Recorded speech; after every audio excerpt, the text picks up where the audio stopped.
Live from England, cricket's greatest rivalry, the Ashes. Stark is over the wicket at him. He's bowled him! It's to taken! Coney's left on the pad. They're up, he's out. Stephen Smith, it's a screamer. That is Test cricket at its finest. For the new spicy sticky barbecue Angus at Macca's. England versus Australia. The Ashes on SEN Cricket. Good morning and welcome to SEN Test Cricket. From the Kia Oval for Macca's, get the new spicy and sticky barbecue Angus at Macca's. It wasn't always pretty, but Australia took what amounts to the bare minimum out of yesterday, a 12-run lead.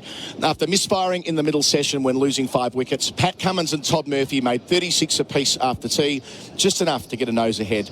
It makes for something similar to the Edgbaston Test to begin this bonkers series, albeit with an extra day in hand, a one-innings shootout. For the visitors, they'll know it's far better to be bowling to them in the third innings rather than the fourth with this particular England team. And if they can take consistent wickets, grasping chances the hosts will always give them playing the way they do, then batting later today is realistic. For England, giving their ageing attack at least one day out of their bowling boots is surely their best outcome. Either way, in all probability, this series will be decided once and for all by the end of this weekend. And based on what we've seen over the last 6 weeks, the only logical prediction is more wild volatility. I'm Adam Collins, and with me to begin our broadcast today is Peter Lalor from the Australian newspaper. I've got Bharat Sundaresan with me as well from Crickbuzz. Fellas, good morning to you both. Pete, we just saw the Australian team and support staff in a huge huddle out in front of the stand at the Vauxhall end where we're positioned. They did that before the final day at Lord's as well. They know today means so much. They do, don't they? And it's just so beautifully poised again, this series. We keep waiting to be able to draw a conclusion from this series, and every time we think we're going to, it's taking shape this way or that way, it pauses and just says this culture war just goes on and on. The old-fashioned approach versus the England approach. The argument, I don't think the argument's been settled at all. I wonder if it ever will be settled. And now it's down to a final innings shootout. It's perfectly poised after 5 tests. If only it hadn't rained in Manchester. Imagine if we were in for a one-inning shootout with the series tied 2-all. But it's been a whirlwind romance, hasn't it? Not that I know anything about those. But it's just been back and forth. You're never sure whether the two protagonists are going to end up with each other. I mean, nobody's going to... I mean, it could end up with each other if it's 2-all. England will obviously claim that they won the battle of the day. They always do. But, and again, another morning where we are like, this day could decide where the series is going. And the only difference being, unlike in Edgbaston where England did bat third, which was only the 5th time they had done so in this Bazball era, this is the 6th time. The conditions, this pitch still has a little more in it for the bowlers than what we saw in Birmingham. So Australia will back themselves to get those early inroads. But the only concern for me from an Australian perspective is Joe Root is due. He's looked good. He's looked restless at times, but he's due. He played really well last week in Manchester. He was really frustrated with himself the way he got out here. But you just know, we talk about how often Steve Smith and David Warner or these guys, or this could well be their last Ashes test. Will Joe Root be around in 2.5 years? Yeah. He's younger than them to an extent, but he's played so much more Test cricket. This could well be his last Ashes innings, and he would want to make it count. Yeah, it's a fair point. We spent a lot of time through the series, Pete, talking about England's batting. And by that I mean after they've batted, there are so many column inches devoted to the way they've gone about their work. Not quite so much to the Aussie bowlers. There was a bit made of the fact that all of them were averaging 29 or above before this Test match. But, gee, they've done the job. They've given Australia a chance, with the exception of Manchester, to win all 4 Test matches. And a lot of that comes down to Mitchell Starc after being reintroduced at Lord's. He's done it far more often than he hasn't, including 4 in the first dig here. Yeah, 19 wickets so far in the series. His strike rate's outstanding. He's getting a wicket every 34 balls. But that is the story of his career, actually. Yep. He strikes swiftly. It's interesting to think that this is a guy, who was commonly criticised by Shane Warne. This was a guy who only got 1 test here last time in the Ashes series. It's hard to imagine how they ever thought keeping Mitchell Starc out of the attack was a good idea, particularly 4 years ago when the balls were swinging. I don't like the Australian attack without Mitchell Starc. I love what he brings. I love what that left arm. I love the speed. I love the reverse swing. I suppose in some ways, some people have him in their minds as a one-day bowler, and he's an outstanding one-day bowler. But for me, he's an outstanding test bowler. I think maybe we won't realise how good he was until he's finished. And there have obviously been times in his career, Bharat, when he's blown cold rather than hot, and it's made sense to have attacks balanced without him. But here in a series played largely in fast forward, certainly when England are batting, he's equal to that challenge. Yeah, I mean, there was so much hype around Pat Cummins and Josh Hazlewood and how they were ahead of the pack in terms of where Stark fit into this attack in these conditions. We saw that 4 years ago. But for years, he's just... It's weird. I think his white ball heroics have always overshadowed his red ball heroics. Yeah. If he wasn't as good a white ball bowler as he is, maybe we would have spoken a lot more about Mitchell Stark, the test bowler. But cricket is such a game about aesthetics, right? Just because someone is erratic or not consistent, doesn't bowl the dream ball which keeps beating the bat as often as someone like Cummins or Hazlewood do, we don't speak about him as having done what he's done. I mean, his numbers are staggering. I was doing some numbers yesterday. Obviously, he's played the second most test matches as a fast bowler for Australia. Third most wickets for a fast bowler for Australia behind Lilly and McGrath. And 68 overs away from being in the top 4 most balls bowled by an Australian fast bowler. You think of Mitchell Stark and you don't think about these numbers. I was just looking up at some numbers in terms of what he's done in test matches that Australia have won when he's played. Second best strike rate only behind Dennis Lilly. Right. And that tells you a lot. 200 of his 329 wickets have come in victories. And this series, yes, he has improved a lot in the last couple of years, ever since he's been given the freedom to just be Mitchell Stark. And I think Australian cricket and just generally all of us need to celebrate Mitchell Stark, the test superstar, a lot more than we do. Yeah, and the fact, Pete, that he's prioritised test cricket above all else, right? The riches that he's foregone and not playing in the IPL and always choosing to prioritise his body for test cricket. You wouldn't begrudge him if this were his final Ashes test match either, if at some point in the next, 18 months or so, if he were to say, you know what, I've had my time, I've done my thing, I'm off to cash in playing T20 cricket. Fair enough, you know what I mean? Like, I reckon he's done everything right by the Australian Test side for so long. You wouldn't begrudge him, but you wouldn't be surprised if he did exactly the opposite, because he's a curmudgeon. You know, he's kind of a bloke set in his ways, and I wouldn't be surprised. He says, I don't want to play T20, it's too noisy, I don't like all the colour, I prefer white clothes, I prefer testing myself with the red ball. Guys, before we finish up, I want to ask you a question. Are we giving Australia's first session, tactics in the first session, their batting, a thumbs up or a thumbs down? Brad's got his thumb up. I think they have, with Labuschagne, what you get is full commitment to whatever he's doing. Yes. And yesterday the game plan, and Brad identified it very early on, was trying to exhaust England's ageing attack, as pointed out by Phil Long, the oldest bowling attack England have ever put out on the park. 1928 is the most oldest attack before that. So they knew that without Mo and Ali, that they had the chance to really bruise and batter the England bowlers. The issue was they weren't ticking the board over at a decent enough clip. So it's a measured pass for me. They went a bit too far, I think, in that tactic, but they only lost 1 wicket, and they did invest to some degree to allow the tail, Pat Cummins and Todd Murphy, to bat in the best of conditions late in the day. They wouldn't have had that, would they? And just on Murphy, Brat, we often say it about frontline bowlers. If they make runs, invariably they take wickets and vice versa. Well, Murphy, outstanding. What a cameo that was. 36, 3 sixes beneath us here off the quickest bowler in the world. That takes some doing. And he'll walk out today with a spring in his step, 2 wickets in the first innings as well. He's not bowled too many overs in this series, but whenever he has, he's had an impact. Got rid of Ben Stokes in that wonderful battle he had at Leeds. I thought he bowled beautifully day before yesterday, where he got the 2 wickets. I asked Steve Smith if he ever expected Todd Murphy to do what he did. He's like, no, I had no idea he could hit sixes. Thank God I got out at the right time. But just a final point on the tactics. One thing which has annoyed me throughout the series is we've only spoken about the batting approaches. England bowled as well as I've seen an English attack bowl in years. Good point. They made the most of the helpful conditions, but that was outstanding bowling. I mean, you can criticize Australia for the way they batted, but the number of plays and misses, it was just great bowling. It was a battle for survival. And I think we've just kind of, even from an Australian sense, throughout the series, we've only said England are batting too slow, Australia are batting too slow, or England are batting too fast, Australia are batting too fast. I don't remember ever saying England are batting too slow. There was one innings. Pete, Bharat, thank you for opening our show today for Macca's. Win free McCafe coffee for a year on the My Macca's app. When Australia get their crack with the ball, it'll be with a 12-run lead. That'll start in about 27 minutes from now. And after the break, Geoff Lemon will pick up our conversation with Jeremy Coney and Phil Walker. This is SEN Ashes Cricket coming to you from the Oval. Geoff Lemon with you. Wisden Cricket Monthly editor Phil Walker and former New Zealand skipper Jeremy Coney. my company, along with Phil Long, running the numbers and the coloured pens in our statistician's corner.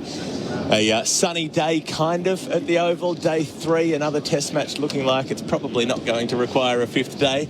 And another test match that is very tightly contested at the moment. 4 out of the 5 in the series so far have been neck and neck throughout. Australia leading by 12 runs after the first innings for both teams, respectively. They bowled out England on the first day for 283 made in very quick time, and then Australia made 295 in decidedly slower time, particularly the first session yesterday when Marnus Labuschagne and Usman Khawaja were throwing their hands up and saying runs are not important, just hanging around is important. Well, they didn't make a whole lot of runs between the two of them, but they did that for a very long time, and maybe that helps the lower order tee off against England's tiring bowlers later in the day. They dismissed Australia just before stumps. So, a fresh day, a fresh innings. Good morning, gents. Day 3.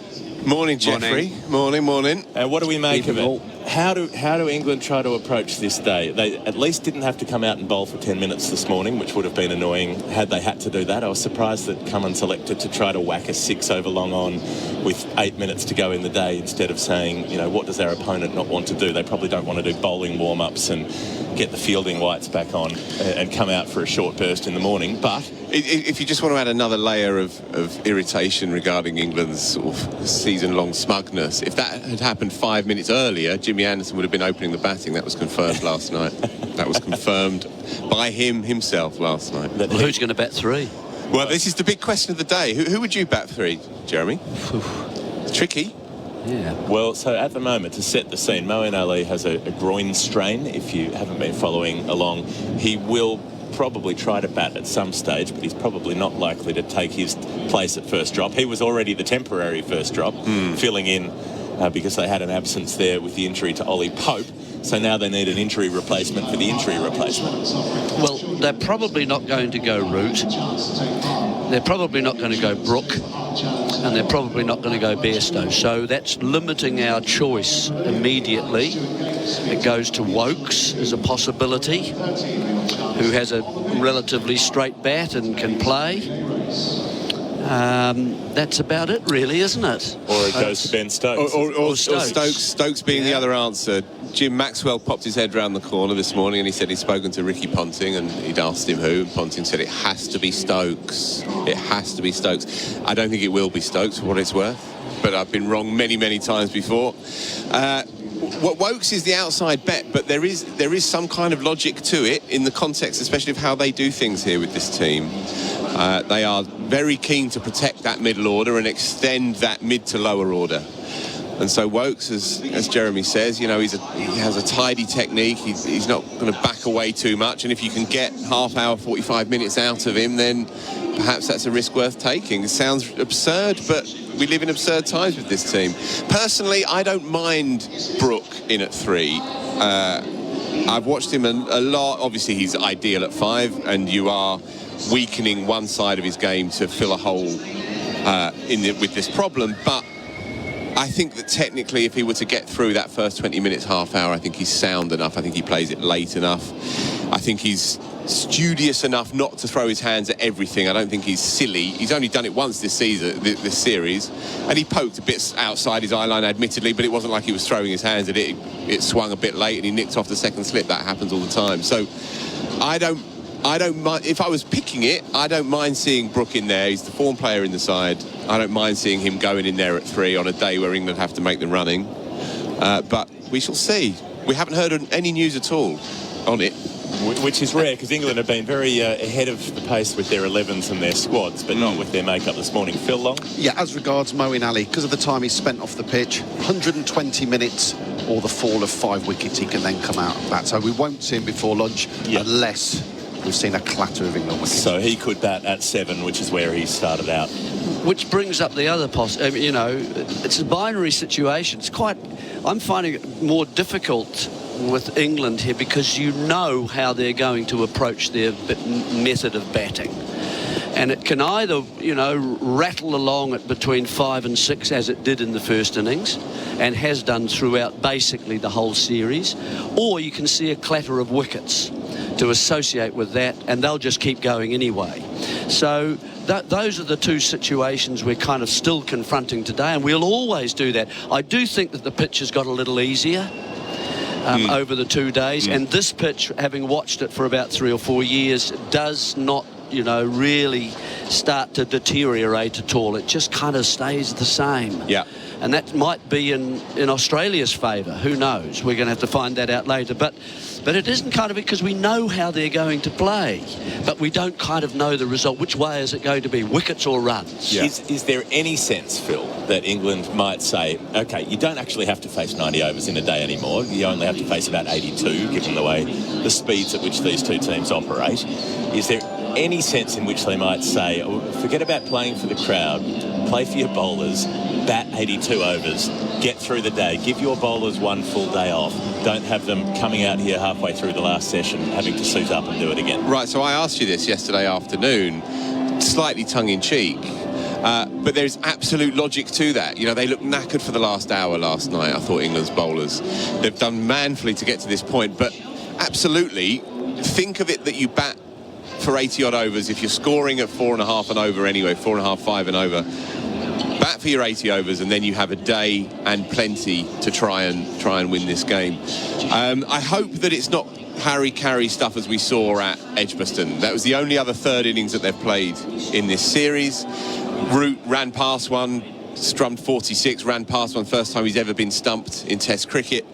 Nathan Lyon, they were a bit cocky against Nathan Lyon, and he's too good for that, and they ended up maybe 40-50 behind on what they should have been, and they could have been if they'd just been slightly not quite as wild throughout, perpetually out of control. Ideally, and people have been asking for this, just a little bit of light and shade in the moments. Recognise when it's time just to settle down a little bit. That's all. And I think they're in a good position in the context of this game if they can do that. And no Lyon. Lyon got 4 wickets that. Totally, yeah. It doesn't mean they have to go Khawaja Labuschagne yesterday and bat like that, going at half a run and over. But to me, it's the middle order, how the middle order plays. So Duckett and Crawley, you know how they're going to play, and they have licence to play. They're white ball openers. It's first 15 stuff with them. Right. I'm looking more at how Joe plays at 4, who incidentally, Bharat retired him, Baz retired him a couple of minutes ago. I heard that. So this is his last Ashes test, apparently. So he's better get his head down. I didn't like the shot Joe played in the first innings. I thought it was unnecessary. We chatted about it at the time, Jeremy. He was trying to manufacture something, but his technique is so pure, you don't need to. You don't need to think outside of your own brilliance.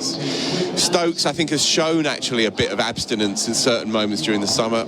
I think you may well see, I think you may well see a version of him, and then he might go when he thinks is the right time. I just hope there is a little bit more consideration in that middle order than we've seen at certain other times. Jeremy, Pat Cummins, a lot of talk about him before this test match about the fact that he must be tired and mentally fatigued, and he's played 5 tests already and all the rest of it. He bowled as well as he has in the series in that first innings, and he came out and batted with great responsibility at a time when Australia really needed it, when they could have been bowled out close to 100 short. Yeah, they were about sort of 80 runs, weren't they, behind? So he's had a good game so far. The critical thing is always, I think, against a team like England, you must be accurate with your catching. And if that can change, because it wasn't in the first innings here, you can't continually ask your bowlers to get 15 wickets. And so that is going to be a key thing, I think, today. They might have to wait a little longer in between, because I mean, it's a good day to bat, isn't it? The sun out, and it is getting a better pitch, and I don't know how long the new ball will last here. So, and as Stark, he looked okay, I thought, even though with his shoulder issue. I thought he's more expensive. He's going to give runs away. He'll go at 5s probably, and it's going to be an interesting time too when Murphy comes on and which end he comes from and so on. So Root managed 2 wickets yesterday. He's a serviceable off spinner, but no more than that. I mean, he does a really good job for his side. But you can't give 2 wickets for 20, I don't think, in these conditions to a bowler like that. So the situation as it stands, Australia leading by 12 runs on the first innings. They bowled out England for 283, and Australia ended up making 295. They've got that slender lead, and they need to bowl England out. Well, you'd think something under 300 to have any confidence of running it down, although they will be chasing on day 4. You're on SEN Ashes Cricket. We'll have all the action short. We are 7 minutes away from the first ball. Adam Collins with you, Louis Cameron with me, and David Bumble Lloyd with us. Good morning, gentlemen. Bumble, first things first, we've got a hat of yours to find. We've lost your hat yesterday when taking a team photo, and we're not happy about it. Well, I'm devastated. I love hats, and that's my best hat. It's a black speckled hat. It's one piece. If anybody finds it, we're in Australia, aren't we? And New Zealand. I've lost my hat. I'm absolutely beside myself. I feel like we've got a way through here. We know a few people who are on that balcony earlier in the Test match, and I think with the broader awareness we can bring, Louis, through social media. We've been tweeting it out this morning, so one step. Well, first things first, let's get it out there, and now people know that we need to find Bumble's hat. Also starting here today is going to be England's efforts to try and get themselves into a position to win this Test and square the series. In order to do that, Bumble, they're going to have to bat for the majority, if not all of the day, something they've struggled with through the series, batting overs. Yeah, and they'll be pushing on as well. And if we look at the weather, first up this morning it was raining, fair amount of drizzle around, but right now there's blue sky, high clouds, bit of fluffy cloud, the sun's out, so it's an ideal position for England to be in to push on. But in Test match cricket, the third innings is always vulnerable. They can't make any mistakes in this first session.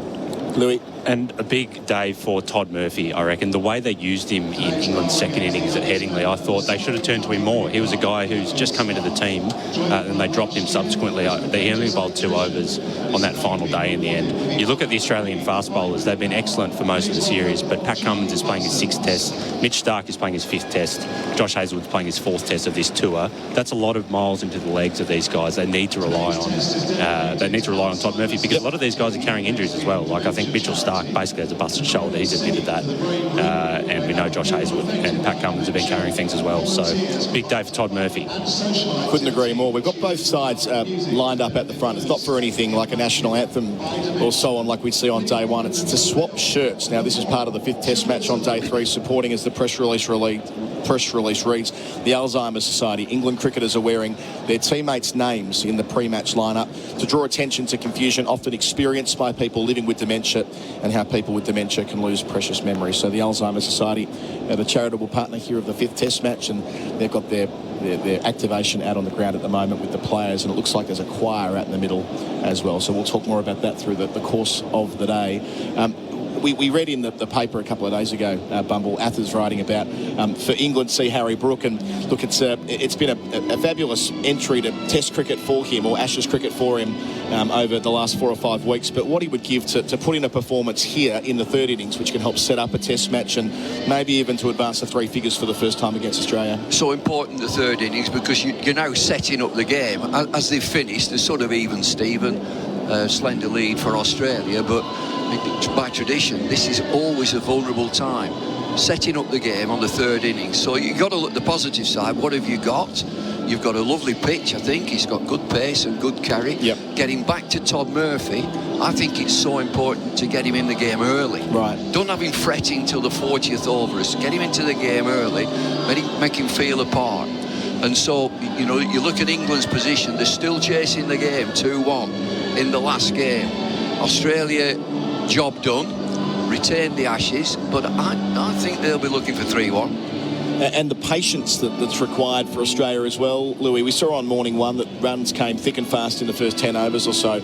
Watching the way that Cummins moves the chess pieces on the board out there, remembering that no side in the series has been bowled out for fewer than 224, so it's improbable that it'll come easy. Yeah, and it probably shows that both teams' bowling tactics have been of pretty high quality. We've seen lots of different styles of cricket. We've seen a lot of short balls, but this has been a pitch-it-up kind of wicket.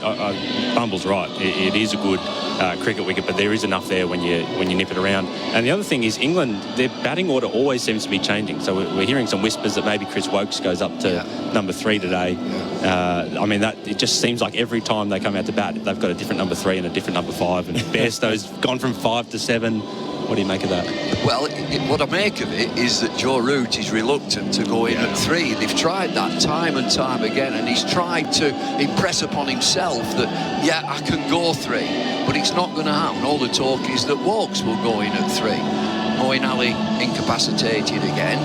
And so that is a problem that Australia would say, well, we can seize on that. Get one early. Let's see who they do send in at number 3. It's a really nice moment there. A choir has sung Jerusalem, comprised of those from the Alzheimer's Society, those who've been suffering with dementia, and all the players are out on the field recognising that, and the crowd as well, with a couple of minutes before the resumption. When they do get back on the field in a couple of minutes, it'll be England starting their second innings, and we're seeing the players just file off the ground. Ben Duckett to open with Zach Crawley. The point made before in our opening segment, Bumble, was that it's entirely possible that Joe Root is, well, I say entirely, it's within the realms of possibility he's playing his final Ashes Test match. I mean, it's not... Sorry, Geoff's just pointing something out to me here. He's pointing out that Mark Wood has got his pads on. So we're talking about who might bat at number 3, Joe Root not wanting to go up to number 3. Could we see Mark Wood there, Bumble? Well, that is baseball, isn't it? That's exactly it. It's one that we've not spoken about, we've not talked about, not thought about Mark Wood. How does Mark Wood play? He tees off from start to finish, just tees off, and he might just have said, I'll go in, as Moeen Ali did. Yeah. When they were looking for a 3 after Pope's injury, Moeen Ali put his hand up and said, I'll go in there. So Ali's not playing now. Mark Wood, he will have said, and he's big mates with Stoke, north of England lads, he will have said, I'll go in. Look out. How about that? So Zach Crawley and Duckett crossing the rope now, just in front of the Bedser stand, and in all probability, Mark Wood to bat at number 3 in the third innings. We often talk about third innings pickle theory on SEN Test Cricket. It's one of Dan Norcross's favourite topics. Well, there'll be no choosing between sticking and twisting. If Wood's out there, it'll be plan A. It'll be foot to the floor from the get-go as Bharat Sundaresan jumps in as well. Our experts for Red Energy, 100% Australian electricity and gas. And it looks like Mitchell Starc's going to bowl the first over of the second innings for England from the pavilion end. G'day again, Baz. Yep. Morning, Adam. David. Morning, Squire. Phil. Yeah, Mark Wood at number 3. Makes all the sense in the world to me.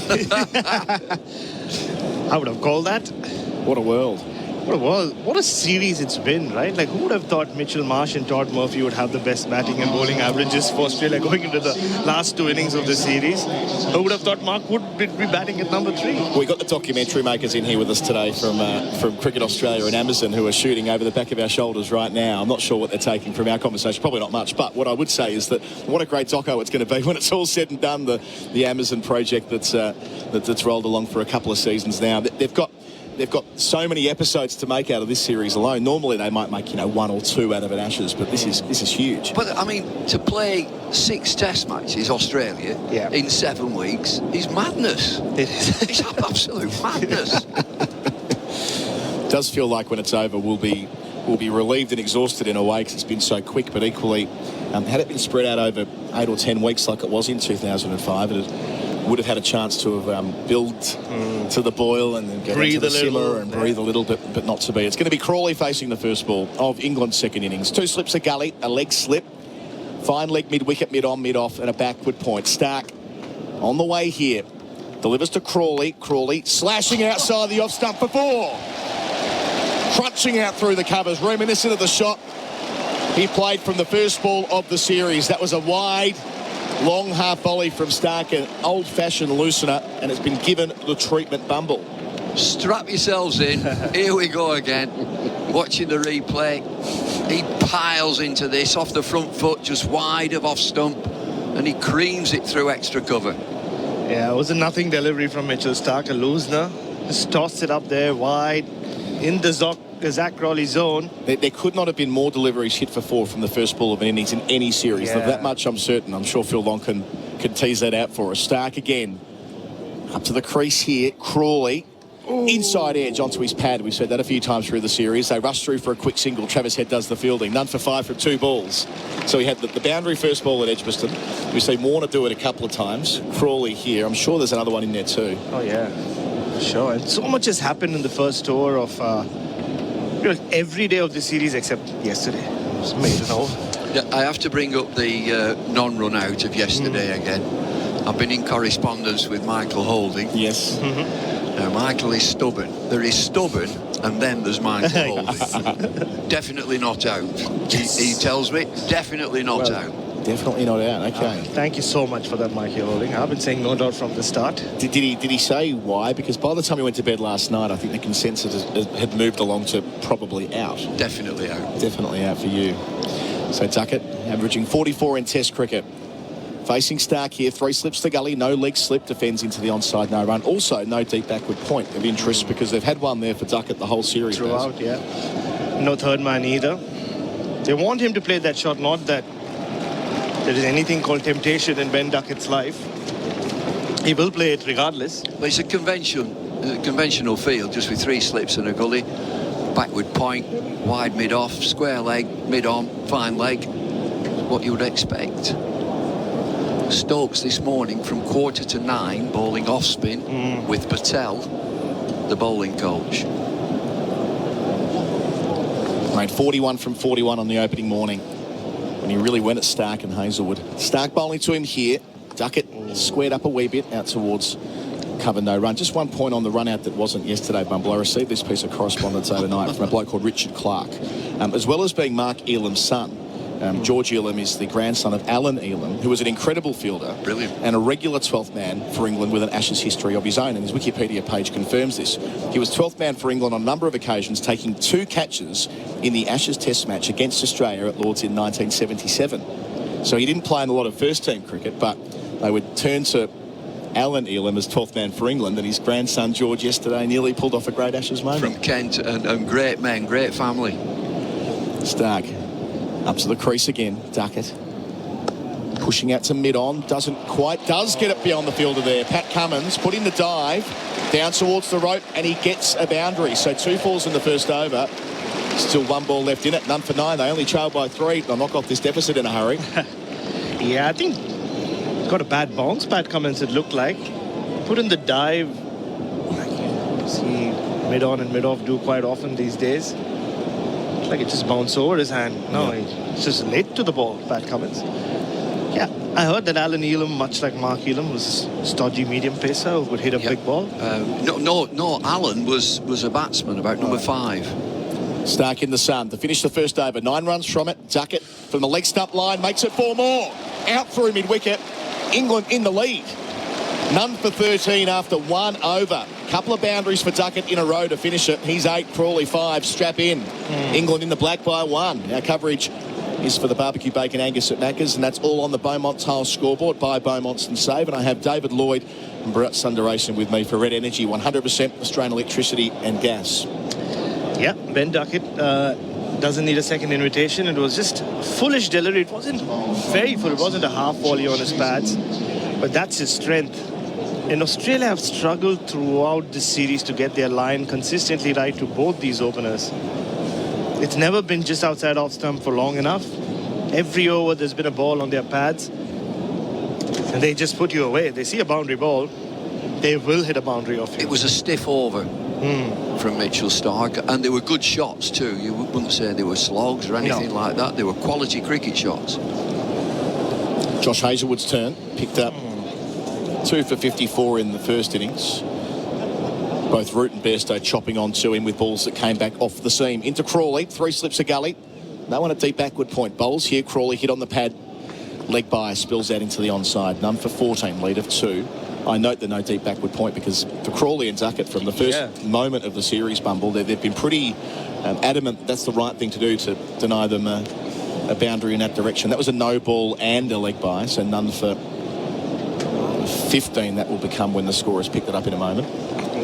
So a change in strategy here as far as trying to encourage them to play through the offside. Yeah, but before we come to that, as a former umpire, David, it's always good to see an umpire make the right signals. No ball first, and then the leg by. Yeah, the sequence, get it right. Yeah, get the sequence right. Maybe now there is a backward point for Duckett. So he's gone out. So he wasn't there in the first over, he's for the second. Still 3 slips the gully.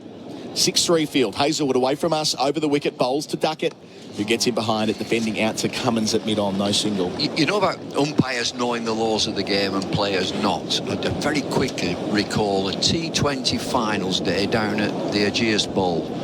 Final delivery, Dan Christian as a runner, when you could have runners. It's the final ball, and runner and Dan Christian ran. significant. They both ran. And the game's finished, and as the team celebrating, the umpire stood motionless. Just stood motionless because they can't both run. There's one of them got to stay there, and that's Christian. Hazelwood delivers and Duckett plays into the onside, the square leg, no single. And Trescothick was the captain, so it's Somerset. And there were celebrations, and they just stood there, the umpires, and stood there. Didn't call end of over or play. The ball is still live, and he's at the wrong end. It just needed the fielding side to throw the ball in, take the bails off, and he's out. And they didn't, so after a little while, a suitable time, pulled the stumps up and walked off. And then Trescothick was told you should have run him out. The recriminations there. You're right about players seldom knowing the laws, aren't you? Always comes up. Hazelwood bowls and Duckett plays to the man just behind square this time. Travis Head off the front, had no run. When I was umpiring, true this, I told the batsman about running on the pitch, you can't keep running, you can't keep running. Look, you've got to... He said, you can't stop me, can you? He said, what can you do? I said, don't you know the laws? I said, you've got to take your shoes off. He said, is that right? I said, yeah. I said, I can tell you to take your shoes off, so don't go on again. All right, I didn't know that. It is staggering how little players know the laws of the game, even last evening. Hazelwood, that slightly angled approach, bowls to Duckett. Off stump line, pushed out to cover, takes on Labuschagne, Herring in from mid-off and gets through with a minimum of fuss. Duckett 9, Crawley 5. It's none for 16 already, just 10 balls into the innings. Phil Long. Just very quickly, more runs in that opening over today than there were in the first 9 overs yesterday. Very good. Well, there are two teams playing this sport, aren't there? Two very different teams. Who's 2-1 up? Oh, that's what matters. There you go. You can call it all you like. It's entertaining, it's wonderful, the crowds. Who's winning, actually? Well, according to England, they're 7-0 up, David. Don't forget. They can go the full Glenn McGrath 5-0 if they win here today. Hazelwood bowls and Crawley drives forcefully, but it's cut off this time by Pat Cummins at mid-on, who times his dive well. Well, I suppose yesterday, after Smith being given not out on the field, that might be enough to get England the moral victory in this test too, irrespective of what happens. Oh, yes, of course. That could claim a fourth moral Ashes win. What is this moral victory? It's a Twitter trope which is taken over. Oh, yeah, but they all talk about it, though.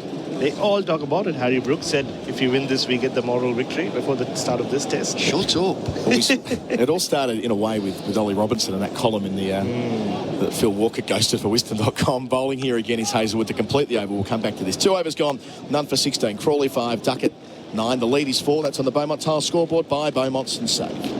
It's Cyber Safety Awareness Month at Harvey Norman, and we're giving you a free $50 cyber safety voucher to use towards any cyber security product.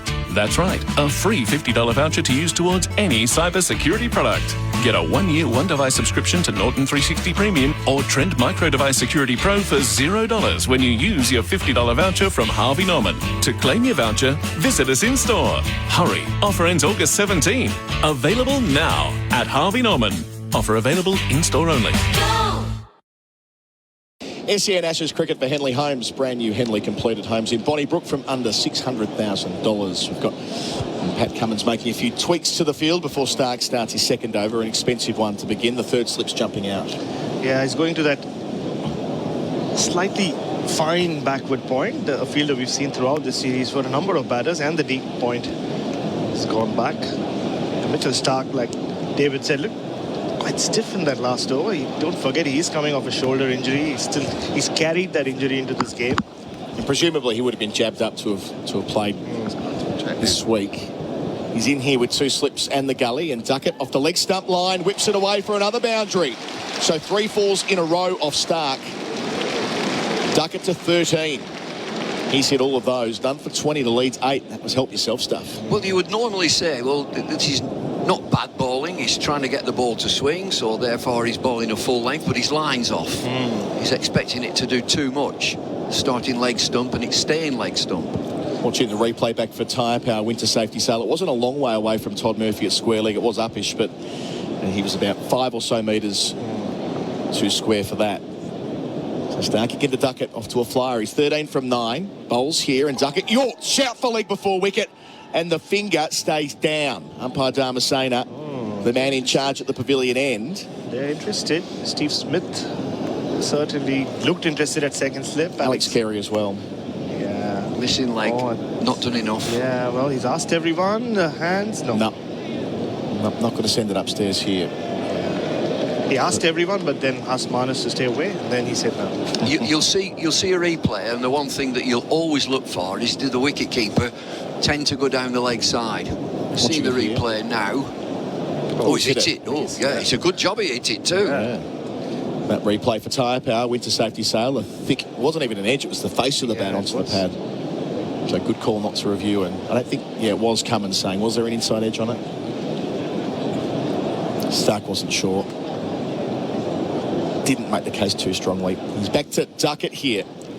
Bowles and Duckett, back of a length, just works it to Todd Murphy behind square. Gets one, he's 14.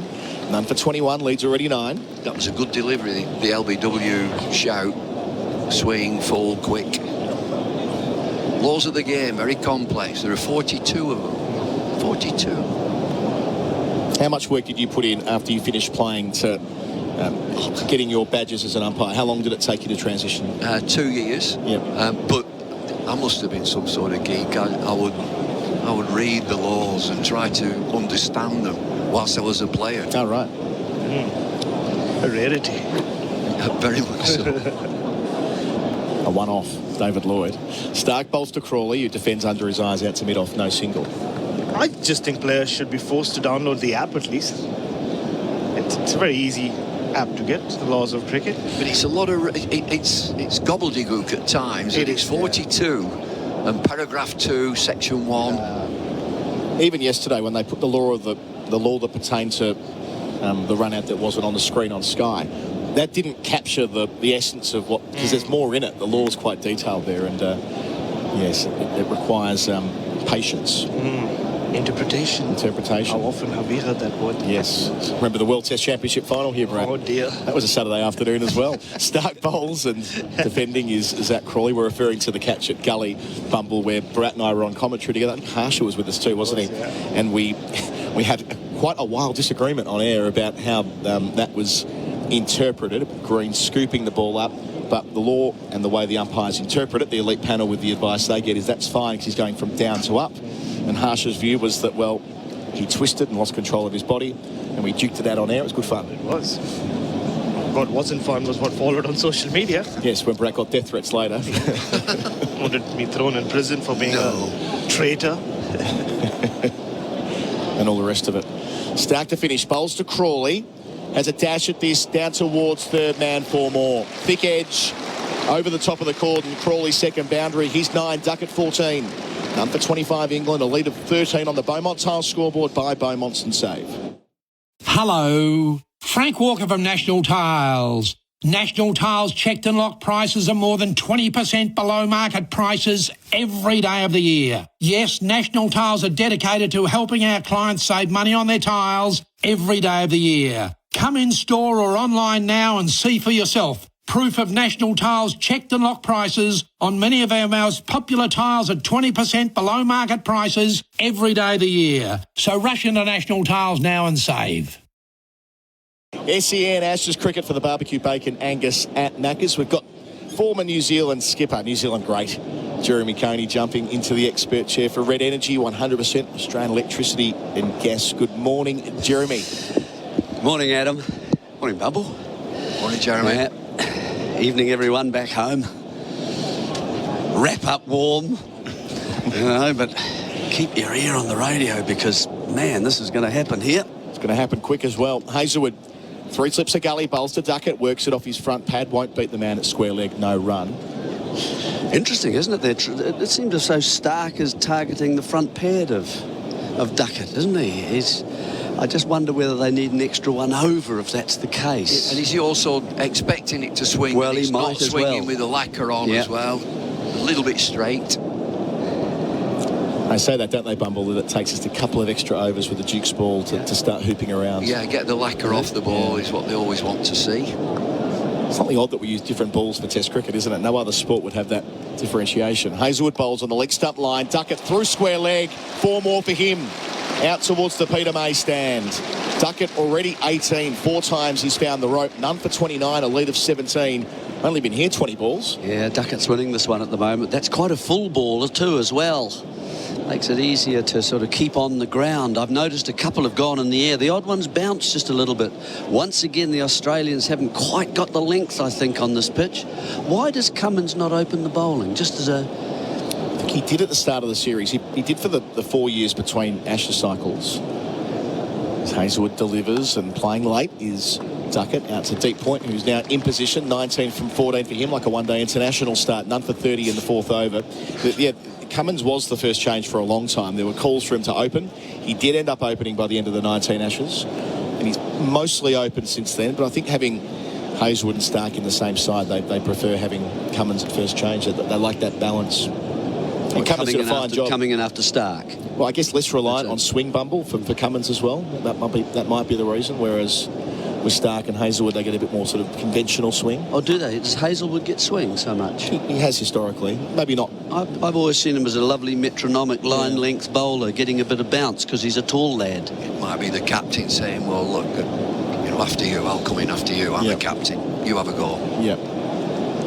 Can get it to shape away, Hazlewood. Can he hear to Crawley?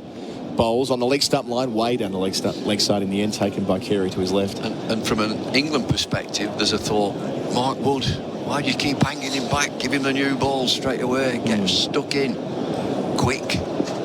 But they prefer that, pitch it up, hit the deck, try to get a bit of swing. And who can argue? Broad and Anderson. Well, they got into a nice groove yesterday, Anderson. In the end, his figures don't reflect how well he bowled. 1 for 67 off 26, but maybe his most impressive performance of the series, yesterday morning especially. Bowls to Crawley here on 9, Hazlewood. Finds the edge, but on the bounce, soft hands to Green in the gully. To Marsh, I should say, in the gully. I'm so used to saying Green in the gully. Another tall West Australian there this week. Yeah, the debate around Cummins getting the new ball was at its most fierce 4 years ago in England. And he got it for the Manchester Test, and he knocked over Rory Burns and Joe Root in the space of a couple of balls that evening. And I just felt, look, he's had such a decent game here, and with bat and with ball. I thought these figures of 1 for in the first innings were, they didn't do him justice. Hazlewood completes his over to Crawley. He's beaten outside the off stump with one that does just shape away beautifully. End of it. 4 overs gone, none for 30 on the Beaumont Tile scoreboard. By Beaumont's and save. England lead by 18 with Crawley 9 and Duckett 19. What's better than winning a test match? Winning the Ashes. Host Plus has been named Super Rating Super Fund of the Year for 2023, based on strong performance, competitive fees and a focus on members. That's a plus. Issued by Host Plus Pty Limited. Visit lonsec.com.au for awards and ratings criteria and disclosure. General advice only. Consider the relevant Host Plus PDS and TMD at hostplus.com.au. Awards and ratings are only one factor to consider. Past performance is not a reliable indicator of future performance. Search Compare Host Plus today. Our coverage is for Macca's. Win free McCafe coffee for a year on the My Macca's app. How's the stat I just got then, Bumble, Jerry? That 13 from the first over, that was the most expensive Ashes first over ever when playing with 6 balls. So there might have been some more in 8 ball overs, but again, that kind of points out that change in energy this England team bring. They seem to set records like that every day, don't they? It's going to be a change. Pat Cummins, we were just discussing him. That's around the leg side. You see 2 men either side of the umpire. 2 catches there, 2 slips of gully as well. Round the wicket to Duckett on the leg stump, on the middle stump line rather, pushing out to the straighter of the 2 square legs, if you like. Yeah, there's 1 forward, 1 just behind. And that shot, it's an interesting shot from Duckett because it's a full-length ball. And from a coaching perspective, you'd want him to hit that straight back. But he gets a real bottom hand into it and works it square on the leg side, and he times it beautifully. So there are 2 fielders there now, very close together. Got to get the length right, though. I think it's got to give a chance to just bounce a little bit to create the catch. Beautiful morning. Quiet hum around the oval as Cummins delivers and Duckett works, finding the gap, bisecting the 2 fielders, had no room to work with, gets himself a boundary. That takes some placement and timing. He's up to 23, 5 fours in that from just 16 deliveries, none for 34. What, 12 or 13 metres, the gap between those fielders, Bumble? It's extraordinary, the shot that he's played, because it is just slightly back of a length, and he works hard to keep the ball down and gets it perfectly between the 2. Races away past the practice pitches, always 4. So the square leg umpire's right between the 2 of the fielders, and he had to jumping it out the way. Cummins again, round the wicket to Duckett.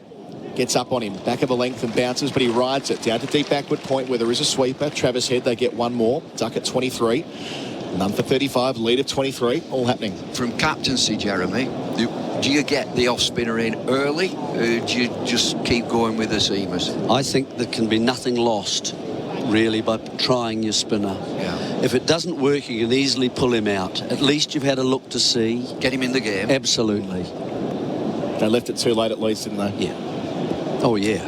Leeds, they did. Both times around, they didn't get him on. Looking at the breeze, maybe from this end, the offie. So the breeze from our end's blowing from right to left. So you should get a bit of drift if they go in that direction. Picked up wickets in the first over twice in the first innings, including Moeen Ali. So 2 back for the short ball for Zach Crawley. 2 slips a gully and a deep backward point. Cummins delivers over the wicket. Crawley off his pad just spills into the onside. Maybe leg byes. Wait for a signal from umpire Dharmasena. It is leg byes. None for 36. 24 is the lead. 2 left in the over. Now forget the ends. This is the Vauxhall end. Yeah. And that must be the Pavilion end. Yep. Yeah. And at Old Trafford, where we've just been, that's because the pitch has turned round. That's the Statham end or the Anderson end. Yep. Ian Bell hasn't had an end named after him as yet at Warwickshire. Brilliant. One day. Yes. They won't get to that.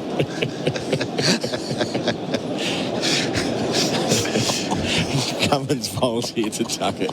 Closer to the stumps. Plays with soft hands. Down towards third man. There'll be 4 more. What a flyer. Ben Duckett. He's galloping along. The lead is 28. There are already 8 boundaries in the innings.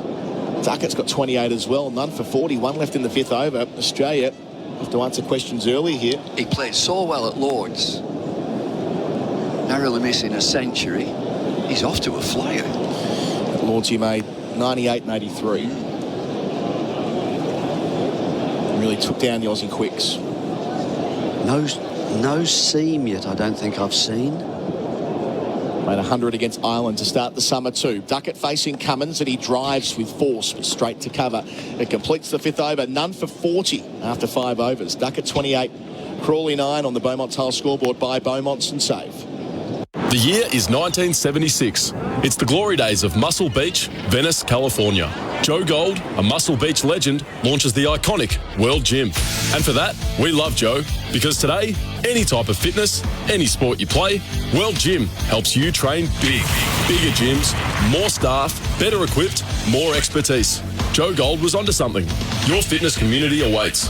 Join World Gym at worldgymaustralia.com. Building the next generation of legends. We are live from the Kia Oval even, for Macca's. Win free McCafe coffee for a year on the My Macca's app, where there is most certainly not an end named after Ian Bell. Josh Hazelwood at the Vauxhall end.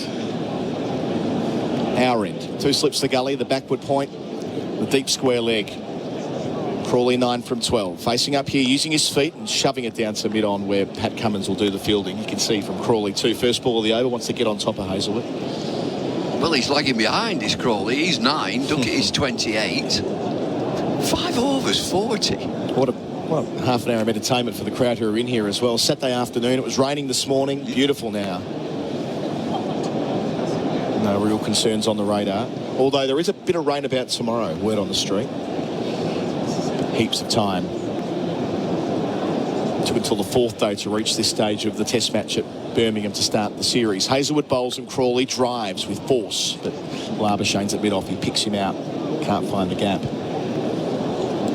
The field has eased back, hasn't it? There's 2 slips and a gully now. There's a cover, a mid-off, deep point, deep fine leg, deep mid-wicket, and it's straight-ish mid-on. So they're a single square, they're a single on the leg side anywhere really, as long as it's not hit too hard at mid-on. And this Aussie attack created an early opportunity. Bowls to Crawley. Hazelwood worked into the onside for another single. They'll be happy with that. Into double figures from 15 balls. Positively crawling compared to his opening partner. None for 41, lead of 29. Bumble, I noticed when walking around upstairs yesterday or 2 days ago to the ECB drinks that Surrey have claimed a corner of the stairwell to be the Shane Warne smoking area. There's a little badge put up on the edge of it as well. Your old mate. Gee, did he? He'd always find somewhere. Yeah. He did. He always found a little spot and would always find a nice steward who he would chat to. So he's got a grandstand named after him at Melbourne and a smoking corner named after him at the Oval. It's not far from where we are here, actually. Just as you go towards the corporate hospitality on the fourth level. So that must have been his spot of choice when commentating here in South London. So Hazelwood changing angle. Round the wicket to Duckett. Will he keep going? The two square legs are back. It's a short ball. He takes it on, and Carey ends up taking it in his gloves. There was a slight angle issue there from Hazelwood. Didn't get it up around the helmet. I noticed the sustainability area at Old Trafford behind the media centre there.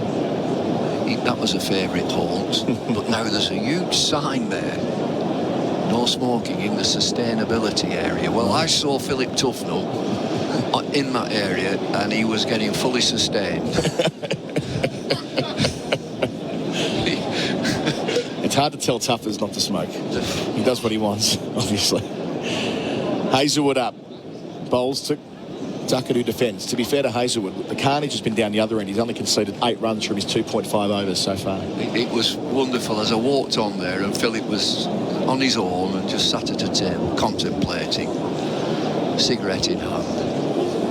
And I just said to him, you've got to be careful up here now. Now, mate, he said, I'm fully sustained here, I am. I'm fully sustained. Is a cigarette part of his hand? Gets more latitude than most Tuffers. Hazelwood finishes here to Duckett. Hits him on the pad, but it's going well down the leg side. There'll be a changing commentary after the break. Geoff Lemon jumping in, Bumble jumping out. England none for 41. They already lead by 29 after 6 overs. Crawley 10, Duckett 28 on the Beaumont Tile scoreboard by Beaumont's and Save.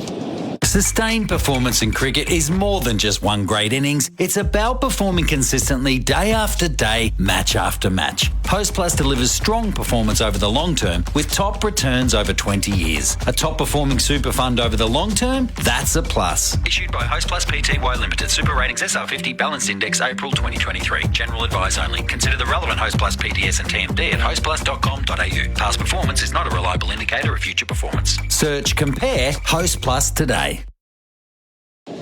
SEN Ashes cricket for the barbecue bacon Angus at Macca's.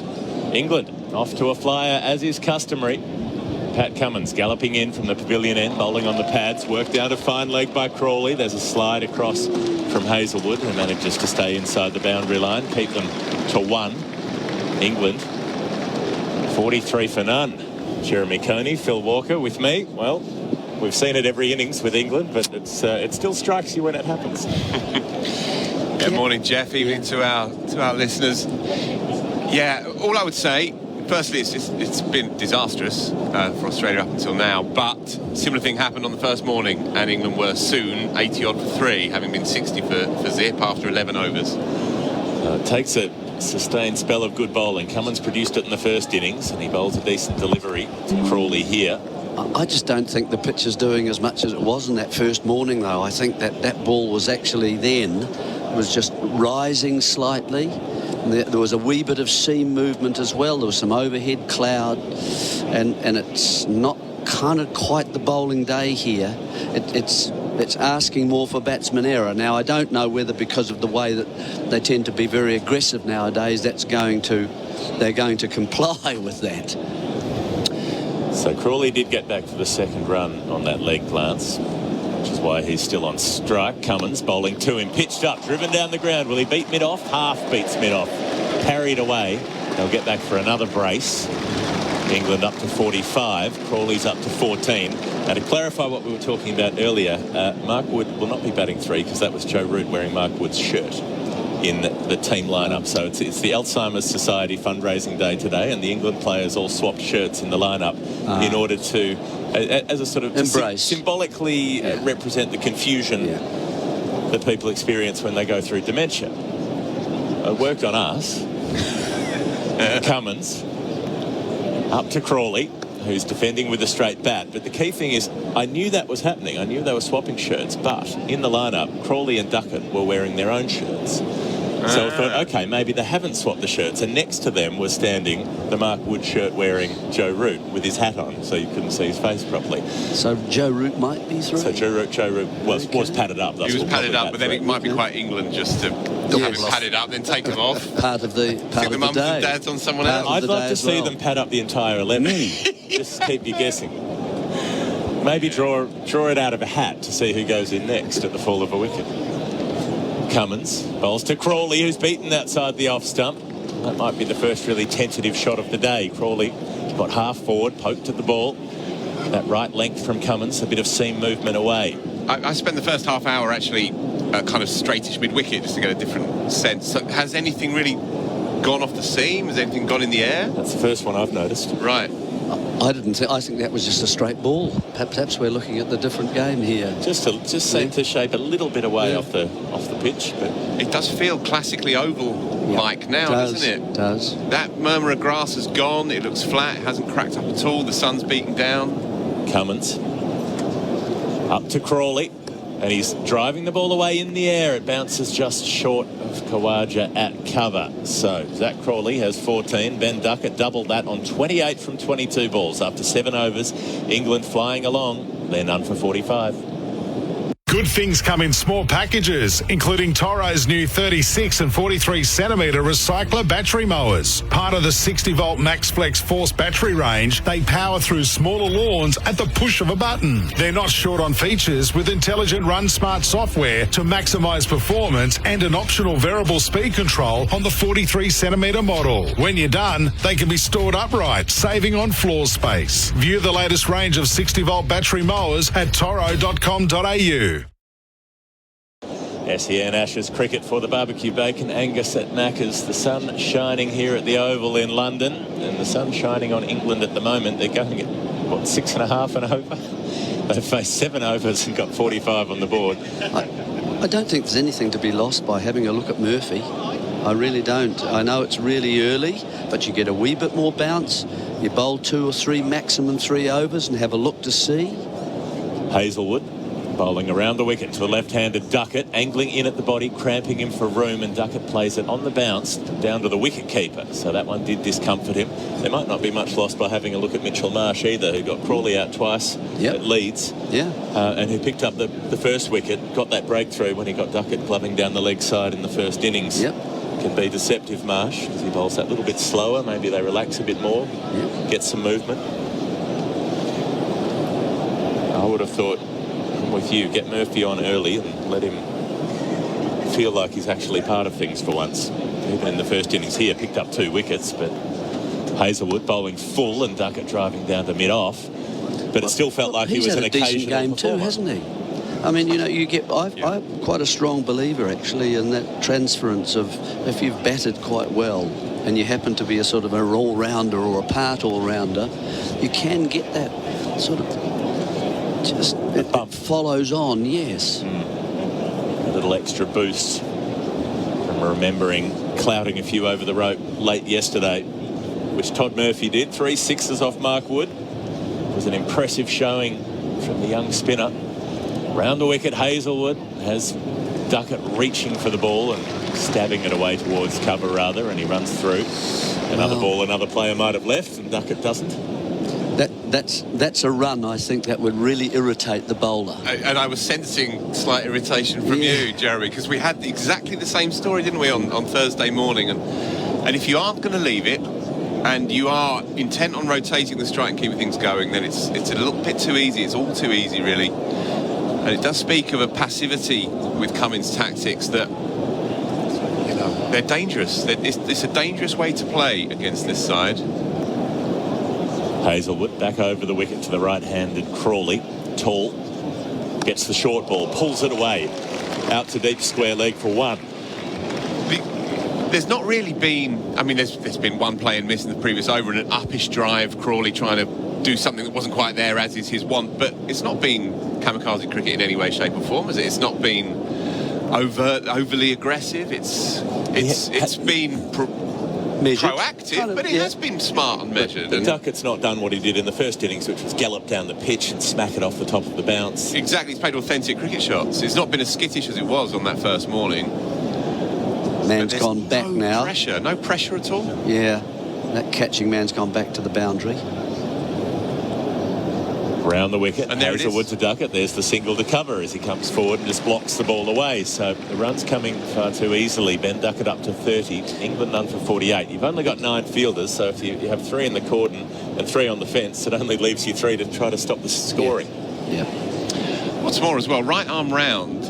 Look, if it's jagging across the left-hander against the angle, then albeit, but we're not getting that sense with these conditions as it stands, and so you're playing right into his arc. All he has to do is drop it under his eyes. You can turn good balls into easy singles. So Crawley, with a deep square leg, a long leg and a deep point, has 2 slips and a gully. Gets a length delivery outside the off stump, drives it to mid-off firmly enough, but won't get a run. That is where one of the 3 fielders saving the single is positioned. 8 overs gone, England none for 48. It's Cyber Safety Awareness Month at Harvey Norman, and we're giving you a free $50 cyber safety voucher to use towards any cyber security product. That's right, a free $50 voucher to use towards any cyber security product. Get a 1-year 1-device subscription to Norton 360 Premium or Trend Micro Device Security Pro for $0 when you use your $50 voucher from Harvey Norman. To claim your voucher, visit us in store. Hurry, offer ends August 17. Available now at Harvey Norman. Offer available in store only. SEN Ashes cricket for Maccas. Win free McCafe coffee for a year on the My Maccas app. It's none for 48 here. Australia working out what to do next. Cummins will bowl the next over. What happens after that? We're talking about whether Todd Murphy would get a bowl. A key thing for me is that neither Duckett nor Crawley would have faced much spin in the series. And it's been all seam bowling to them. Well, openers generally don't, do they? They set themselves up to play fast bowling. Duckett is doing that high back lift. Cummins around the wicket to him, and Duckett is trying to get that run to cover. He hits it a little bit too straight. It goes to extra. The one fielder in front of square on the offside, mind you, who stops any chance of a run. Yeah, I don't mind the Murphy idea at all. It would be an attacking move and perhaps slightly out of Pat Cummins' comfort zone. But this is the test game, right? And you have to back your men. Todd Murphy is in the side. He's had a good game, as Jeremy says, up until now. One thing you can guarantee is that these two will go after him, especially Duckett, who's a compulsive sweeper, reverse sweeper against the spinners. Cummins round the wicket to Duckett, who's driving and missing at a ball that seams away into Carey's gloves. What Cummins has done is strengthen his cordon. He's got 2 gullies, effectively, as well as 2 slips. Then he's got the deep backward point to deny Duckett the boundary if he manages to get through that cordon. So you can read the tactics. Cummins will be bowling outside that off stump and saying, go on, try to slash the ball away. And then he's got a couple out for the hook, fine leg and deep backward square. So he's got a mid-on and a mid-off. They're the only conventional run-saving fielding positions. Cummins running away from the pavilion end. Bowls to Duckett in at the pads this time, and Duckett unsure about how to go after it or whether to. Just plays the ball back to the bowler. That previous delivery, Geoff, the last but one, definitely held its line on the angle. Moved appreciably this time, and Duckett really nowhere near it. It's a better cordon for him because Duckett likes to run the ball off the face as well through third man. We saw that earlier in the day. Even when he drives, Phil, he'll open the blade slightly. Yeah. Brings the wider of the 2 gullies into play. Yeah. Marsh in the gully there, the squarer of those. Duckett hooks off the top edge. He'll get runs for it. 4 of them. 1 bounce over the rope, down to fine leg. So they have that more of a long leg position around squarer where Travis Head is fielding. Had that been the conventional fast bowler's fine leg, it might have been a catch. And that's the 50 up for England. None for 52. Yeah, good height for that bouncer from Cummins. And really, Duckett didn't get the piece of that. He's got a top edge to that. You can't control the blade of the bat. Indeed. We saw it twice at Lord's, didn't we? Top edges. And he succumbed to them both. He was caught fine there too. Yeah, and then the second innings as well, through to Carey as well on a similar shot. I do wonder about that square replacement. It seems like they've positioned their fine leg for a well-struck shot, not for a miscue, which might be the wrong way around. Cummins tries Duckett again and beats him outside the off stump. That's better. That line, about 4.5 stumps, and that length, back of a length that draws Duckett into a shot. Phil Long. Very quickly, England to 50, 8 balls quicker than they did in the first innings. Yeah, so 8 balls faster than in the first. So Ben Duckett's game so far, 41 from 41 and 34 not out from 30. So it's a useful game. 75 runs, comfortably better than a run a ball. Yeah, he's just faced his 31st delivery for that hooked top edge boundary. That is the job he was picked to do. Cummins bowls to him, and he's just getting the bat down in time in front of the pads. Had to sort of jerk away to the leg side a little bit to try to get the bat through and keep that ball out of the soft furnishings. None for 52 after 9 overs. Nothing is tougher than a cat forklift. A heavyweight champion. It handles any weight class. A lion. This cat has more raw power. A regular forklift needs to lift its game. Toughen up with a cat forklift. Only from United Forklift and Access Solutions. Visit unitedequipment.com.au. SEN Ashes cricket for the barbecue bacon Angus at Macca's. None for 52 after 9 overs, England. So 54 balls, 52 runs. Crawley 15, Duckett 34. They've smashed the Australian opening quicks around again. Took 13 off the first over. A record for the first over of an innings in Ashes cricket for a 6-ball over. There was one 8-ball over in 1937 that also went for 13. Always good to keep track of these things. And Mitchell Marsh, he's going to have a bowl. Just outside the off stump, decent line, decent length, back foot punch from Crawley straight to cover. Well, we did talk about whether Marsh might come into consideration soon, and here he is, 2 slips in a gully. He's got the now standard deep backward point. He's got an extra cover, a mid-off, a mid-on, a deep square leg, or just in front of square, and a fairly square long leg, almost a deep backward square. Yeah, it's a good matchup this for Australia. As you say, Marsh has had success against Crawley. Crawley thinks too much against the medium fast is his problem, as he says himself. Marsh bowls to him a little bit shorter, and Crawley is again standing up tall, trying to get over the top of the bounce of that ball and playing it down to extra cover. He's actually looks much more comfortable, doesn't he, to a faster bowler. The faster the ball comes, he just reacts. Exactly. And I think that's what you're saying when he thinks too much. He's got time to do that with the slower bowlers, the medium-fast bowlers, and it's very county-ish. Yeah. The whole thing, and he doesn't get many county runs, does he? No, indeed. He was elevated through the system before suffering in it, if you like. Marsh bowls to Crawley, too wide of the off stump, and he plays a big, expansive square drive, gets a thick bottom edge through to the keeper. And it does seem like that's why they want Crawley in this side, because most players in county cricket, if they have to face 145 kilometres an hour, they don't really know how to do it. Yeah. He's the other way around. He can face that. He doesn't know how to face 128. Yeah, precisely that. Some would also argue that when Zach has too much time to think, things become a bit garbled. As he acknowledges himself, don't get me wrong. I mean, he gave a lovely... How's he on essays? Lovely... He doesn't have to if you knew his background. Don't worry about that. He gave a lovely interview after his 180, and he acknowledged this as well, you know, that he's an instinct player against the Mitchell quicks. Marsh bowls on the off stump, defended back to the bowler, no run. He says that he's tried to become a more rounded player. He's tried to emulate Joe and others, and he says he just can't do it. He's an instinct player, but he has a natural aptitude for taking quick bowlers off his nose and through the covers, and that is why they've stuck with him through thick and thin. The evidence has been weighty against him. The numbers are not in his favour, but we've seen this series. He's England's top run scorer, and it's been massive vindication for them, really. Marsh Up to Crawley, and just bowling that length outside the off stump. He will get runs here, Crawley. Chops it away past Gully. He might have got a hand on it. The ball's slowing up towards the rope. He won't get 4, but he will stroll back for a 3rd run. Gets to the non-striker's end comfortably enough. Is that Crawley? So that brings up his 424th run. Is that right, that's Phil? right, yep. Which equals Izzy. He's top, joint top. Joint top. 2 opening bats as well. Not many people would have had that on their Ashes bingo at the start of the summer. True. 2 opening batsmen.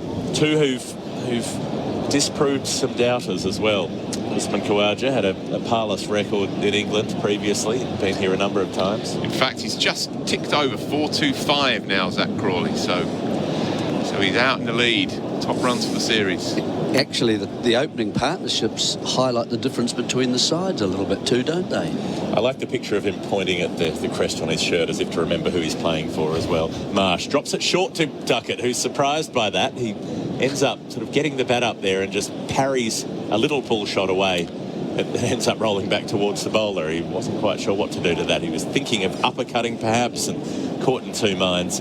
In the end, he settles for survival. 10 overs gone, England none for 55.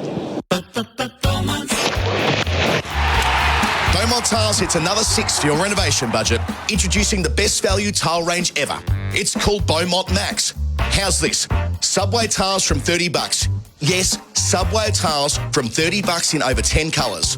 3x6 white wall tiles only $19.95. Floor tiles from $29.95 featuring concrete and marble look. Don't be caught out of your crease. Buy Beaumont Max from Beaumont Tiles. You'll be happy you chose Beaumont's.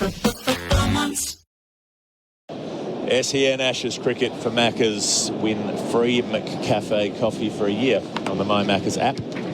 England none for 55, and as it was in the first innings, Australia desperately need to staunch the flow of runs. Still no spin. Cummins will continue from the pavilion end, bowling to Crawley, who struck on the pad. Might have just got a little inside edge to that, but the ball rolls out towards cover, no run. Ben Duckett also gone past 300 runs in the series during this innings. So that's 3 of the 4 openers from the series gone past 300. David Warner, anyone not to, 225 runs for him in the series so far. 75 for Davey tomorrow afternoon would be very nice. That would be good to watch if it happens. It would. As I said yesterday, guarantee the crowd will rise with him if it were to happen. They recognise class. Pat Cummins over the wicket to the right-handed Crawley, who's leaving a ball outside the off stump. Uncharacteristic England play, but it was a decent length and a good line.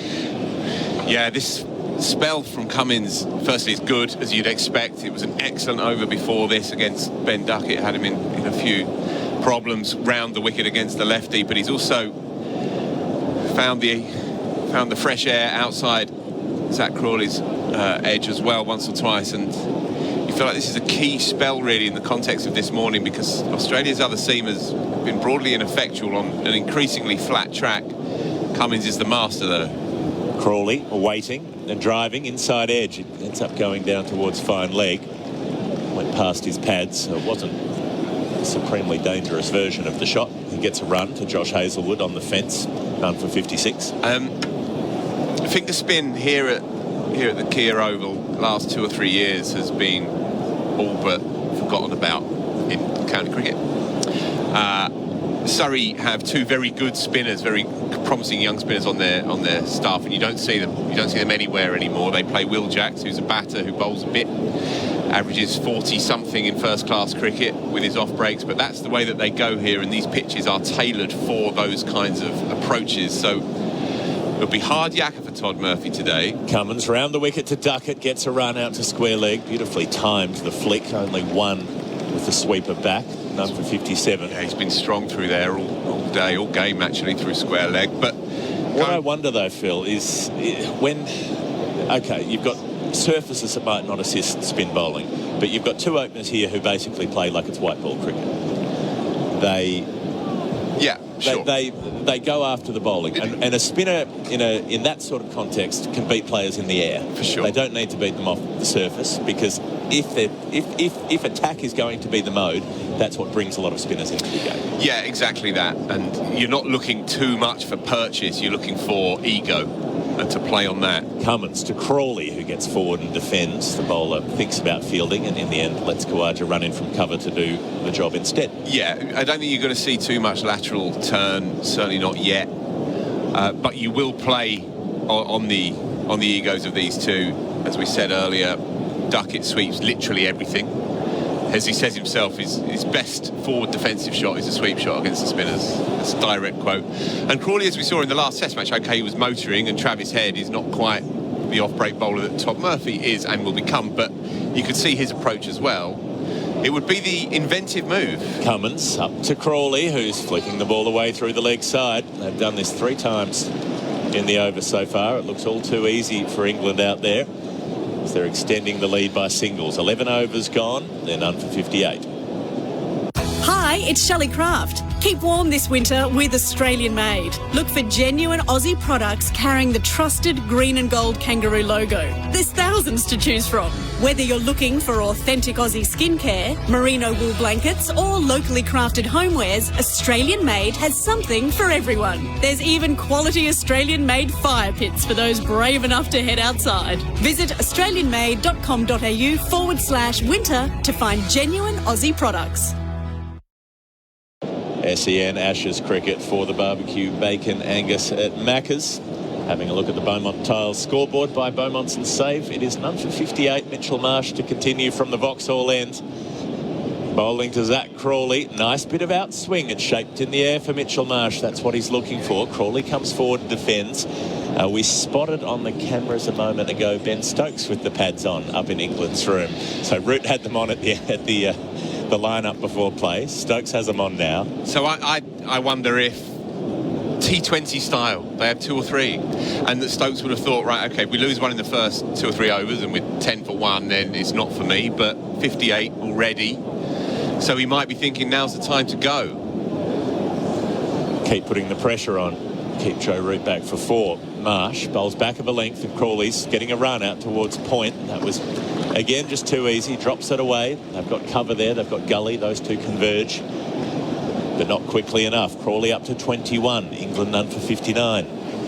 What I would like to see is each member of England's 11 just one by one wander out sort of onto the balcony wearing pads and then go back in, then swap them over to someone else, send them out. Just really keep Australia guessing. I just feel with Mitch Marsh up against Zach Crawley, Patrick Cummins has got to live a little, really. He's got 2 slips and a wideish gully, but we saw in the first innings Crawley edged through that vacant area. Steve Smith almost took a worldie. You need to gamble a bit. You've got to live a little. Get another one in there. Marsh will bowl to the left-hander now. Duckett angles across him. Duckett cuts out behind point. He'll just get one to the sweeper. Murphy coming in, fielding his only contribution to the innings so far. They're none for 60. Duckett up to 36. Yeah, I'm less concerned about packing the cordon against Duckett when Mitch Marsh is bowling, because it's not really his natural angle to go across the lefty. But against Crawley, he's a conventional away swinger in English conditions, is Mitch Marsh. And Crawley goes for everything, and he goes for it on the up. And Marsh bowls heavy balls, but with a little bit of a way duck, as we've seen earlier in this over. Get one more in, yeah, Patrick. Get one more in. Do you need your deep backward point to save a boundary if he gets away with one? You want another catcher. Marsh, good delivery, bit of outswing. Well, he cracks it out to that deep backward point. Although if they'd had a square gully, that fielder might have been in a position to cut that one off. So you win on one angle, you lose on the other. None for 62. Crawley has gone to 22 with that single. Philip Long. Very quickly, there was the scorer's nightmare there. The delayed no ball about 10 minutes after the ball had been bowled. Oh, I missed that. I missed that one. It was so late. Good spot, Phil. That's why he's scoring and we're not. He's scoring, we're jawing. And imploring. Tomorrow it might be pouring. Here's Mitchell Marsh outside the off stump. Awkward back cut from Duckett, but he gets decent purchase on it. Out to deep cover in the end. And the deep backward point runs around the field. They'll get 2 runs. Duckett to 38. England done for 64. Curious player, isn't he? Ben Duckett. It's in funny areas with a slightly crabby, awkward technique, but it's working. He's one of the worst looking good players that I've seen. Right. But he's interesting, though, because he's curious and a bit idiosyncratic. And I like watching because he's settled upon this peculiar, quirky way of doing things, and it's working for him. Duckett waits for Marsh and swings at one down the leg side, hooping away. I wonder if that was actually deliberate from Marsh, given that he picked up Duckett that way in the first innings, gloving down leg. That one was a bit too wide, and Duckett couldn't catch up with it, although he tried. Well, from memory, top edge at Lord's twice, to be caught by the keeper, and obviously down at long leg, and obviously, as you say, the glove down the leg side as well. So it may well be a tactic for Australia. He gets quite a long way across, plays outside his thigh pad line, so you're always in with a chance there. Marsh runs up to Duckett, bit of swing, bit of bounce that time from Marsh as well. Duckett's surprised, as he was from a delivery from Marsh in the previous over, has to hop up in order to defend it down into the pitch. But he does so, he survives, he's got 38 runs to his name. England have faced only 12 overs and they're none for 64. What's better than winning a test match? Winning the Ashes. Host Plus has been named Super Ratings Super Fund of the Year for 2023, based on strong performance, competitive fees and a focus on members. That's a plus. Issued by Host Plus Pty Limited. Visit lonsec.com.au for awards and ratings criteria and disclosure. General advice only. Consider the relevant Host Plus PDS and TMD at hostplus.com.au. Awards and ratings are only one factor to consider. Past performance is not a reliable indicator of future performance. Search Compare Host Plus today.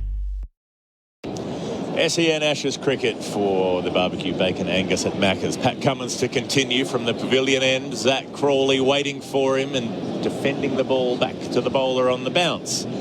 So Crawley is playing that little bit more circumspectly than perhaps first up at Old Trafford. Remember him trying to drive on the up about 6 different times, missing the ball, edging it past his leg stump, swinging at absolutely everything.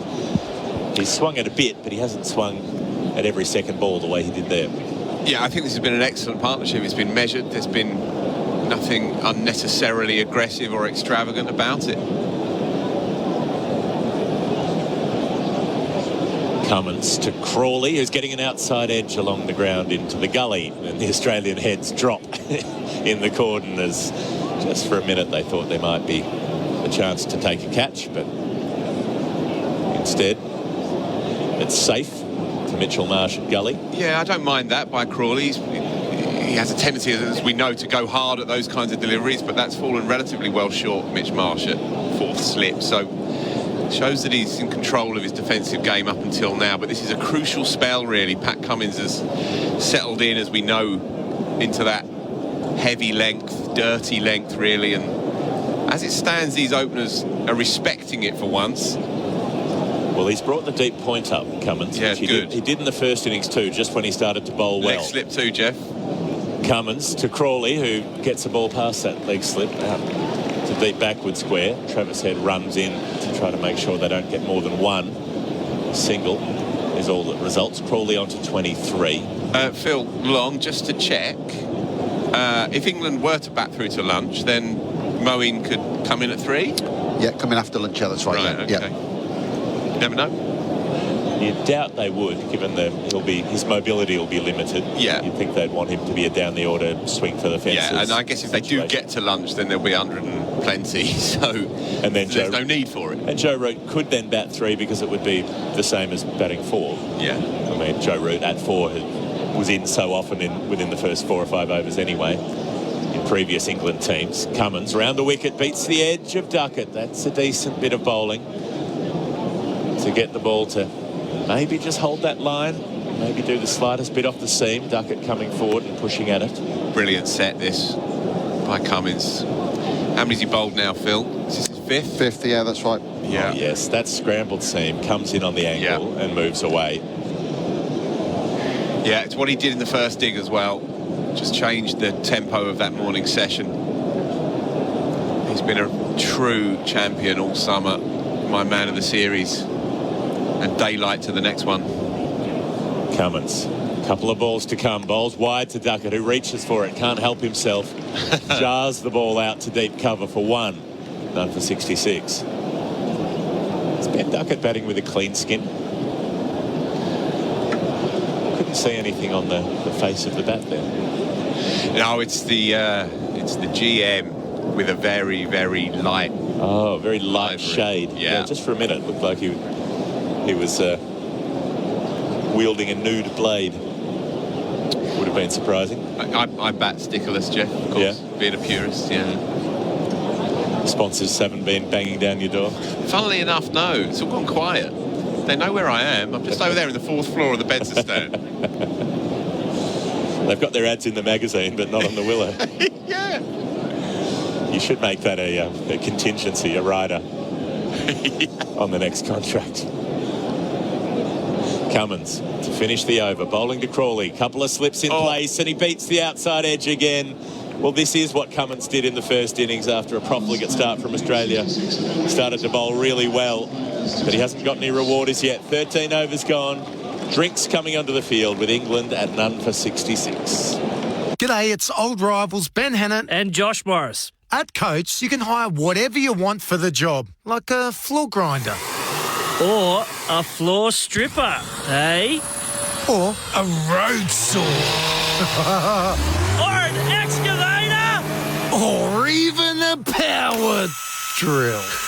What is that? Okay, Josh, you won this round. Hire any equipment for any job. Visit your nearest Coates or Bunnings warehouse. Coates, equipped for anything.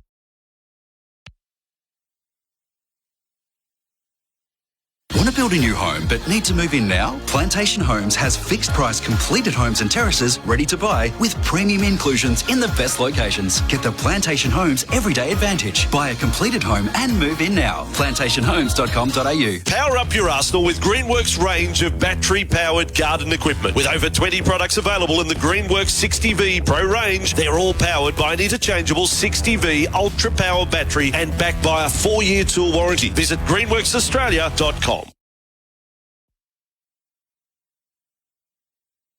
G'day, John from Salmon Plumbing. When you need a plumbing job done, there's only one thing to do. Don't muck about, call the trout. Plumbing fail, call the whale. If you want the best deal, call the eel. Salmon Plumbing. We're up to 50% cheaper than the big guys, and we'll be there on time guaranteed, or the first hour's free. Don't flip your lid, call the squid. Salmon Plumbing, bad puns, but great plumbers. Call 1300 Salmon. That's 1300 725 666. salmonplumbing.com.au. QBCC 741050. On the way here, delivers to Crawley. Crawley slashing outside the off stump for 4. Crunching out through the covers, reminiscent of the shot he played from the first ball of the series.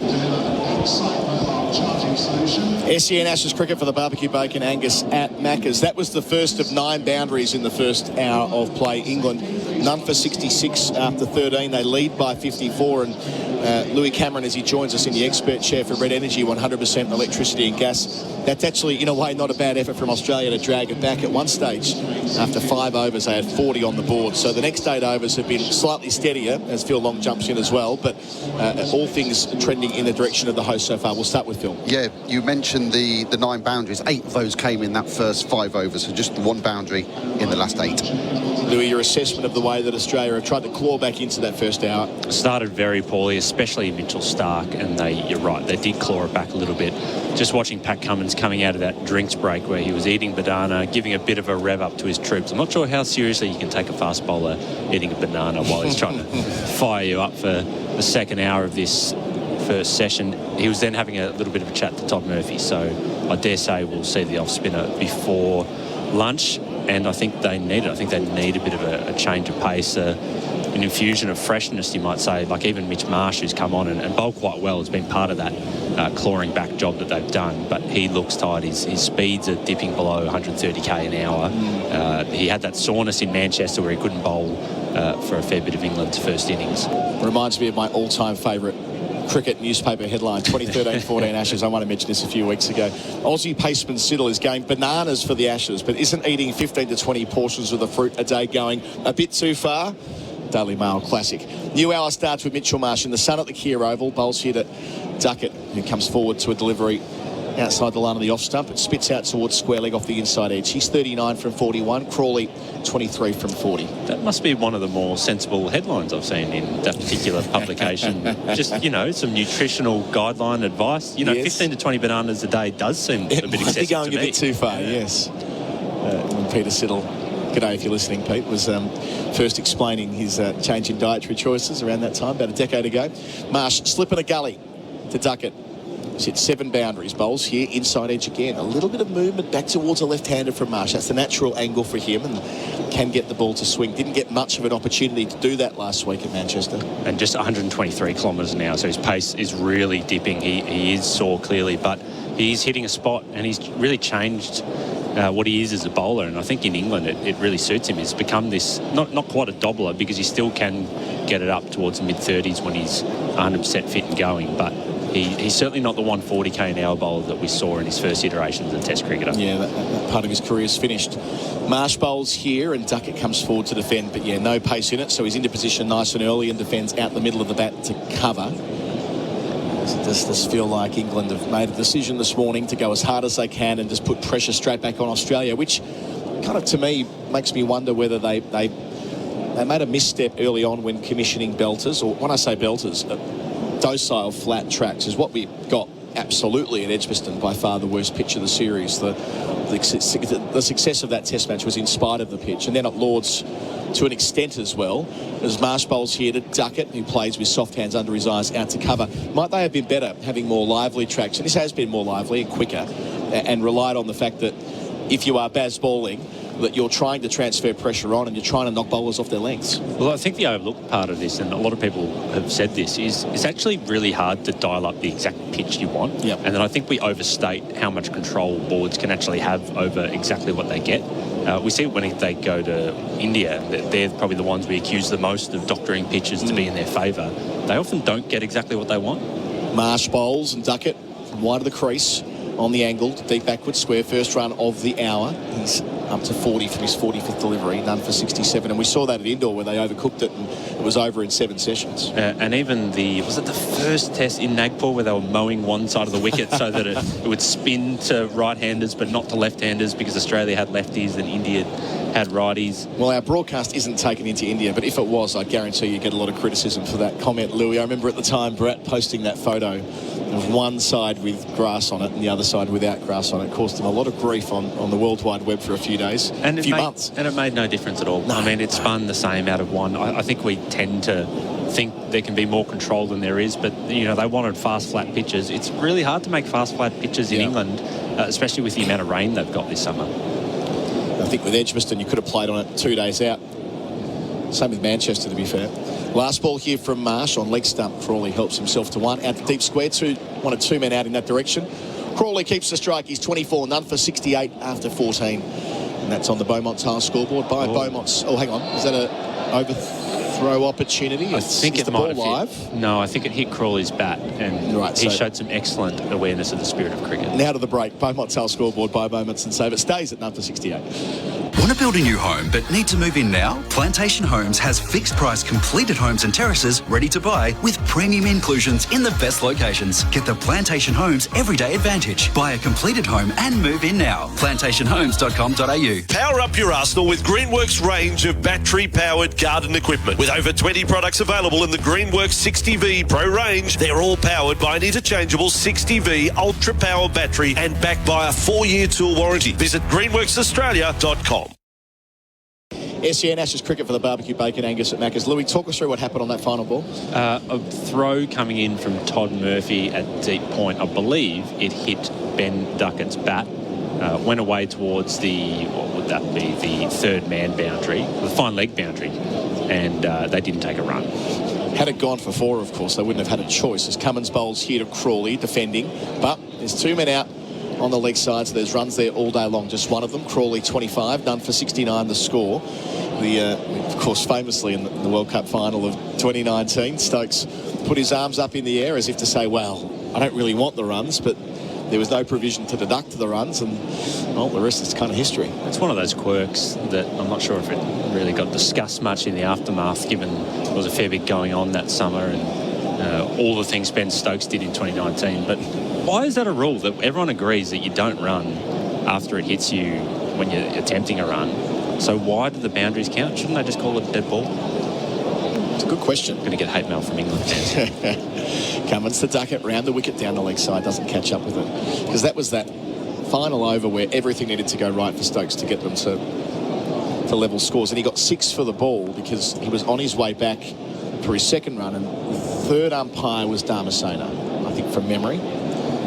Bharat will confirm this. I think it was third umpire Damasceno who, in communication with the central umpire, said they've crossed, therefore it's 6. And after when it was all said and done, the slow-mo suggested that they actually hadn't crossed and it should have been 5, not 6. And that would have meant that New Zealand, well, may have played out differently with 2 balls to go. Cummins delivers. It's full and straight and defended into the offside. Quick single from Duckett. Danger end. Dives. Gets through. Labuschagne, for once, doesn't nail the direct hit.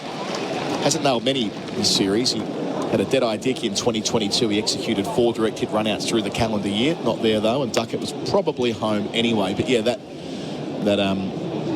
slowed down footage made it appear as though England were very lucky to get that extra run heading down the hill, wasn't it?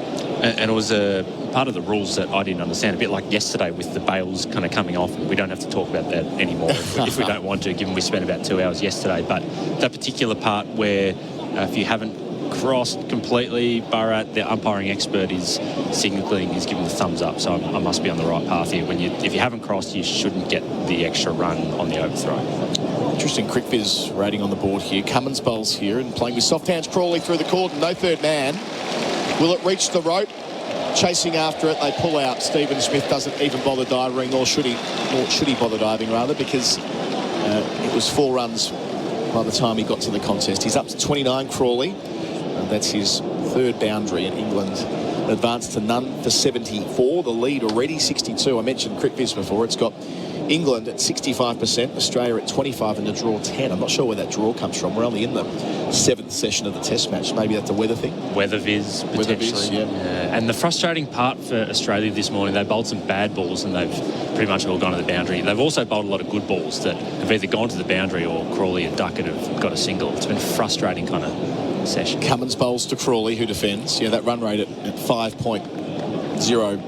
Just gone under 5 for the first time, 4.99. Feels like we've watched an entire series where England are going at about 5 and over. 100%. And I mean, the eternal question is, do you leave the deep point out? Do you put your square leg back to stop the boundaries, but allow them to get singles off your good ball? Interesting enough, they've just brought up deep point for Crawley up for this over, which is pretty much why they got the 4 off that first ball. They didn't have the fine deep point to kind of come around and stop it. Looks like they really want to bowl straight to Crawley with 2 men back on the hook. So last ball from Cummins here. Up to Crawley, bowls here. Crawley, inside edge. Skews out. Well, not so much an edge, but the inside part towards deep mid-wicket. They take 2 on the arm. Good running. And identified an opportunity with Hazelwood in off the rope, and they get there. So 15 overs gone. None for 76. No, this is not a one-day international. Crawley 31, Duckett 41, and that's on the Harvey Norman scoreboard. Queensland is the place to race. On a weekly basis, there's almost 30 meetings across the Sunshine State. So whether it's racing, pacing or chasing, Queensland has it all. Giddy up and find all the latest news, including horse, jockey and trainer profiles, race replays, bike bookers, expert tips and form analysis. Plus, you could find all the info you need to plan your fun at all the major race days and events. Visit racingqueensland.com.au, where Queensland is racing. SEN Ashes cricket for the barbecue, bacon, Angus at Macca's. Louis Cameron with me for Red Energy, 100% Australian electricity and gas. We're 15 overs in, but it feels like already, if they don't get Murphy into the attack soon, and this partnership, if it were to continue building, it might be hard to find a way in. They've just slowed things down a wee bit. It'll be Marsh again. He's bowled 3 overs from the Vauxhall end. I expect this is the end that Murphy gets due to the prevailing breeze. Louis? Yes.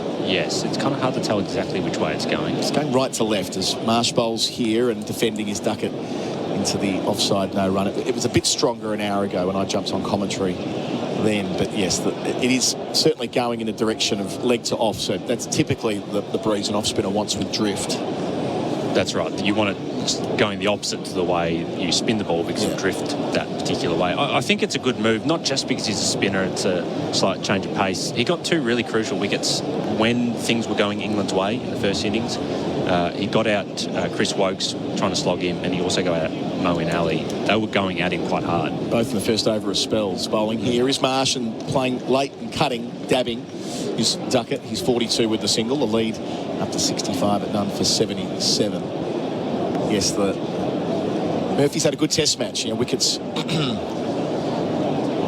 couple of them, as you say, in the first innings. 2 for 22 were his final figures. But getting Moeen, when that partnership had reached 111 from 107 balls, it was a big turning point and opened up England's middle order. So that has to be the next lever that Cummins pulls at some point.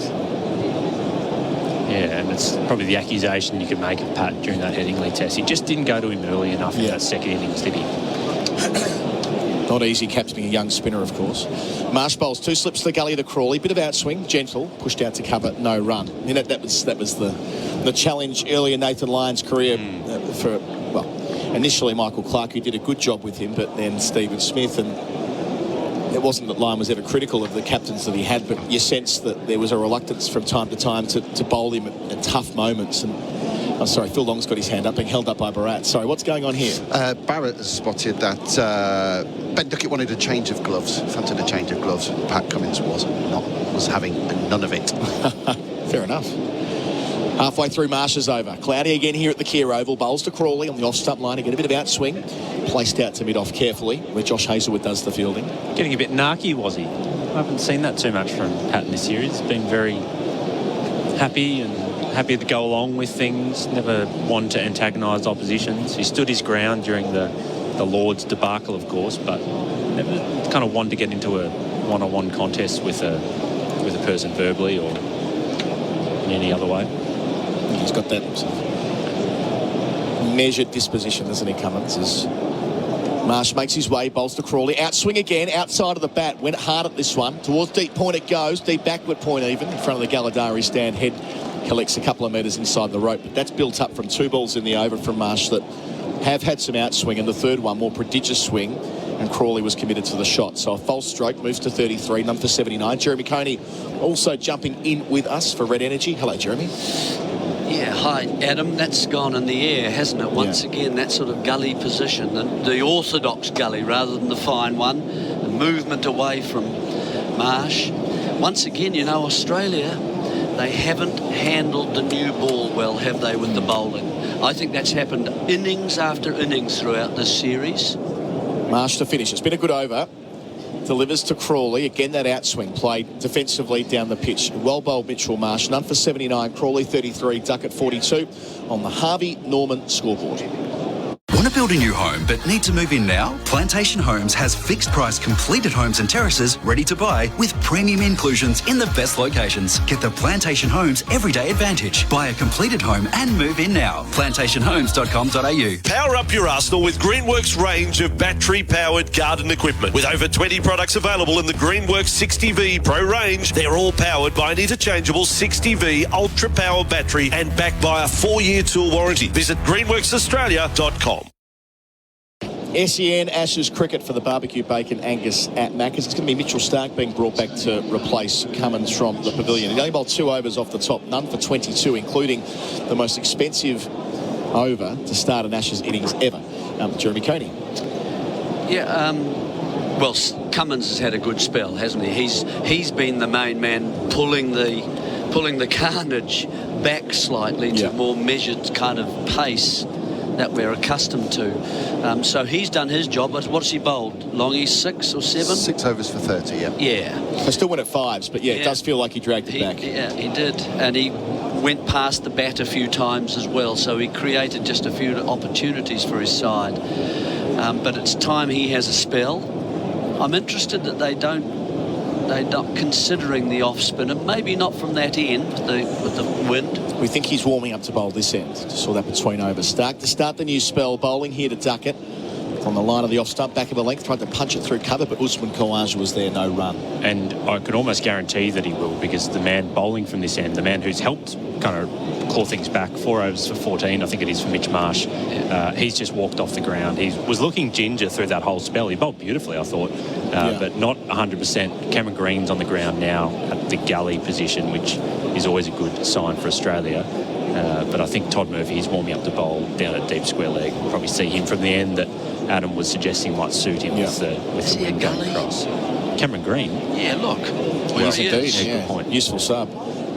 Stark bowls and Duckett get down low in defence. Pretty handy to be able to take Marsh off the field for a little pit stop and move the best gully fielder we've seen in the modern game slot in to replace him. Yeah, but he's fielding fourth slip. Yeah, more. That's a slip. Yeah. Position really. I mean, he could be probably 3 or 4 metres at least to his left. Mind you, might still be there. He does both by the time he falls over. Yeah, he's fifth slip, fourth slip, third slip.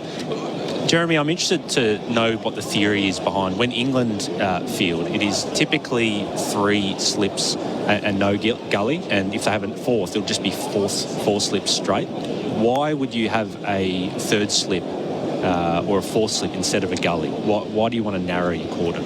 I suppose where you it depends on the line you're bowling, doesn't it, and the pace of the pitch a little bit. Sometimes the batsman himself.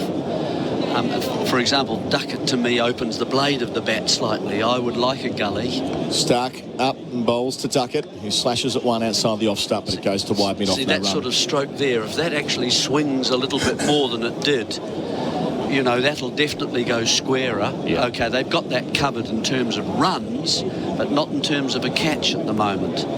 So I think, it's just a combination of those things I mentioned, that, and perhaps the pace of the pitch sometimes. Quicker pitches, you'd want it more narrow, Finer, wouldn't you? yes. Yeah, so no gully, probably more of a fourth slip on quicker pitches, but slower. The edges are going to go squarer. Yeah. Duckett's 42 from 52, has the highest strike rate ever for an opening bat in Test cricket. Stark to him here, close to the stumps. Duckett looking to score, but again finds the man at mid-off. A bit straighter this time. Labuschagne juggles it up and takes it. I don't know, you guys have seen Stark and Hazelwood, and bowl. I get the feeling they bowl up there very nicely and they wait for the ball to swing and hope that it'll swing or hope that it'll seam a little bit and move around, and Hazelwood. But have they adapted well enough to these two? They're rather different players. One tall, one short, one you can bowl wider at and perhaps bring more, chances into play. The other one, nurdles around, won't let the ball go, and so on. Have they changed enough? Stark bowls, Duckett beaten outside the line of the off stump. That's Stark's best delivery of the day. Just stood up off the seam, maybe a bit of gentle swing as well. Either way, Duckett beaten defending. Because today, Aussie had to win that first hour for me. If things were going to go, half an hour even. First few, you've got to win those parts before they get hit, and then you're sort of you're into a saving operation. And I think that's just what we've seen a number of times in this series. And credit to England. I think they've stumbled across a really good opening partnership. They complement each other really well, these two. You mentioned how short Duckett is, how tall Crawley is, one being left-handed, one being right-handed. It's a really good combination. Stark to finish the over. All dots so far. And he beats him again. Shout for caught behind from Stark and from Smith at second slip. Smith's fairly certain he's hit it. He's going up to Cummins. We saw the previous ball was ever so close to the outside edge on our replay for tyre power, winter safety sale. This is even closer. Will Cummins go? He does go. We're going upstairs for Imar Insurance. The tradies mate, call 13 Imar. They're the tradies mate. That's Imar. So Stark's talking to the two England batters on our screen for tyre power, winter safety sale. They seem pretty relaxed. First replay here, Jeremy Coney. What do you think? Well, it's certainly moved away slightly. It's very close to that outside edge, isn't it? Yes, it is. Could be one of those maybe where the batter doesn't actually know. Interesting. Carey's important here, isn't he? And he's just lost a bit of confidence as this series has gone on. I hope he's feeling a bit better today. Here's Ultra Edge, all important, and there is a spike. There's a spike that'll be given out. That'll be overturned by Nitin Menon. Mitchell Stark back into the attack, and after copping some tap at the start of the innings, he's completed a wicket maiden here, and it's a big wicket. Ben Duckett, who got off to a flyer, is caught behind for 42. England lose their first wicket with the score on 79. Well bowled, Mitchell Stark. Brilliant comeback from Mitchell Stark. That ball just swung away just a touch from Ben Duckett. It was full enough. It was a brave ball, and it's just swung away enough to get that outside edge, and well pouched by Alex Carey. Great review. I think Steve Smith was probably the only one who was really convinced. Marnus Labuschagne was coming in from mid-off saying he's hit it, but Marnus Labuschagne always says that. So they did well. Pat Cummins did well to kind of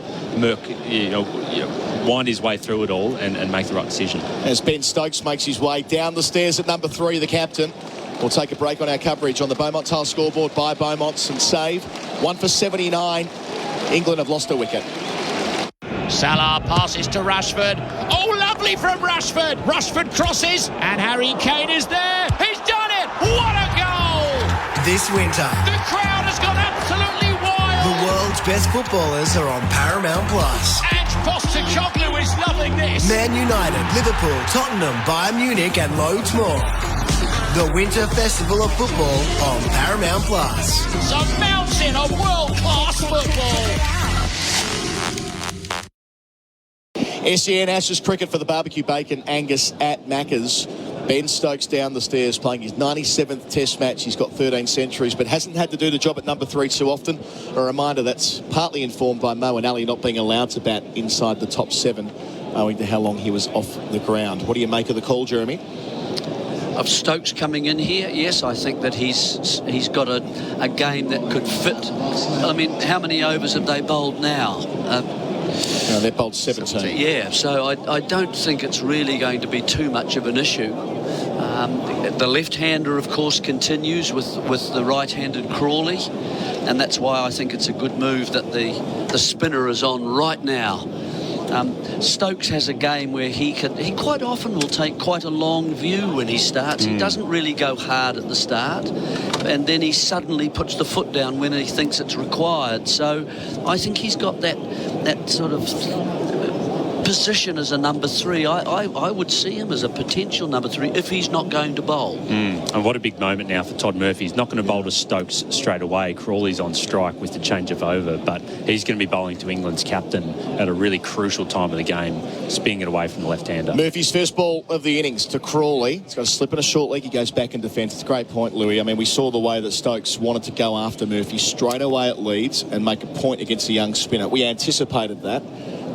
Will Stokes do the same today? Yeah, I think he has to. I think they only know one way, don't they? But Jeremy's right. He does take his time sometimes. Murphy in over the wicket. Crawley plays down to long on where there's a fielder. Just checked his drive there. Hazelwood collects, racing it off the rope. 1 for 80. Crawley up to 34. Just the second time Ben Stokes has batted at number 3 in a test. First time for 5 years. He batted there against Sri Lanka at Pallekele back in 2018. Ah, yes. He made 19 off 27 balls. That was the test when they were shuffling the pack when Johnny Bairstow got injured from a football injury before the match, and they used Stokes as a makeshift number 3. There was a lot of calls for Stokes to open in this series because, well, Crawley's lead-in wasn't crash hot at county level, and if looking around for how they could get Folkes and Bairstow both in, many people said that, well, Stokes has got a pretty good technique against the new ball. Why not try that? I might have been one of them. In the end, Crawley's proven to be a visionary selection. Nevertheless, here he is at 3, facing his first ball. Murphy slipping a short leg. Stokes gets forward inside edge past the man at forward short leg or backward short leg. Labuschagne. Just from the body language, I reckon that might have been kind of a quarter chance. We'll get a number of replays for tyre power, winter safety sail. So he set up at short leg, but just behind. And it went into the turf just in front of where his right hand might have been. And he's quite a way behind there. I mean, that's almost a leg slip. It's like a short leg slip. So Australia has clearly seen something from Ben Stokes in the way he plays early against his innings, against spin, knowing that Murphy's not going to turn it a lot on a day 3 pitch. That was nearly an inspired move. So a very narrow, fine slip as well. Bowls here to Crawley, sweeping past Labuschagne at forward short leg for 4. Labuschagne was jumping in the air, taking evasive action, and fair enough too. Crawley middled that, up to 38. That's his 4th boundary. 1 for 85, leader 73. Eventful start here for Murphy. The man at sort of 45 is in a strange position, isn't he, for a sweep stroke? I mean, he would be squarer, or he'd be up for the catch for the top edge. Kind of have it a bet each way, aren't they? Yeah. Murphy with that kick before setting off. Our end, bowls here. Crawley down to mid-on, or long on rather, for the second time in the over. Gets 1, he's 39, 1 for 86, leader 74. 1 ball left in the over at Stokes, and yes, that backward short leg, almost like a leg gully in terms of depth, but unusual. Murphy round the wicket to the England skipper. It's 1 from 1. Bowls here. Stokes gets forward before shouldering arms. Well outside the off stump. They'll be changing commentary after the break. Geoff Lemon in for me, taking us through to lunch. England 1 for 86, Leader 74, Crawley 39, Stokes 1, and that's all on the Harvey Norman scoreboard.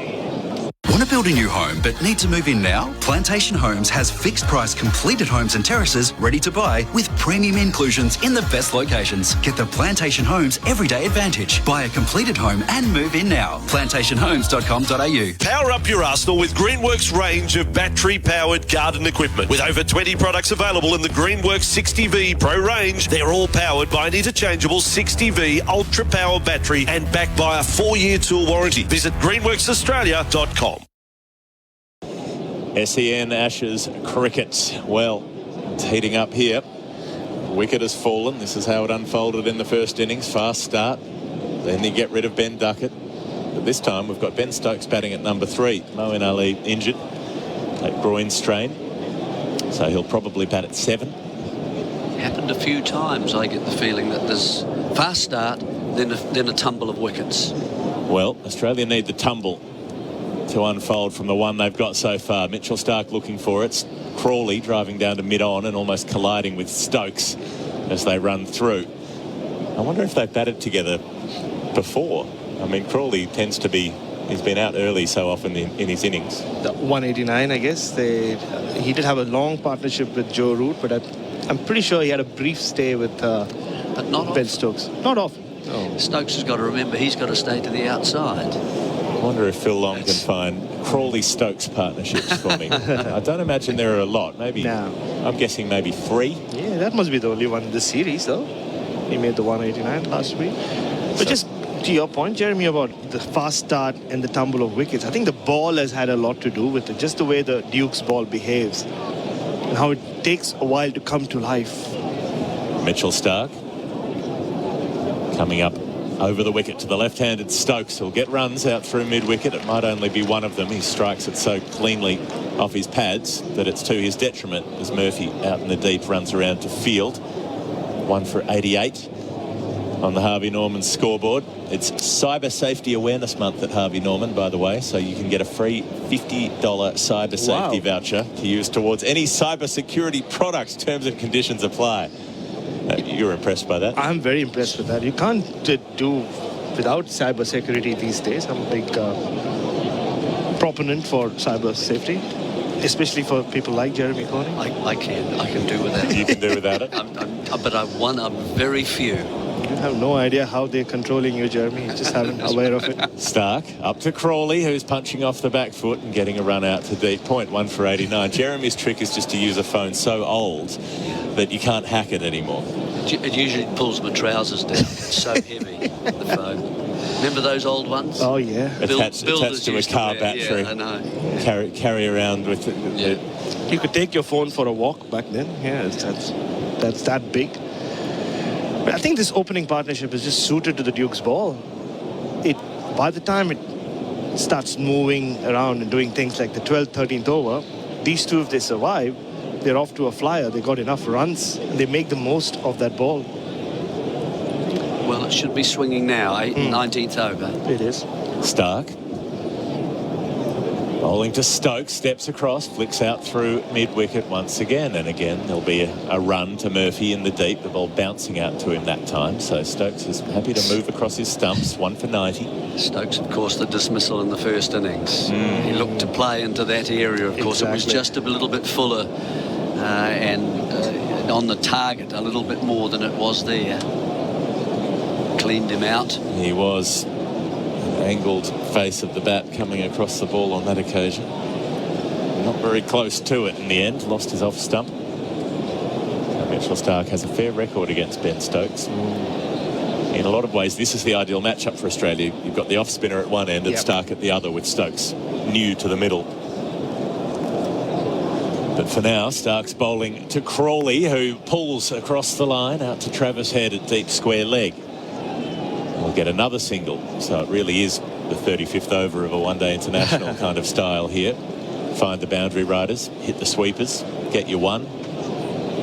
Yeah, traditional old-school 50-over cricket as well. Back in the day, 50-over cricket has also changed. Who changed it? England. The reinventors of modern day cricket, aren't they? Bay ball. A bay ball, yes. Trevor Bayliss was behind that renovation of the England team from 2015 when they got punted out of the World Cup in the quarterfinals by Bangladesh. Rubal Hussain, what a spell that was from the Bangladeshi. Quick. I know. Kept hitting the stumps. Yeah, they didn't even qualify for the quarters, did they? Well, it was after they'd been torn up in the group stage by who other than Brendan McCullum, who I think, from memory, 77 maybe off about 40 balls. Was something like that. And then Tim Southey took 7 wickets and bowled them out for sod all.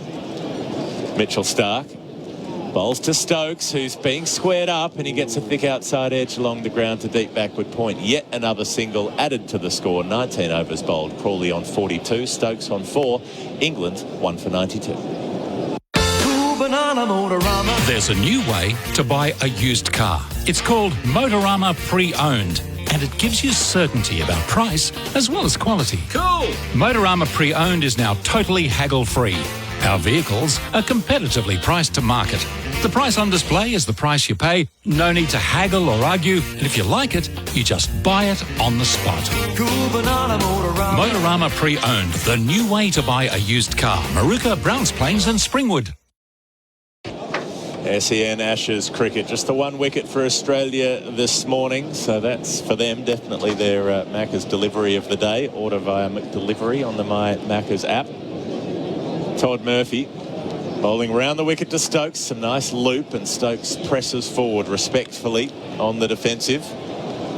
Australia desperately want to be celebrating another wicket for Tobin Brothers Funerals, celebrating lives. Phil Long? It's the 6th time these two have batted together in Test cricket. 6th Murphy to Stokes on the leg stump, and Stokes flicks it away for runs. Just the one in the end as mid-on in the form of Cummins gets across to field at a wider position, 1 for 93. Interesting, one of those times was the England versus West Indies Test match at Old Trafford back in 2020. The England batting order that day in the second innings. Joss Buttler and Ben Stokes opening, Zach Crawley at 3. That's right. That's right. That does ring a bell when they decided to shift things up a bit there. Stokes made a very slow 100 in that. He had an innings where he batted very slowly for a while and then branched out at the end of it.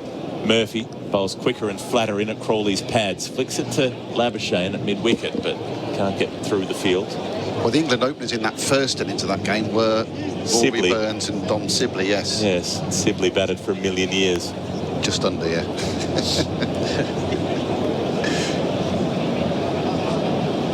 Murphy darts it through quickly again and dives across to field well off his own bowling. Yeah, it was one of those times when, because it was the middle of the first year of COVID and we were all in lockdown, we actually had to watch that Test match. There was nothing else to do. That's true. We had to watch Dom Sibley bat for 3 days. 120 of 372 balls. Yep. Flight. Down the wicket comes Crawley and drives him through. Extra cover for 4. How's that for a stroke? Got to the pitch. Murphy darted the previous couple of balls, gave that one a little bit more flight, and Crawley sent back his RSVP post haste. 1 for 97 as he lavishes that through the covers. That's just class. And not just the way he played it, the way he placed it as well. Used his hands lovely fashion. Get it past Pat Cummins and mid off. Murphy to finish the over, and down the pitch comes Crawley, and he winds it away through mid-wicket for a single out to the sweeper on the fence. Marsh trots into field. So, challenges for Murphy, challenges for Australia. Crawley up to 47. England 1 for 98. Want to build a new home but need to move in now? Plantation Homes has fixed price completed homes and terraces ready to buy with premium inclusions in the best locations. Get the Plantation Homes everyday advantage. Buy a completed home and move in now. Plantationhomes.com.au. Power up your arsenal with Greenworks range of battery-powered garden equipment. With over 20 products available in the Greenworks 60V Pro range, they're all powered by an interchangeable 60V Ultra Power battery and backed by a 4-year tool warranty. Visit greenworksaustralia.com. SEN Ashes cricket. England ticking along. They've lost 1 wicket, that of Ben Duckett, but on the Harvey Norman scoreboard. They're 1 for 98. Enjoying themselves out there. Ben Stokes at first drop. Why not? They're willing to try anything, this England side. Mitchell Starc starting a new over to Crawley, who's driving him away almost past mid-off. Cummins half stops the ball, has to keep chasing it back to the rope, slides again and collects it. The old double save, like he's some sort of banking company. In the end, they race back for 3, and that will raise a half century for Zach Crawley. Another one in the series. It brings up England's 100 as well. 1 for 101. And Crawley keeps on influencing this Ashes contest. 56 and 12, not out in the first test. 61 and 7 in the second. 44 and 3 in the third. 33 and 44. Sorry, that was in the third. The 56 and 12 not out was against Ireland. And then he's got his 189 in the fourth test at Old Trafford. He got 22 in the first dig here, and he's up to 50 not out in the second innings. Doing the job for England consistently through the series, something that was asked of him. Stokes flicks runs off his pads, out to Murphy, gets a good piece of it. Murphy sliding, almost crashes into the fence, but the ball does. Stokes picks up a boundary, struck out of the middle. He's got 9 from 8 balls, 1 for 105. The runs keep coming. Yes, the series has progressed. One thing that Australia have lost, or where Australia have lost, is in the field. They become sloppier and sloppier. Pat Cummins a couple of times today could have stopped the ball, but just couldn't there.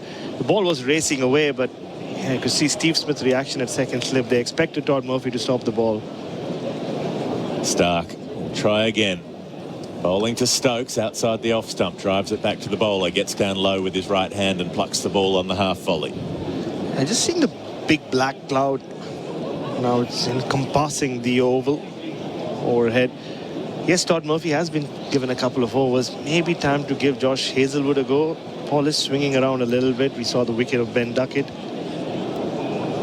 That's one thing we've seen from Pat Cummins. He's not the most flexible of captains, is he, Jeremy? No, he doesn't try things too much. He follows the tried and true routine. Starc bowls to Stokes, who's beaten outside the off stump. A ball that moves away a little bit. If there is swing there for Starc, it'll generally be away from the left-hander. That looks more like seam movement off the surface. Yeah. Definitely was off the pitch. Maybe it was the wobble seam delivery, which he does bowl quite a bit. Australia have to strike at least once more before the lunch break.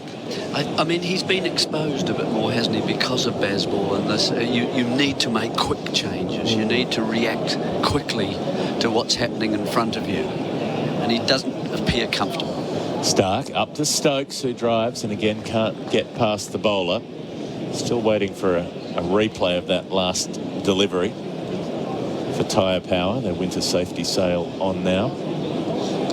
And we saw that with the way he used Todd Murphy in Headingley, where maybe he could have brought him on 3 or 4 overs earlier, but he just gives him that 1 over before lunch, which is done quite often in Test cricket. But in that circumstance, you learnt nothing from that 1 over from Todd Murphy. And then by the time he brought him back for another over, the game had moved away from them.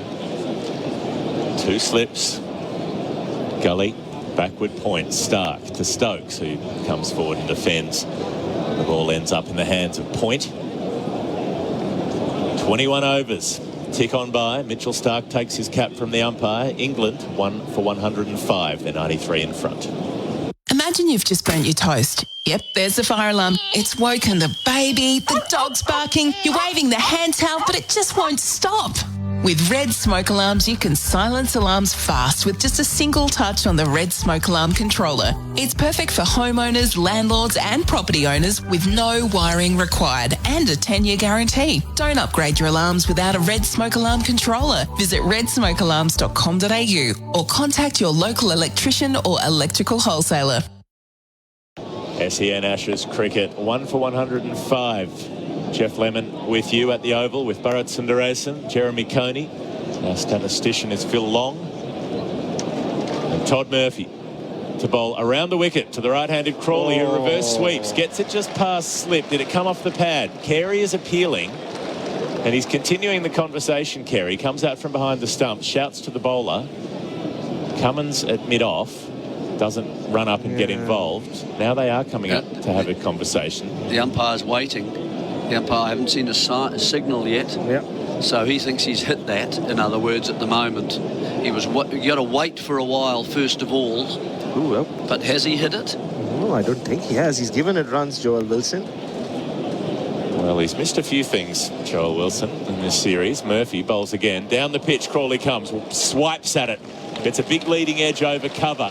He'll pick up 4 for it. It's a very unconvincing shot. He was aiming over long on. And he ends up getting it to a squarish cover for 4. England take the lead up to 99. Crawley's up to 56. 1 for 111. I like that from the spinner. He's defeated him in the air there. He's tried to go down the wicket as Crawley, and he didn't quite get there, and he's looking to hit leg side more. Murphy bowls to Crawley again, and he sweeps on the leg stump down to the deep backward square leg for another run. Crawley to 57. England's the lead goes up to 100. They're 1 for 112. But what happened with that LBW shout? That's the one that we're waiting to see on the replay for tyre power, the winter safety sail. Now it beats the bottom edge. No, he has not hit that. He's not hit that. And that looks very tight. That could be going on to hit the stumps here. I'd like to see the ball tracking there. It's hit him on the ankle. Might just have been impact outside. It drifted across a bit.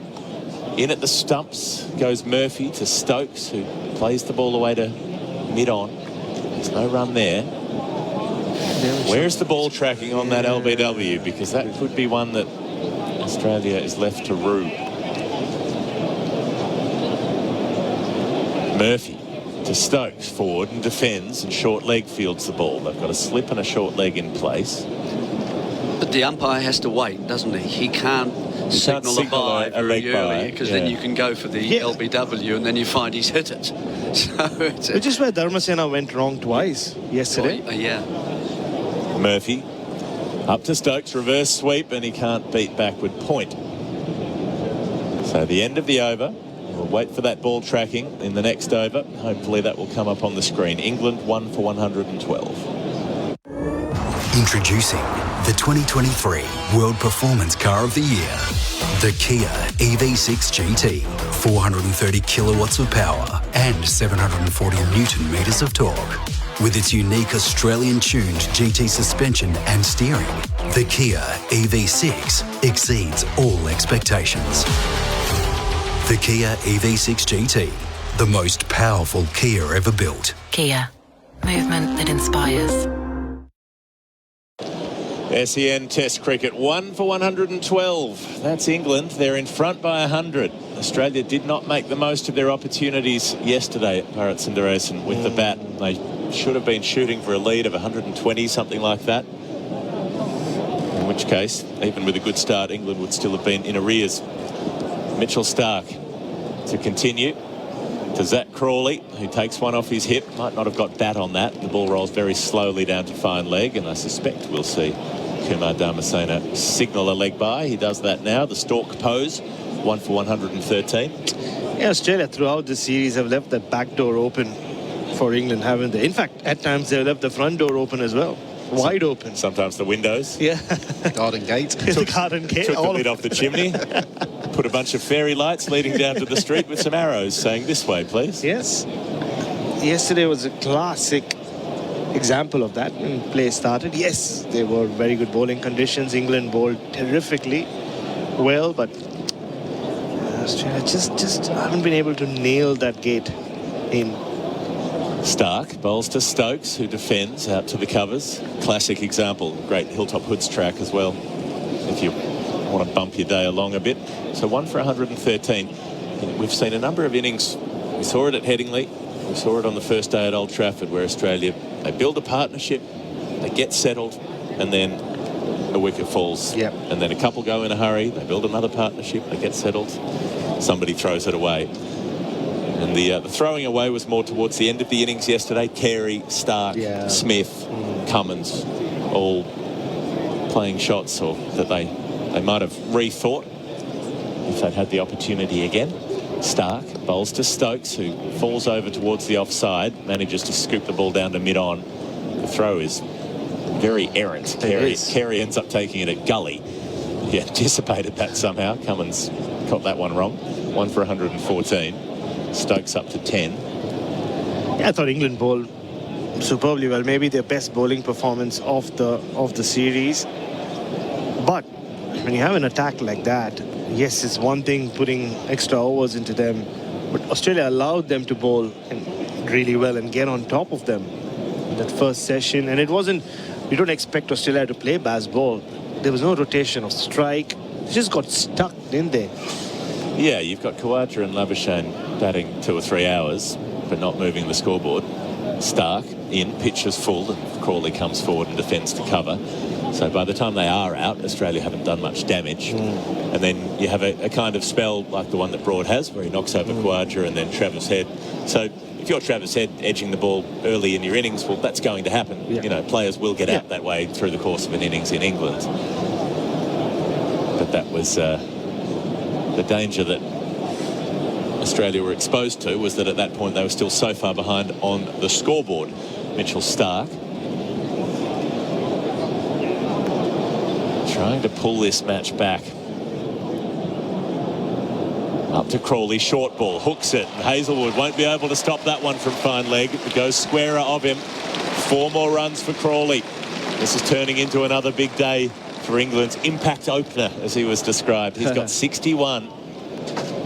They lead by 106. Phil Long? No, I was about to make the point that Australia got stuck, whereas England go the other way. Very quickly, a lot happens. They lose wickets. Yeah. But they have runs suddenly there's a lot of runs on the board. Yep. So you could criticise England's approach on day one, but they end up level pegging with Australia on the first innings.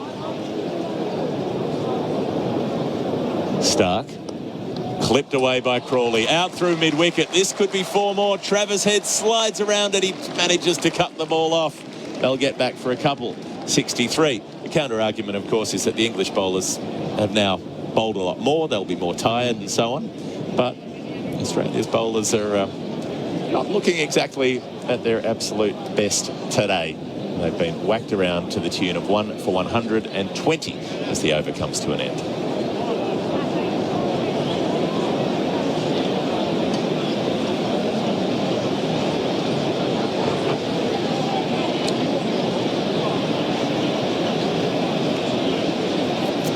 SEN Ashes cricket. Todd Murphy is going to have a bowl. He's been bowling a lot quicker, like Jeremy said, in the last couple of overs. He's coming round the wicket to the left-handed Stokes. That one's slowed up a little bit. Stokes drives it out to deep point. But yeah, he's up at 94 kilometres an hour on that delivery. That's the sort of speed he was bowling in India, where you do tend to want to rush it through more. Especially when you have 2 batters coming at you. Of course, a courageous thing to do as a finger spinner is to give it a little bit of air. Murphy staying round the wicket to the right-hander, and Crawley comes forward and defends. No run. Speaking of courageous spinners who like to give it a bit of air, I just noticed family sitting across from us. Murali Karthik is in town. Yeah, so he's going to criticize whatever I'm wearing, as he always does. My cousin. Round the wicket, Murphy to Crawley, who drives to mid-on, who's set short and straight. No run there. No stranger to these conditions. Played for 4 counties. Yes. Well, if he brings up your wardrobe, surely you can bring up his test in Sydney. It didn't go so well. You don't speak about it in the family. Flight from Murphy, but the leg stump line is too wide and it's swept away for 4. A good shot from Crawley. Gets down low and spanks it through deep backward square. Murphy just lost control of that ball. Crawley on to 67. England piling them on. 1 for 125. Plays that shot really well, uses his reach. You always see, picks the length very quickly when he wants to play that sweep shot. Always in control. Again, Murphy outside leg stump. Same shot, same result, same mistake. And you can't make those twice. Not in Test cricket. 1 for 129. Crawley's up to 71. And Pat Cummins is immediately run in from mid-off to just have a chat with his young spinner. They're trying to adjust the field. Mitchell Starc, who is in a position for that shot, hasn't moved the last 2 balls because there's a huge gap there. And Crawley has found that gap immaculately and without any fuss. So they have moved that fielder around to where that ball had gone. Australia chasing the ball already. Murphy gets his line right at last. Crawley flicks to a straight short mid-wicket. There's no run. So 24 overs gone. Zach Crawley, 71 from 73 balls. Stokes hasn't had to do too much. He's 11 from 18. England, 1 for 129. Beaumont Styles is proudly sponsoring the Ashes, and I'd like to bowl you over with these Beaumont bargains. Coming at us at top speed is their monster bathroom wear catalog sale, packed with everything at up to 25% off. Vanities, baths, shower screens, even the kitchen sink. And yes, up to 25% off Australia's biggest tile range. Well, that's bowl me over. Up to 25% of all bathroom wear and tiles. You'll be happy you chose Australia's #1, Beaumont Tiles. SEN Ashes cricket, 1 for 129. England's morning by a distance. Ben Stokes batting at number 3 in place of Moeen Ali. He's waiting for Starc. Bowls outside the off stump. So just to recap those Crawley numbers that I may have confused you with before. The Ireland Test at Lord's, 56 and 12 not out. The 12 not out was to chase the 12 that Ireland set him to win, which he did in the space of 4 balls. Goes to Edgbaston, makes 61 in the first innings there to set the tone, 7 in the second innings. Lord's, 44 in the first innings, 3 in the second. Leeds, 33 in the first innings, 44 in the second, both useful in a low-scoring game to get them off to a decent start. And then the big 189 at Old Trafford in the draw. It could have been a match-winning innings had the rain not intervened. 22 in the first dig here at a good rate that helps get them off to a start. Stokes defends the next ball. Away to point, there's no run. So up until this point, the criticism of Zach Crawley has always been inconsistency. Plays the occasional commanding innings and makes a lot of low scores. But through this series, he has consistently made runs. If he hasn't made a half century, he's made at least 44 in one innings in the match. He's done a job for England consistently at the top of the order, and because he's good at facing high pace, he's managed to face Australia's high pace successfully. Oh, very comfortably. He's been the one batter across both teams who's been very comfortable against a short ball as well. We saw him play that beautiful shot of Starc in the last over. Mitchell Starc runs up to Stokes, who leaves outside the off stump again. The biggest beneficiary of baseball, in my opinion. He's a poster boy. I always say Johnny Best was the godfather of baseball. It all started with him. He's like the spiritual heart of baseball. He is, yeah. But Zach Crawley is the poster boy. I mean, we talk of freedom and the chance, the choice to be yourself. And they've invested a lot in Zach Crawley, and that's what both Brendan McCullum and Ben Stokes and everyone around this English camp have said. And he was told, you're not Root, you're not Bairstow, you're not Stokes. Go be the best Crawley you can be. And we've seen the best of Crawley in this series for sure. Mitchell Starc up to Stokes, who defends, standing up tall, back to the bowler. He's been allowed to be free. Some birds are not meant to be caged. Their feathers are just too bright. Exactly. And they end up in Zivataneo, don't they? Don't they? Well, he might one day, Zach Crawley. Phil Long? Well, as an uncaged bird, he's got a strike rate of 88.84 in this series for all those runs you mentioned, which is comfortably the highest strike rate for someone who scored more than 400 runs in an Ashes series. What was his strike rate before baseball started? I would love to know that. Just how much this uncaged bird, like what was he like when he was caged? Well, I'm not sure that he ever has been. He's been a player who's operated at one tempo most of the time. Starc outside the off stump trying to tempt Stokes, but with one ball to come before the lunch break, he won't. Ben Stokes showing some patience. Well, England have spoken a lot about how they have more moral wins in this series. Whether that's true or not, they definitely have won more sessions in the series since the Headingley Test. They won more sessions in Australia, certainly in this Test match. Australia have been short of answers with the ball a number of times through this series, even in the matches they won. On occasion, Stark in at the stumps, and Stokes is whipping it away out to deep square leg for a single, and that will be that before lunch. 25 overs have been bowled. 25 overs in the session. Again, the over rate appalling, as it's been throughout this series. England 1 for 130. They have dominated this first session. Crawley on 71. Ben Stokes 12 not out. So Ben Duckett was the only player dismissed this morning. He made 42 from 55 balls before being caught behind. A good review off the bowling of Stark. Stark 1 for 42, 1 for 43 from his 7 overs. So he's gone at a run a ball. Pat Cummins, none for 30 from his 6 overs. Mitchell Marsh, none for 14 from 4. Todd Murphy, none for 29 from 4. So he's gone at 7.2 and over. And Josh Hazlewood, the only economical performer, really. Mitchell Marsh fits into that category as well, but Hazlewood none for 11 off 4 overs, 2.8 per over. England 1 for 130, Bharat. What do you make of the session? What's your Macca's I'm loving at moment? Order the new barbecue bacon Angus at Macca's during the lunch break.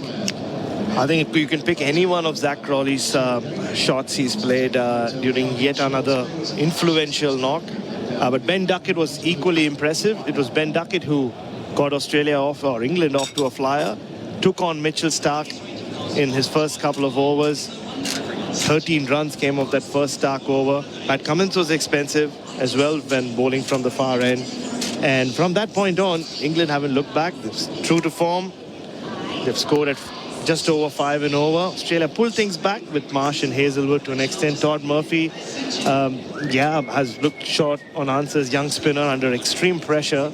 But yet another session where England have just thrown the gauntlet to Australia, and Australia have really not fared too well with it. This game is at this rate rapidly moving away from them. Can they pull things back? They have no other choice but to. Well, Australia trailing by 118 runs already, 130 in the session in just 25 overs. So the slow over rates, well, they're not saving Australia's bowlers here. Must find some answers after the break. We will be back with you to see what both teams can do in the second session. In the meantime, let's throw back to the studio at home, where Lincoln Allen will take you through the lunch break. This is SEN Ashes Cricket, and you can indeed win free McCafe coffee for a year on the My Macca's app. You heard that correctly. Now, England at the lunch break, well, they'll be feeling pretty smug with themselves. They're 1 for 130. 1 wicket fell in the first session, only 25 overs bowled, and they rattled along at a terrific rate, as they have done through the series. My name is Geoff Lemon. Wisden Cricket Monthly editor Phil Walker sitting alongside me, looking out at the Oval as you do so often. Your office is on the far side of this ground, but you get booted out of it when there's a test match here, so you have to watch from across here with us. But you wouldn't have minded which vantage point, because you watched a very entertaining session of cricket. Yeah, we know our place in the world. We get kicked out for the corporates. Look, I would say that was the absolute epitome of everything that they're trying to do with the bat. There can be no complaints. There can be no caveats there. That was a superb session for England. It was controlled and measured and aggressive at the same time. It was the perfect combination, and we've been asking for this for quite a while now. That is Crawley's most complete test match knock. For whatever happens from here on in, we'll probably play all round one early on and get Australia back into the series, into the match. But that's fine. That's all priced into the Crawley conundrum. But that 71 not out run a ball was composed and controlled and with immense authority. Duckett, as ever, was inventive and quirky and plays it in funny little areas and so on. And Stokes strapped on the mums and dads about 11:30 it looked like, once they'd got off to a reasonably good start and came down the steps, and looks an ominously good touch as well. He's only on 12 at the moment, but look, 130 for 1. Cummins bowled brilliantly for I think a half dozen over spell, beat the bat 3 or 4 times, could have had more. Stark was erratic initially, 2 overs for 22 without really a risk taken by the England openers initially. Came back better, got the only wicket.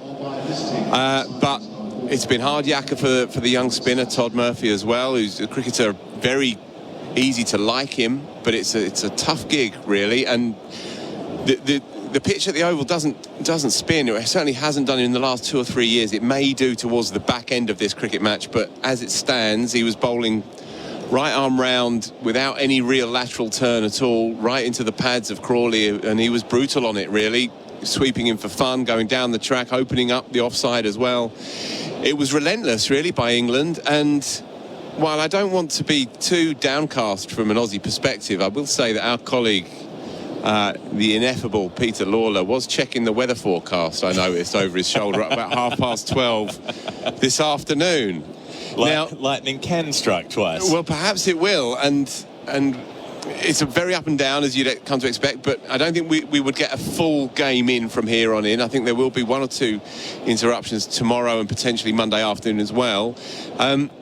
It feels immensely negative and safety first, but it will be in the back of their minds, if not the forefront.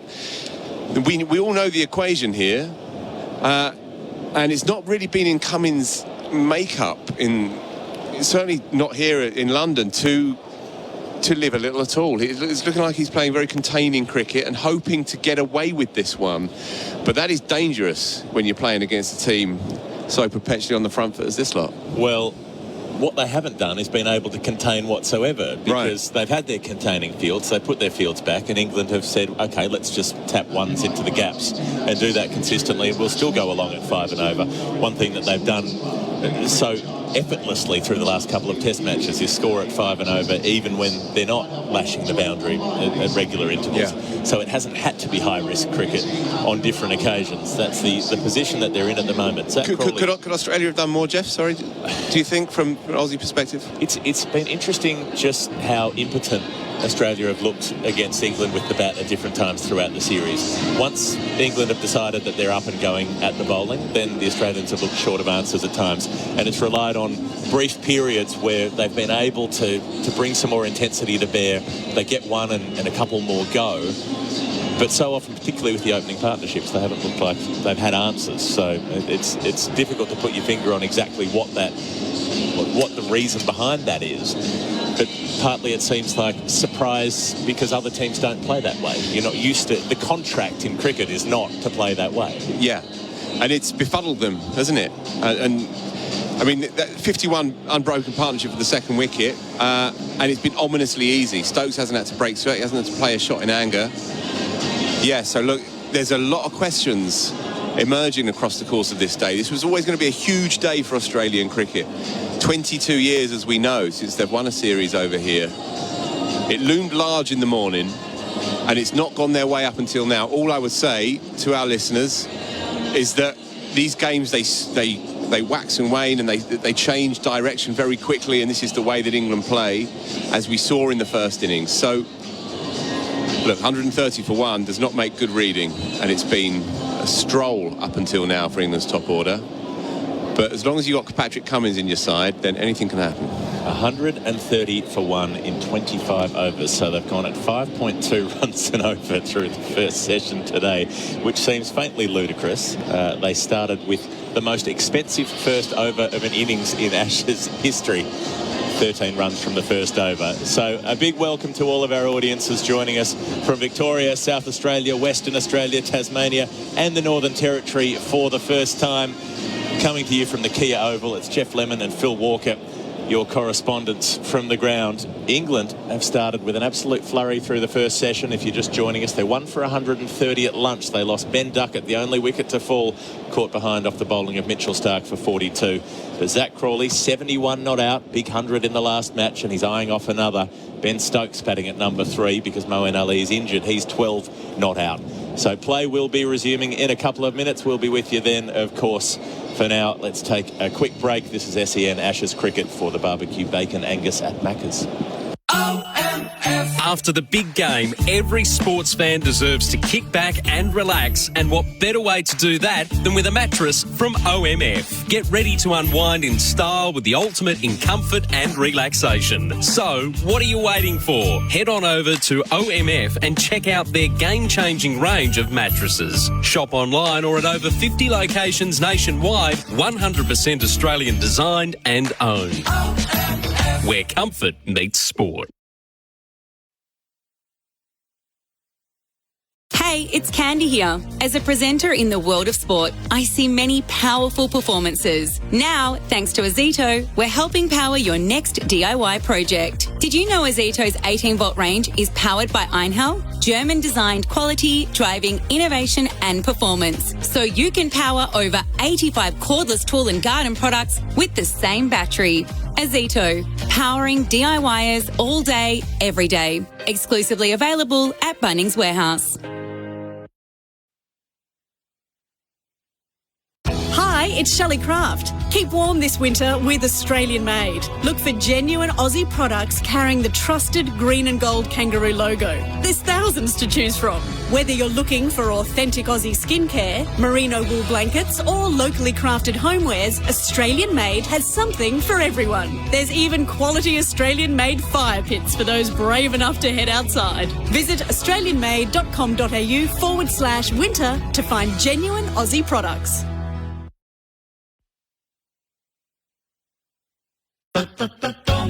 Beaumont Styles is proudly sponsoring the Ashes, and I'd like to bowl you over with these Beaumont bargains.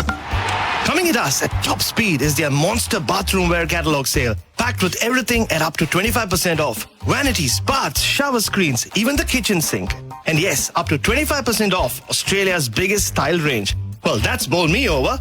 Up to 25% of all bathroom wear and tiles. You'll be happy you chose Australia's number one, Beaumont Tiles.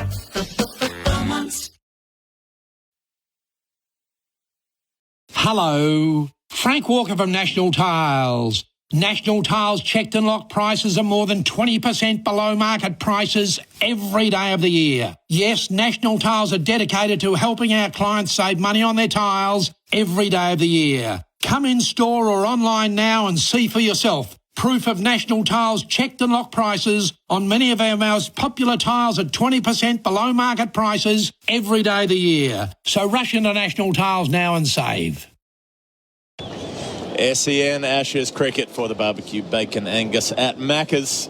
1 for 130. That's the score in 25 overs this morning. If you've just joined us, England rollicking along. Zach Crawley, as Phil Walker said just before the break, batting better than he did at Old Trafford. I mean, his second 90, you know, basically once he got past the 100 at Old Trafford, he played with commanding authority. But there were so many false shots in the first 90 to 100 runs that he scored there. That hasn't happened this morning. He's middled just about everything. He's played and missed a couple. He edged one through the gully that I can remember. And a couple of chips that might have carried to cover on some other day, but it hasn't been a chancy innings. It's been an imposing one. Yeah, exactly that. Leathered his first ball through the covers off Mitchell Starc and then throttled back from there, really, to go with a run of ball to 71. So Josh Hazlewood with the ball in hand to start the session. 2 slips and a gully in place, and he's up to bowl to Ben Stokes, who's defending off the back foot. And if you're just joining us thinking, well, if Ben Stokes is out there, the Australians have gone through a few. Incorrect. He's batting at first drop because Moeen Ali has done his groin. He won't be allowed to bat until later. Well, he'd be allowed to bat any time from now, but they'll probably keep him down to 7 or 8, you would think, if he'll be limited in his mobility.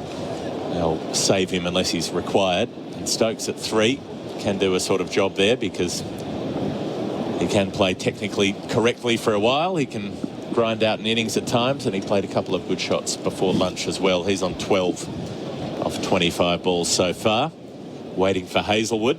And Stokes walks at him and flicks through backward square leg. They'll take 1 run and think about a second. Stokes wants it, sprints back to the striker's end, and the throw is horrible. Mitchell Starc's throw ends up at mid-wicket. Carey couldn't even get across to cover the line, and that might have been tight if Starc had been able to muster a better throw. Yeah, you can see him as well, just stretching out the left arm, still troubled, of course, by that injury, no doubt, and perhaps Stokes was aware of that, but again, an early sign of how they're going to look to go this afternoon. So you've got the batter with the cropped knee trying to race back for a second to beat the bowler with a cropped arm throwing in.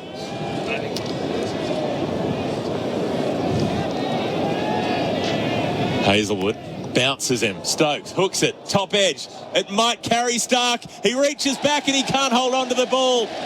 Right at the rope, drops it over the boundary line. Couldn't get the positioning.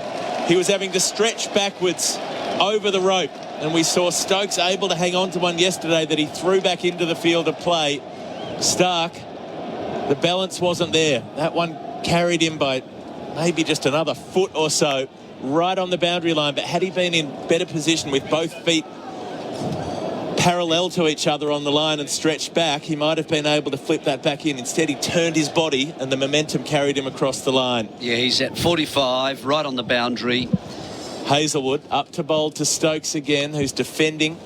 The ball out into the cover. So Stokes to 20. We've got former New Zealand skipper Jeremy Coney with us. And misjudged it, didn't he? He misjudged it by about sort of 3 feet. It was to his right, and he just wasn't in the right position. He got his hands to it, but leaning over and couldn't control it, and so it bounced from there over the rope. So I think if he was a sort of a foot or two to his right, he might have actually taken that, and taken it reverse cup. Yeah, he had 2 hands to it, but both stretched out to his right-hand side. But they were shoulder high. It wasn't as if it was way over his head.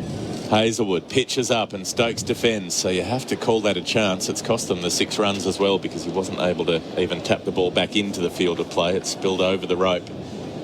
Mitchell Starc usually very good in the deep under those high balls, but made a mess of that one. I think both Starc and Stokes thought it was going right down his throat. Starc was readying himself and he just kept going, and Stokes had almost given it up. It was a clear top edge. If you look at Stokes' body language, his head was down, he was already ready to walk, and just kept on going. Well, there is that lucky break we talked about. England haven't needed them in the first session. Get one there. Beats the outside edge, does Hazelwood, with a ball that lifts and seams away. So Hazelwood's doing his bit, but his mate hasn't backed him up on that occasion. 1 for 138 after 26 overs. Hi, I'm Jamie Dunn. Did you know that Seats Are Us are a major Australian distributor of the superbly German-made Grammar seats and have plenty on hand for immediate delivery? Grammar seats provide some of the best transportation seating systems in the world. Grammar trucking seats are renowned for their quality and comfort and are specifically designed to reduce strain on drivers' backs. Of course, Seats Are Us stock Grammar seats and spare parts ready for immediate delivery. seatsareus.com.au. SEN Ashes cricket for the barbecue bacon Angus at Macca's. The score on the Beaumont Tiles scoreboard by Beaumont's and Save, 1 for 138. Chance going down off Ben Stokes in that last over. Difficult one on the boundary line. Looked like it swirled in the air late away from Mitchell Starc a bit, away to his right. So Cummins will start from the other end after tea. He's got Crawley defending back down the pitch. There's no run. The players have become so good at handling these boundary catches, though, haven't they? It was, and you wouldn't put that in the higher class of difficulty, I don't think. In the end, that's not the one that you have to throw back in, that you have to sort of slap in and step out of play and come back. He could have held that with his feet planted just inside the field. I think he just wasn't sure if he was going to step on the rope. Yeah, I think he lost his relationship with the boundary, actually. He had a time to take a quick look and he wanted probably another one. Cummins up to boulder Crawley, who plays the ball down through the gully deliberately, open face of the bat. He'll take a run again. They're racing a second, so really putting the pressure on here. And I wonder if this is a sign for England if they want to belt their way out to a 400 lead and declare before the end of the day today. Try to get Australia in. Of course, that's a long way off. Clatter of wickets can happen at any time in this game. Easy to get ahead of yourself. But if they score at the rate they're scoring at for a session and a half, they could still have an hour at the end of the day. Cummins. Up to Crawley, who's driving and he's edging to second slip, and there is one of those wickets. Crawley goes, the catch is taken. As Stephen Smith adds another. That was a straightforward one. We've seen him take some screamers, but he doesn't need to do much other than get the hands in front of the breadbasket and take the edge. Zach Crawley falls early in this session. He's added only 2 runs to his lunchtime score. And again, it's the Australian captain. Pitches up, maybe a little movement. Crawley, booming drive, doesn't move the feet a lot, only gets the outside edge, and Smith takes it, curling over backwards.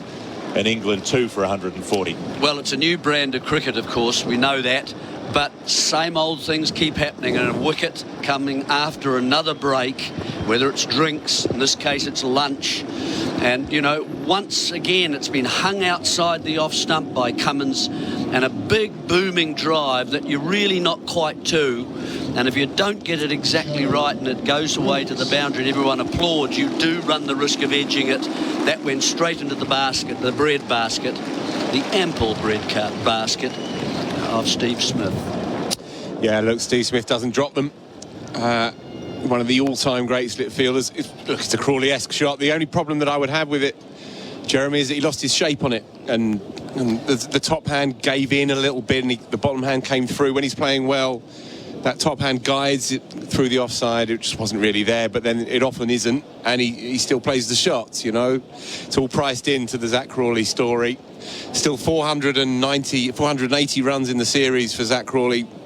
I mean, there's not a person in England that was anticipating that really outside of their inner sanctum. So it's been an outstanding series for him. Look, Australia desperately needed that. And Pat Cummins, who's come up against it against Zach Crawley, their kind of subplot is that Cummins has gone down against Crawley, really, but he's got in there, crucial for Australia.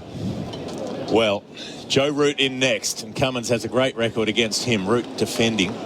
Back to the bowler, and we've seen Cummins so many times over the years. He's been able to produce that absolute top draw quality delivery to Root, the one that pitches just back of a length, seams away and clips the top of the off stump. We've seen him do Root with that ball a number of times. Is it 15 times now, Phil, that Cummins has got Root in Test cricket? Something along those lines. I know there's a lot of it. He definitely has his number. Now, Cummins has Root in his sights, and he's got a couple of extras in the cordon as well. Root driving back to the bowler, so they've got a first and a second slip, then more like a fourth slip, standing quite close to a fine gully, and then they've got a squarer, deeper gully, if you will, more of a backward point in case Root goes after one and slashes a thicker edge. So 5 catches behind the wicket right now, along with a fine leg, a squarish mid-wicket, a mid-on and a mid-off. So cover is open if Root wants to drive. Good field, Geoff. Good field for Root, the way that he's playing.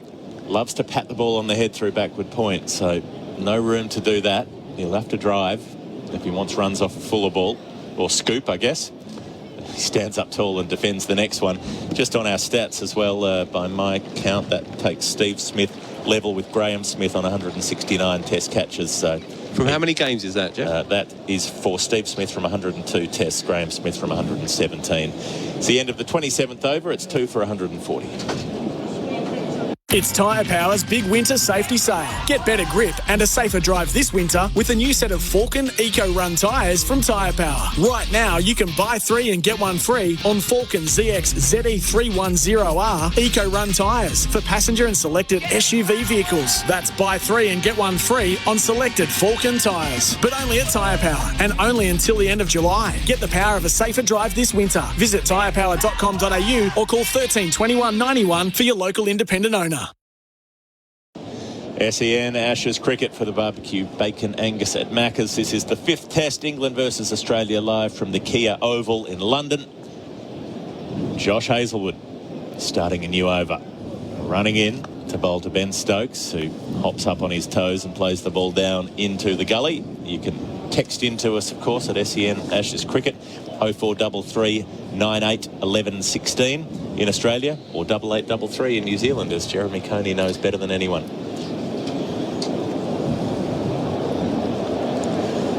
So a slightly more conventional field for Ben Stokes. 2 slips gully, backward point, cover, mid-off, mid-on, mid-wicket. And that one fielder on the fence down at long leg, squarish position, rather than the conventional fine leg. Hazlewood bowls outside the off stump and it moves in off the surface and with the arm.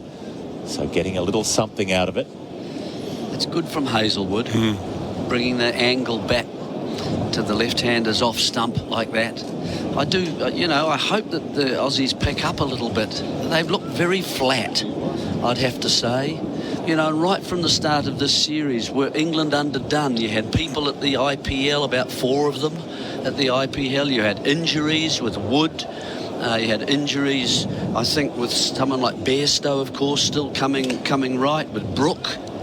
He was at the IPL, wasn't he? Yeah, Robinson. Anderson and Robinson. Robinson short of a gallop as well coming into that first test, yeah. And the Aussies, of course, came in very nicely after a World Test Championship here. But during that, we've seen them cross over. Hazelwood gallops up around the wicket to the left-hander, and Stokes is defending from the crease. Phil Long, you've got some numbers for Yeah, Zach Crawley finishes the series 480 runs, as you mentioned, Phil. As far as England openers go, tough place to bat at home in England.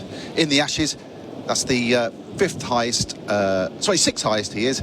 Ahead of him, Jack Hobbs, Graham Gooch, Tim Robinson, Mike Atherton and John Edridge. Quite good company. Yeah, impressive. Really impressive. But Phil, just very quickly, the big difference, of course, the strike rate, 88.72. Jack Hobbs didn't get him quite so fast. Made a lot of them, though. Hazelwood. Up to Stokes. Outside the off stump, smashed away through cover point. That ball sits up and Stokes clobbers it with a cut shot. Oh, Josh Hazelwood will be cranky because he started really well post-lunch. He's got a bit of rhythm as nip and he's just dragged that down. That is a carbon copy of Headingley's final shot 2019. It is quite similar, in fact. I reckon he got the one at Headingley out of the middle a bit more cleanly, but 2 for 144. Sometimes a shot like that just gets you going too as a batsman. Hazelwood up to Stokes, in at the pads, and he's a bit cramped but able to get the ball out through square leg for another run on the Beaumont Tiles scoreboard by Beaumont's save. 2 for 145. Stokes up to 25. Root yet to score. Just briefly on Josh Hazelwood, 15 wickets in the series. Obviously he's not played every game. This is his 4th in the series, and he's had a quiet-ish series, but his numbers are actually good. Comparative, even to Patrick Cummins, his numbers are good. Lower average, similar wicket tally. Obviously Cummins has played every game. I think Cummins has taken 3 more wickets across the series than Hazelwood, but he's had a relatively quiet time of it. It would be a really big moment this afternoon if he were to step up, because you feel like Cummins and Stark have carried it. Hazelwood runs up to Root and he's walking at him, hit on the pad. The ball ends up out into the gully. What was happening there? Well, he did step out, didn't he? But he got outside the line. 28 overs gone. Root survives. There's no appeal. 2 for 145. The legendary reliability of Toro mowers has made them best on ground at Real Madrid and St Andrews. Then there's the legendary toughness of Toro irrigation that makes them best underground too. And now you can rely on Toro for your home ground. Check out Toro Walk Power Mowers, lithium-powered garden tools and garden irrigation systems, now available at Bunnings Warehouse and your local Toro dealer. For the home ground advantage, you can count on Toro.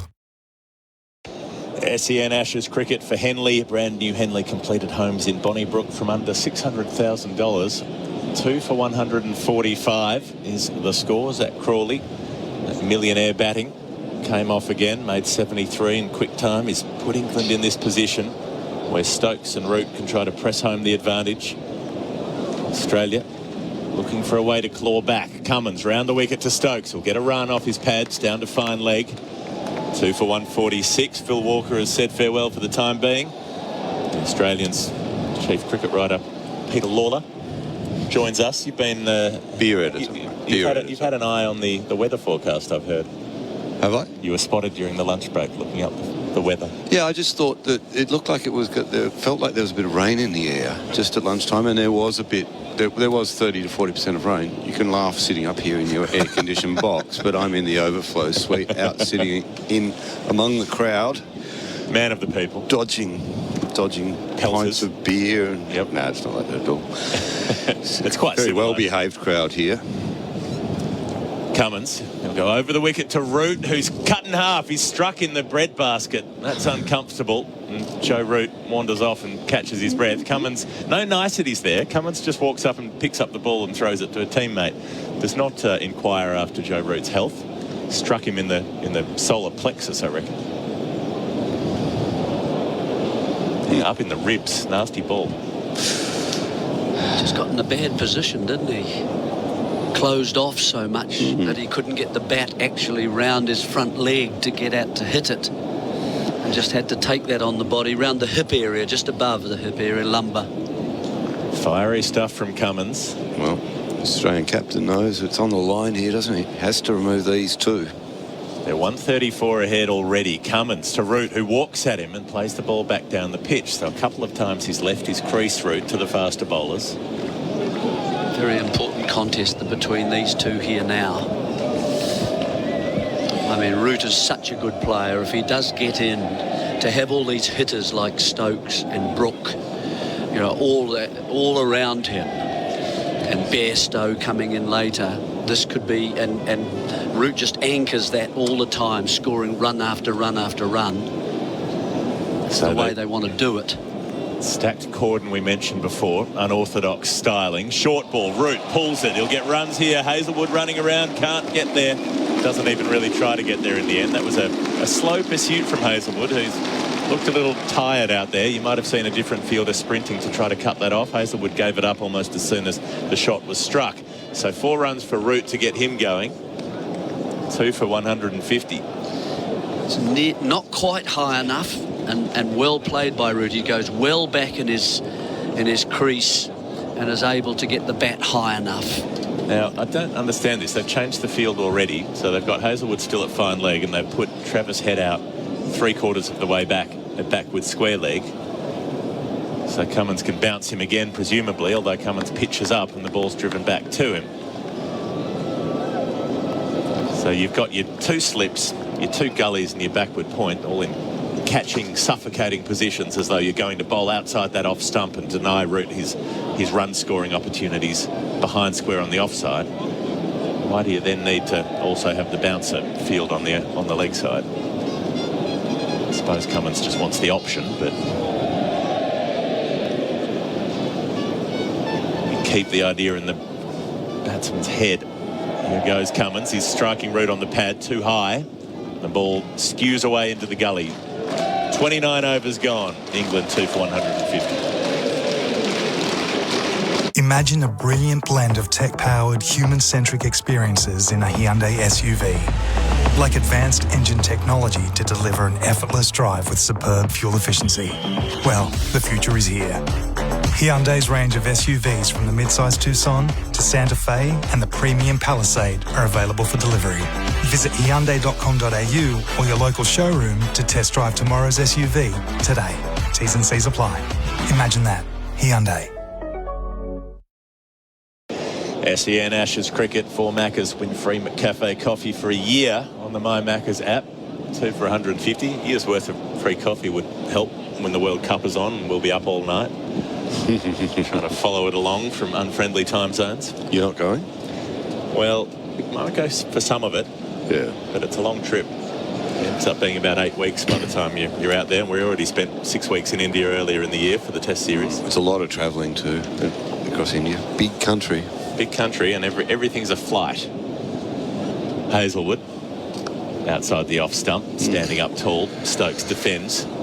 What did we think of the Stokes non-catch out in the boundary and the first over half time, second ball in fact?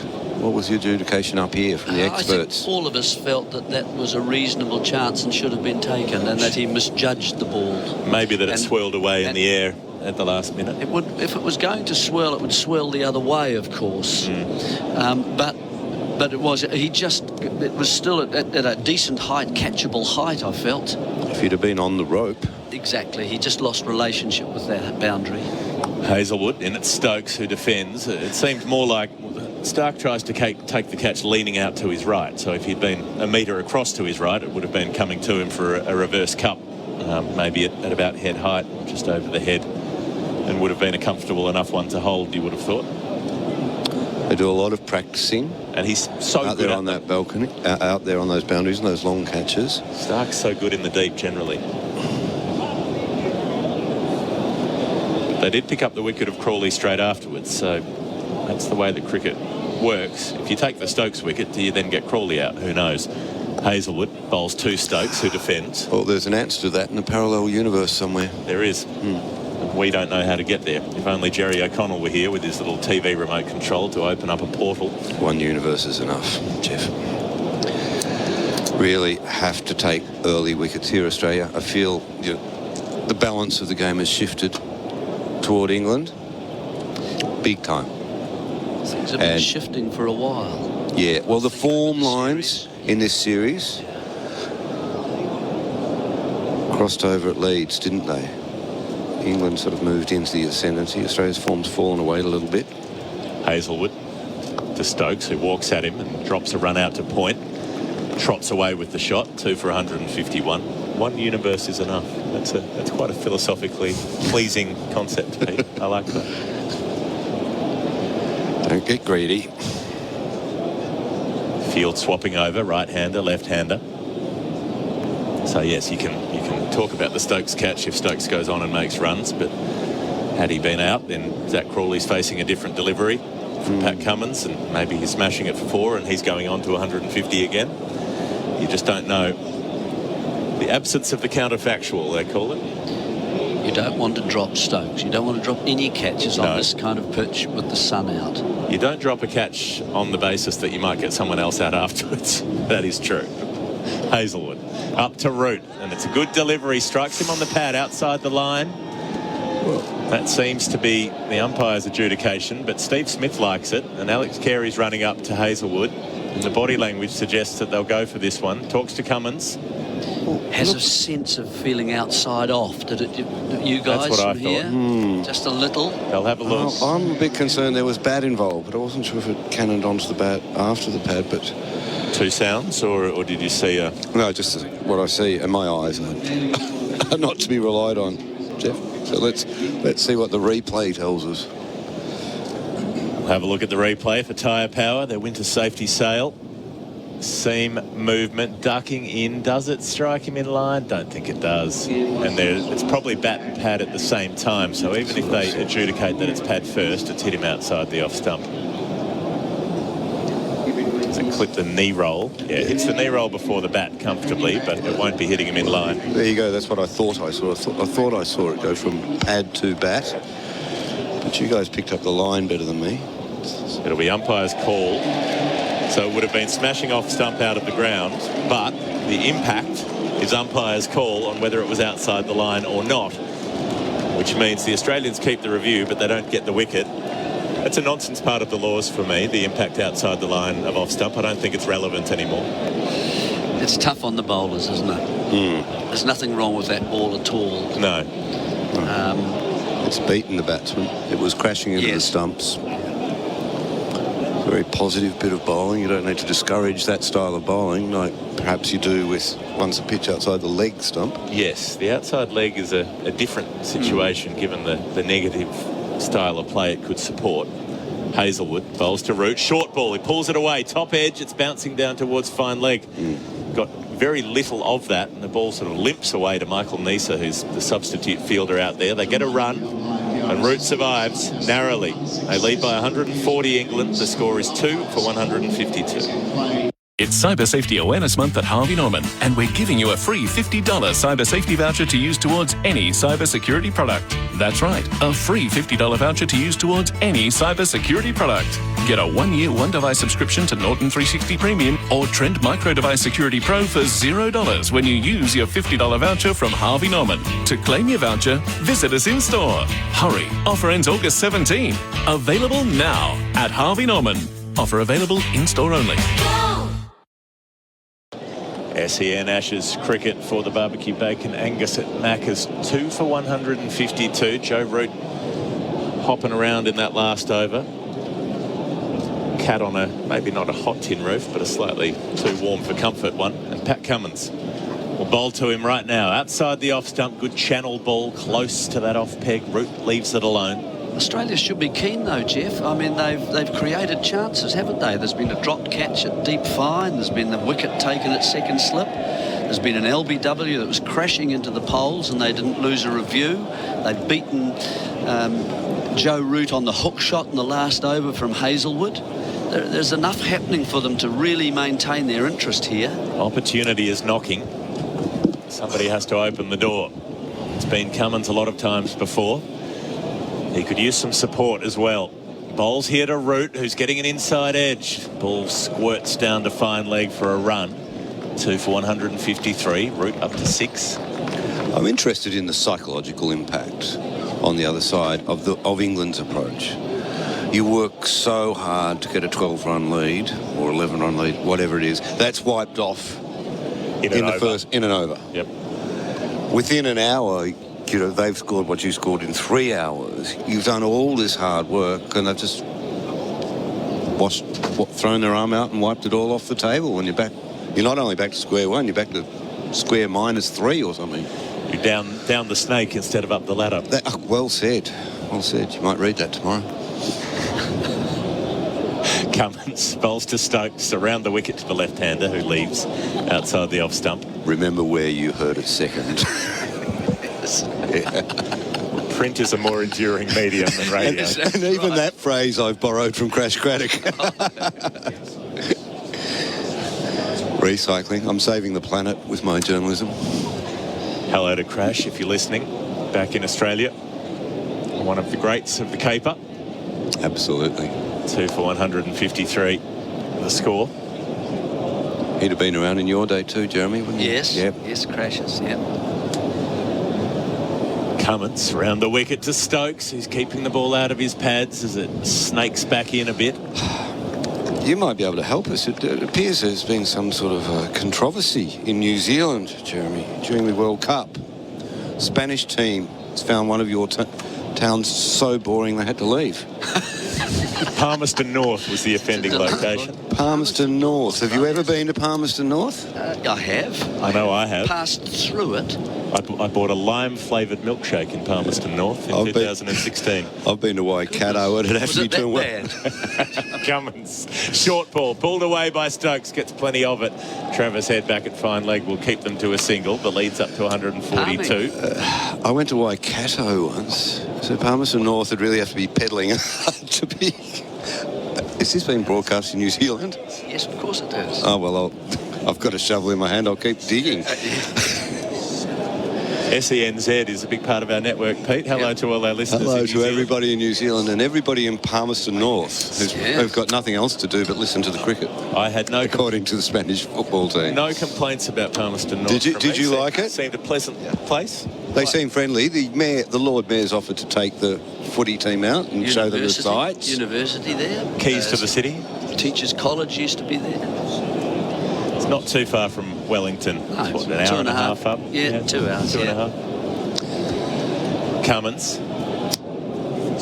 Bowling to Joe Root. Bouncer. Hooked it away to fine leg. Hazelwood again gives up the ghost as it goes finer of him rather than squarer of him. He looks a little tired down there on the fence, does JH. 31 overs gone. England 2 for 158.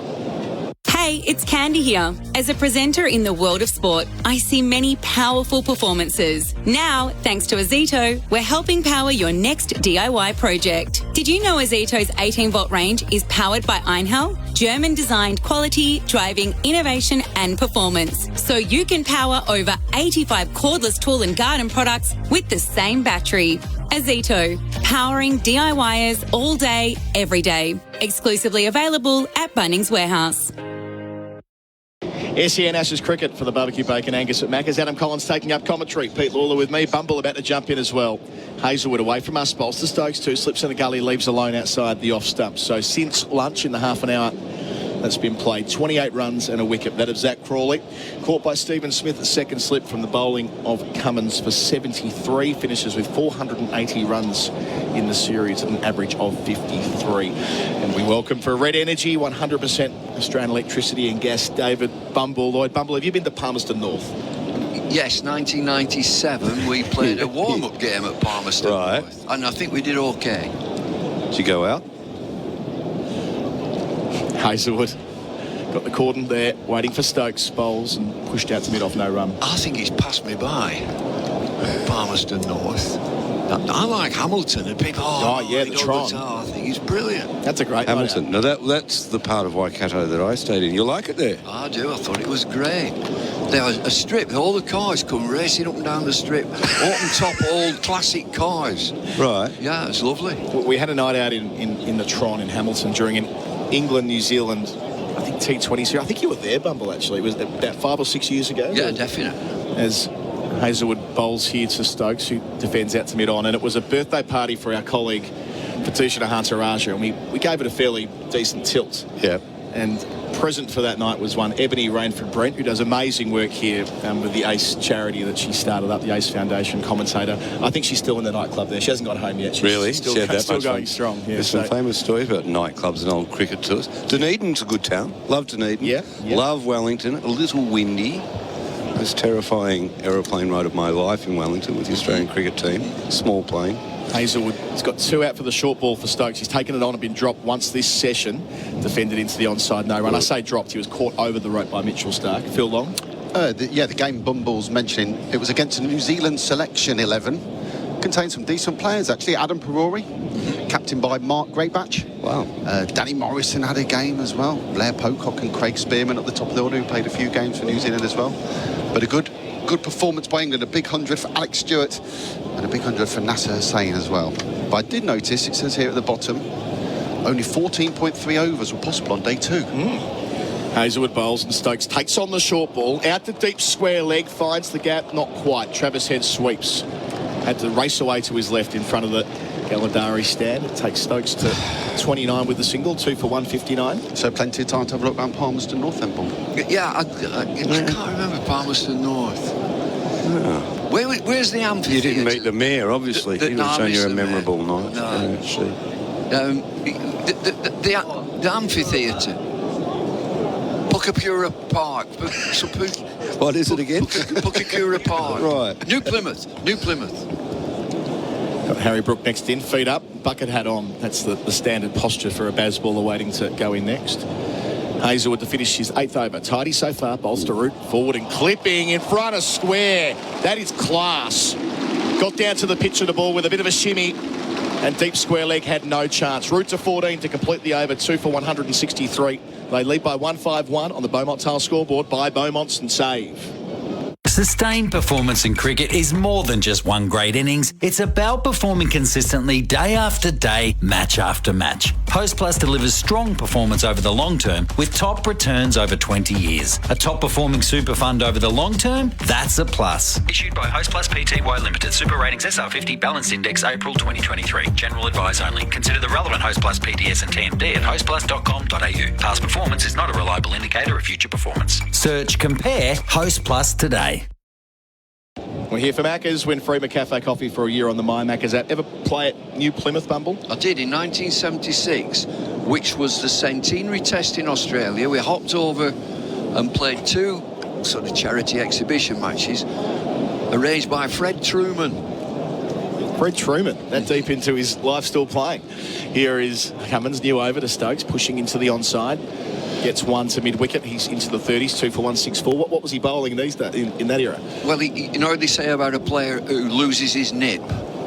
He lost his lack of nip. He lost what does that mean? He was slower than ever, but you couldn't tell Fred. Godfrey Evans kept wicket. Brian Close played. Peter Parfitt. And we played. Jeremy played in the game. He's just saying. Phil, you have to find that scorecard right away. New Plymouth 1976, Bumble versus Jerry. I don't know if I'm imagining things, but I don't like the Australians' body language and effort out there. They just seem a little flat to me. They need a wicket. 2 slips, split cordon, 2 gullies, bowls to root. Deflects just behind point where Murphy races in from point. He gets 1. He's 15 from 16, so a busy start, 2 for 165. Can I carry on about this? I've just remembered. So I'm still playing in 1976. I'm not saying I was decent or half decent. And I got the man of the match in this game. And I had to go and do an interview. And I'd actually won a case of champagne. I thought, marvellous. I've never had a glass of champagne. I got back into the changing room and they'd all drunk it. It had gone. Godfrey Evans, a lot of them. Brian Close. How many did they drink? 12. There were 12 of them? Yeah. How long was the interview? I thought, well, not long. They were thirsty guys.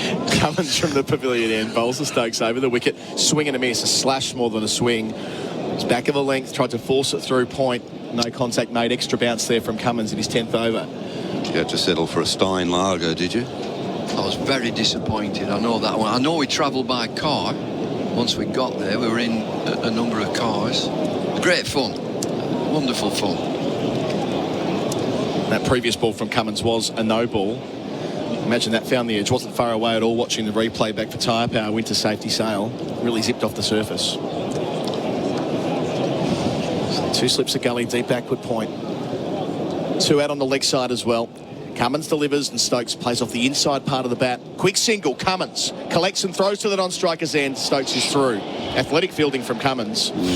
Had the hair after it. Collected it about 6 metres away from the bat next to the stumps and turned and through, but Stokes was through as well. It's that thing that Cummins does, a lot of the Australian fielders, is go into the slide before you get to the ball and just pick it up, and then you're up on your feet again and throw. You know, that's a brilliant piece of work from Cummins. Oh, he hit the stumps too. I thought he missed them based on the way the Australian fielders responded, but it did hit the stumps. Super stuff from Cummins.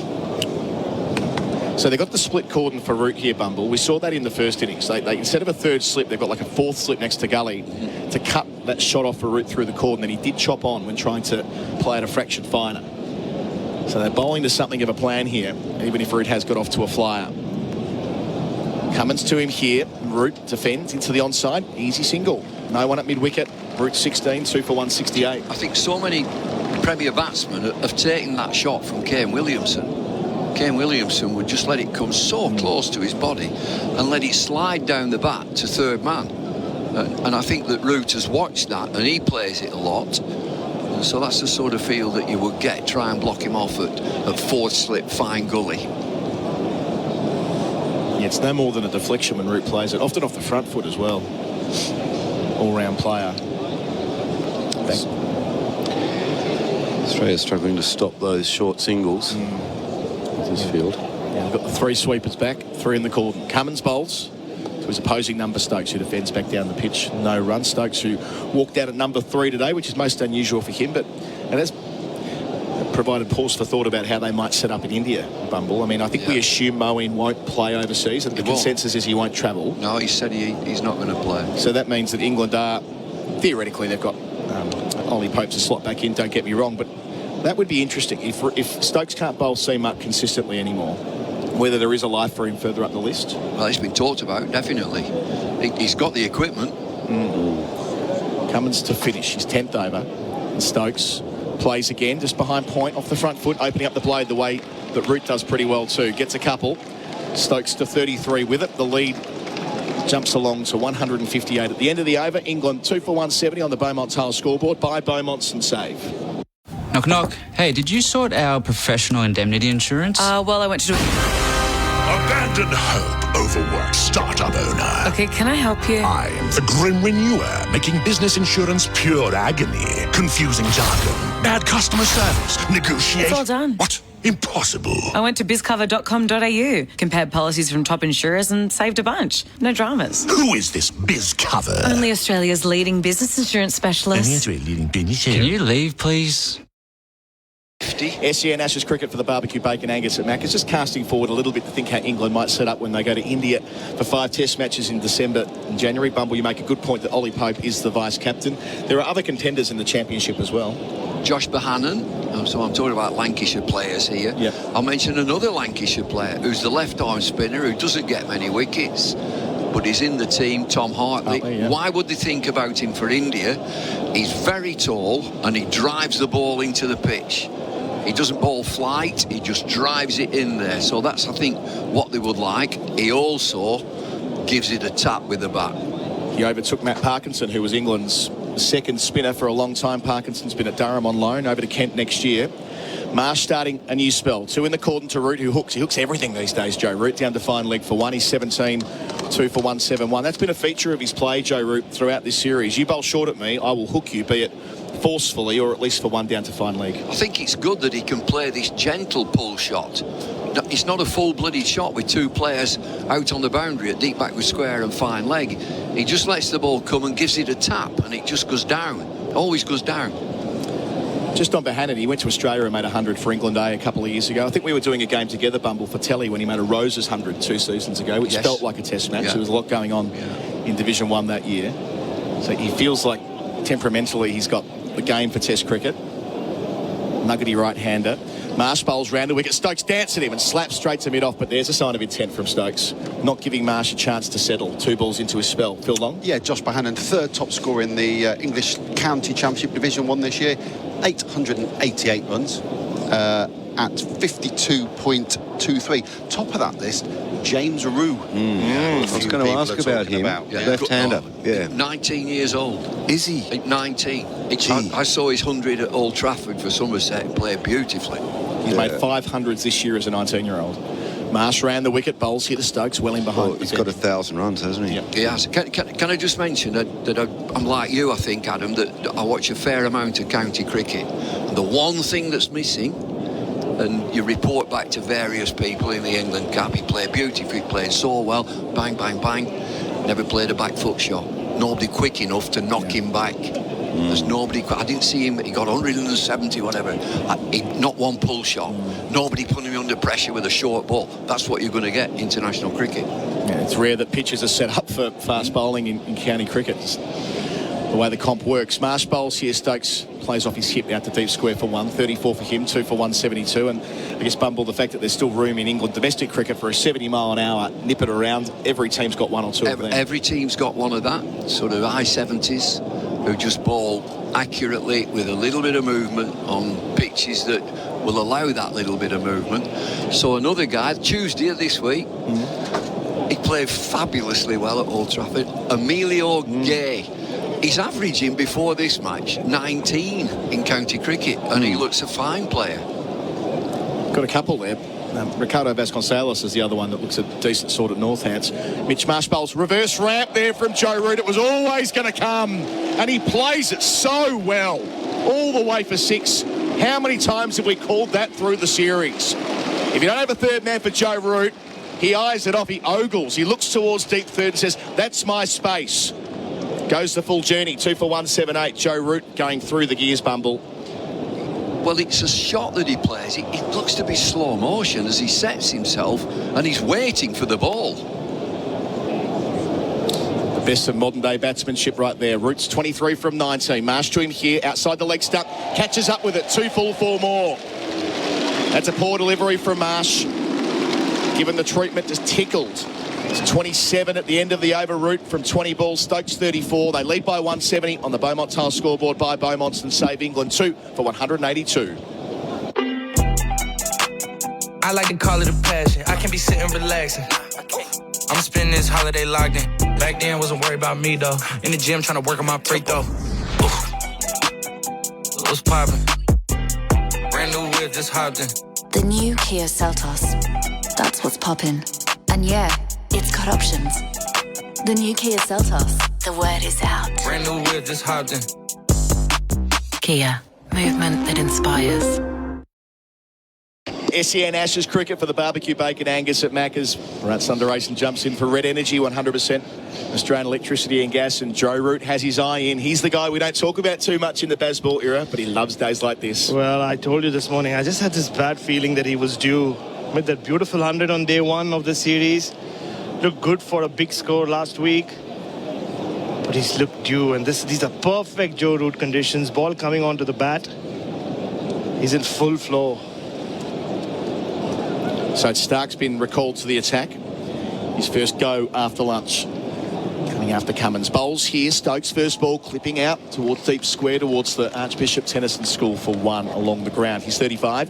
2 for 183. I've just been to the other side of the ground, Adam, and Bumble, my cousin and former cricketer, Murali Karthik, who played for Lancashire. He did. Left arm spinner. Yes, he was just come here to watch a day's cricket. I was chilling with him. We don't, nobody believes that we are related to each other, Bumble. There's nothing in similarity. We both bowl left arm. That's where it ends. But bumped into a lot of Australian fans, and yeah, the spirits aren't very high. The hopes look already dashed at the moment, Adam. That lead up to 171, it gives England lots and lots of options the way they're going at the moment.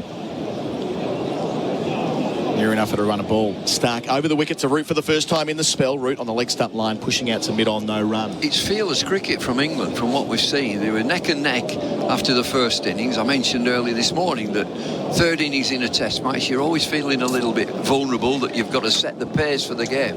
They've just come out. That first over was the intent, the 13 from the first over. And the pitch looks absolutely fine. Yeah. Good test pitch, right? It is quick enough. Yeah, I mean, it needs some quality spin. That's what we need. Haven't seen Murphy since lunch. A little bit of tap before the long break. Stark has the two-slip scully, backward point, deep square leg, deep fine leg in. Bowls here, Root defends watchfully under his eye. I think he's coming on next. You can look at Murphy down in his fielding position on the boundary at deep backward point. He's going through the motions of his action. I think he's going to come on instead of Marsh, who just got a little bit of tap in that last over. And the one thing I will say, though, every time in the series, Bumble, we thought one side is about to press home their advantage, the other side's dragged it back. So we're due for a wicket on that basis. Something about this series and momentum shifts. Except in Manchester, where England just nailed it shut, didn't they? And they have started winning more sessions than Australia since their Lord's Test. Stark halfway through his over. Bowls again to Root.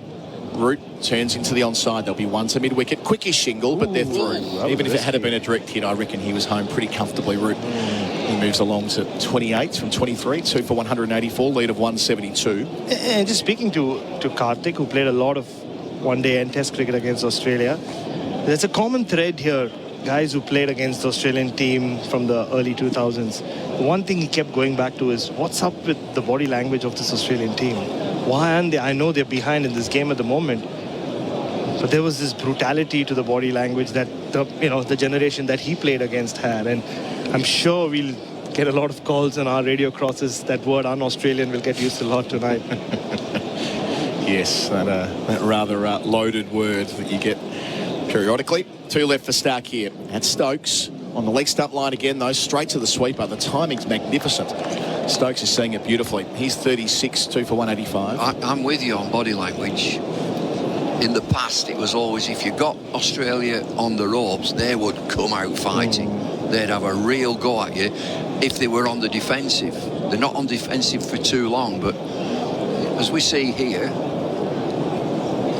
there's not much inspiration. If I put it that way, I don't see much inspiration out there. And what you need is leaders. You need your leaders, your senior players to grab hold of the game. Come on. They used to have one, Shane Warne. I'll do it. Last ball from Stark here. One wicket in the session so far for Cummins, and Root drives, finds a little bit of a gap at cover. Enough of one to add a single. Retains the strike, he's 29. Stokes 36. The lead 174 and the score 2 for 186 on the Beaumont's Hull scoreboard by Beaumont's and Save. Oh, Schnitz Nugget. Well, smaller than a schnitz, the Schnitz Nugget's larger than the nugget laws permit. And while nuggets are just fine and we hold schnitz in great esteem, the mighty Schnitz Schnugget is the perfect in-between. Whether just a tasty snack or on the side of more, the Schnitz Schnugget's golden crumb will have you shouting, more. The new Schnitz Schnugget. Not quite a schnitz, not quite a nugget. Available now at Schnitz. Australia has celebrated one wicket in the session for Tobin Brothers Funeral, celebrating lives. It was Zach Crawley, caught its second slip from the bowling of Cummins for 73. And good morning to our listeners in New Zealand on SENZ, here thanks to Resene, New Zealand's most trusted paint brand. If listening, if they didn't like what we said about Palmerston North, they better get in touch. 8833 or Hamilton. Beautiful Seddon Park with the deep grassy banks. Everyone makes a big deal about the basin, and I love the basin, but the Seddon is an absolute belter. Oh, it's lovely ground. Palmerston North, I was up there. We were talking about it before. Apparently the Spanish women's football team have had enough and asked to leave there. No. So the report went. Really? No. Is Spain more beautiful than New Zealand? I've never been. Todd Murphy, hot toddy, into the attack. Number 25 from 4 before the long break. Good over to start. Nearly created a chance with Root, with Stokes rather around the corner. He'll start at Root with a quite fine first slip. Deep backward point for the reverse sweep. Bowls here, Root goes back and dabs to that man at deep backward point, more conventionally. Into the 30s from 25 balls, 2 for 187. Also, good evening to our listeners in South Australia for Morn Team. Everyone's talking about Morn Team used cars, mornteam.com.au. Well bowled, Morn Team. That's my favourite bet. It is. Good evening, South Australia. How are you doing? It's a lesson for Todd Murphy, this. Bowling to Joe Root. In my opinion, the best batter against spin we've seen in the last 10 years or so. Yeah, just going back to your point, Bumble. Yeah, back in the day, they had Shane Warne as an inspiration. For the last 10 years, they've had Nathan Lyon as the banker. Murphy kicks away like an equestrian horse. Bowls here to Stokes, who clips out wide a bit on for one. He's 37, so for 188. South Australia, Adelaide, O'Connell Street, the Royal Oak. Ooh. Oh, yeah. You'll have a blue with Pete Lalor over there. Yeah, if you don't mention the Exeter. Yeah, oh yeah, the Exeter. The Exeter, oh yeah. Hindley Street. Yeah. That's on Rundle Street, isn't it? Just off Hindley, Murphy bowls, sweeping his route conventionally down to fine leg, who's quite fine for that shot. Mitchell Stark, routes 31, 2 for 189. Pete declares that as the best pub in Australia, and I'm reluctant to argue with him. He's not wrong. He's not far wrong. You can put many in. Ben Stokes, what's he done now? 400 runs in the series. I know. What a series he's had. Incredible. Important wickets at important times early on too. Facing up to Murphy here, and he plays from the line of the off stump, went back and rode the bounce to backward point, no single. Interestingly, Ben Stokes, 400 runs in the series. Strike rate of an un-Bazballian 64.66. He's played mind games with his own team. If he goes on and makes 100 here, he'll be a lock for the Compton Miller medal. Yeah, for sure. Oh, yeah. Here is Murphy bowling again to Stokes, who turns towards mid-wicket, but won't get one to Marnus Labuschagne. Scooting across. Next time you're in Adelaide, though, Bumble, you need to come up to the hills where I live now. Yeah. There are 40 vineyards in a 5-6 kilometre radius where I live. A wonderful pub just down the road from me in Uredla. Last ball here from Murphy. A tidy over so far. Reverse sweep from Stokes. Doesn't make contact with it. End of the over. 2 for 189. The lead's 177 with route 31. Stokes 37. And that's all on the Beaumont Tiles scoreboard by Beaumont's and Save. We've all heard it. Washing your dishes by hand saves water. It's a myth. That's why Whirlpool designs innovative kitchen appliances with the environment in mind. Featuring patented 6th Sense technology, Whirlpool dishwashers save up to 50% on energy and can clean a family-sized load with just a fraction of the water you'd use in the sink. So, have you got a Whirlpool? Visit whirlpool.com.au to find a stockist near you. SEN Test cricket for Maccas win free McCafe coffee for a year on the My Maccas app. The Tumper is out in the middle. We can talk a bit more about Adelaide. Where, Baz, I haven't told you yet, but I'm bringing the family to stay with you the week after the World Cup. Can't wait. We'll be up in the hills for that, and then we'll go to all the pubs that we're referring to here. I'm sure we'll get to Udabury on Lee Street. Yeah. Since they liberated the laneway bylaws, I guess, in Adelaide, and that Maybe Maze on Peel Street. That Daniel Norcross is absolutely obsessed with. He goes in every single night he's in Adelaide. He knows everyone there, including me. Stark to start the second over of his spell. They need a wicket here. Partnerships 49 from 58. Into route. He plays late, not far away from the stumps. He had to pat it away with his blade. He was out that way in the first innings, Bumble. Yeah, he plays defensively. He drops straight into where his feet are, bounces high in the air, and he just knocked it away. Be on the safe side, get it away. Yeah, and Hindley Street, it's Crazy Horse, is it? I've never been in. I've only been told about it. It's the kind of place, once you're in, it's tough to leave. Oh, no, I've never been in. The sort of place where you go when you can easily get escorted as well. The horse. 49 from 59, Stark. 2 slips the gully. To route with the high back lift waiting for him. Plays on the drive to mid-off, no single. Daniel Norcross, not the only Englishman obsessed with Peel Street. I bumped into Johnny Bairstow earlier on in the series. We were just having a little chat. He was like, so you're in Adelaide? I said, yeah. Peel Street. The burger place in the wine bar. So, wow, that's the first thing that comes to mind. Yeah, fair enough. Not the Adelaide Oval. You never mentioned the Adelaide Oval. Well, it's all changed since the bridge went in, right? Because when the bridge went in, you get dropped off at North Terrace, and you're a Peter Hudson flat punt away from Hindley Street, right in the guts of it all. Here's Stark into route. That stands 49. Bowls here. He drives to square, but Usman Khawaja cuts it off. Good stop from Khawaja on the practice pitches. Went with 1 mid, the left hand, and cut it off. Stays at 2 for 189. Do you know, from a bowling perspective, there's absolutely nothing happening out there. There's no movement, there's no swing, just ringing the changes. Doesn't seem to be any great pace either. And the off spinner comes into the attack and they're just toying with him, just knocking him around. Just the energy. You'd think after that wicket, Bumble, that they would have been hot to trot, thinking one or two more here and it'll change the complexion of the game. But such is the way Root's batted is on strike here. They've not been able to settle. He's 31, facing him into the onside, no run. Well, you come up against some tough guys. Steve Waugh was a tough guy. And Shane Warne, the greatest there's ever been, McGrath. You were in a battle that even if you just got on top, they would sort of roll the sleeves up and there'd be a bit of chat going on. Right, we're going to change this round and we're going to do it very quickly. And they would narrate it too, wouldn't they? They'd be telling the English batters exactly what they were going to do to them. Yeah, Matthew Hayden would make sure he has a chat in between every over.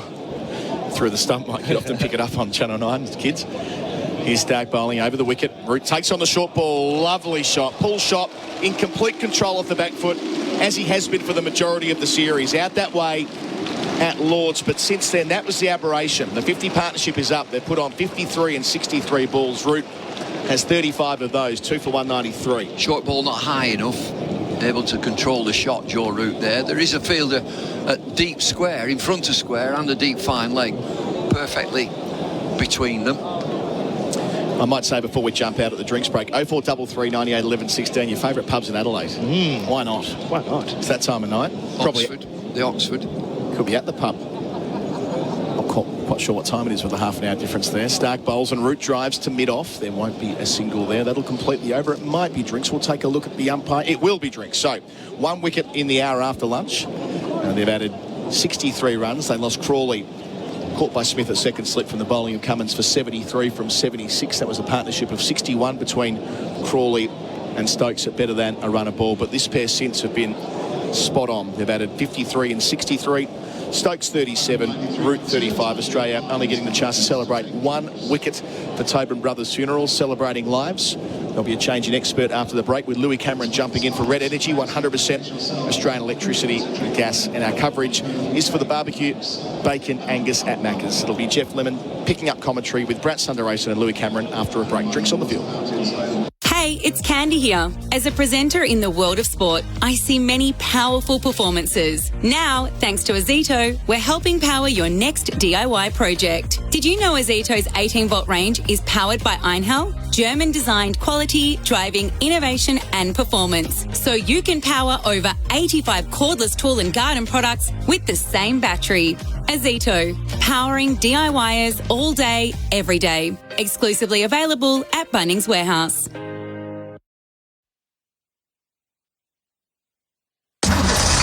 I'm Jamie Dunn, and I want to talk to you about longevity, reliability and Seats Are Us. Seats Are Us have been in the seat business for 34 years. The Seats Are Us staff have grown with the company. They've been there for yonks, mate. And that means they've got the seat skills and the seat knowledge. There's not a seat problem that they haven't seen and fixed in their Seats Are Us working lives. Mobile home seats, marine seats, truck and tractor seats. Seats Are Us have a seat to suit. Ask for Burzo. He's the man to talk to. seatsarus.com.au.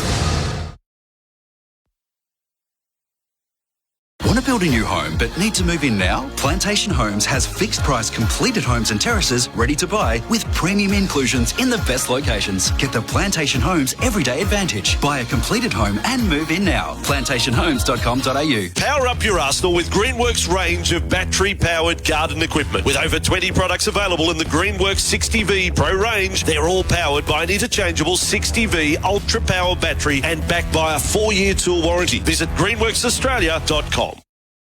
Ricardo Vasconcelos is the other one that's a decent sort of north hands. Mitch Marsh bowls reverse ramp there from Joe Root. It was always going to come, and he plays it so well all the way for 6. How many times have we called that through the series? If you don't have a third man for Joe Root, he eyes it off, he ogles, he looks towards deep third and says, that's my space. SEN Ashes cricket for the barbecue bacon Angus at Macca's. That could be your Macca's I'm loving it moment for the day, that Joe Root scoop. You can order the new barbecue bacon Angus at Macca's. And I think what I liked also was that, Mitchell Marsh then loses his line to the next one, flicked away down the leg side. That's what that sort of scoop shot can bring out, because it forces the error. Geoff Lemon with Bharat Sundaresan and Louis Cameron on SEN Ashes Cricket. It's become as commonplace as his front foot defensive, the Joe Root. I spent a lot of time, especially at Lord's, before the game, trying to study how he goes about, what time he gets into that position, because he practices that shot a lot. And he does it so late. It's incredible how late he does it. The bowler has no chance but to change his length. He just picks the right ball. That's the genius of Joe Root. The fundraiser going on for the Alzheimer's Society here on day 3 of the Test match. The ECB getting involved to do their bit to try to raise important funds for a disease that affects a lot of people around the world. Murphy starting a new over, bowling on the leg stump. Flicked away fine. Will be more runs here. There should be 4 of them. Stokes able to get a little bit of bat on that one. Sends it away to the fine leg boundary. It won't be on the highlights reels as one of those big wallops over mid-wicket or whatever it is, but it's still worth the same number on the scoreboard, 2 for 197. And it's telling about how Australia bowled today, especially around the start of spells. I know it's not the first ball of a spell, but it is the first ball after lunch, after a drinks break, I should say. Murphy bowls to Stokes, who defends on the front foot, which is almost a little bit of an extra insult. I've just taken 4 off you. I'll just condescendingly come forward and block this one back. Exactly right. And it's just starting spells. You've got to be on from ball 1. That's got to be the thing. And he's bowled really well to Stokes so far. He's been a little bit confused, I think, to the right-handers, but to let off. Murphy to Stokes, darts it through, it's on the leg stump, and Stokes swings it away out to deep backward square. Travis Head is on the rope there. The ball goes along the ground rather than in the air. So 1 run, but he was able to pummel that one, and another poor delivery. Stokes to 42, England 2 for 198. Yeah, Steve Smith just pulled him aside during that drinks break for a little bit of a chat. You could see Todd Murphy, he's been under pressure throughout. I called it the baptism by Stokes in Headingley. I thought he overcame that pretty well, got him out. Created 3 chances again. Yeah, should have had him out 3 different times. Over the wicket goes Murphy to Root, who's keeping the ball out of his pads to mid-wicket. No run. But really massive boards to fill as well. What Cummins wants from him is to do what Nathan Lyon would do, is just block up one end. Not just take wickets, but not give runs away. That's a lot to ask from such a young spinner. Murphy gives it some air. Root comes across his front pad to mid-wicket again. Well, the thing is that Lyon took a decade to learn how to do that. He honed his craft over that period of time. And he wasn't a dominating bowler. Yes, he took 5 on debut, but it took him years to actually have the confidence to run the bowling innings in the way that he does now. Murphy, flat into the pads. Root flicks it fine.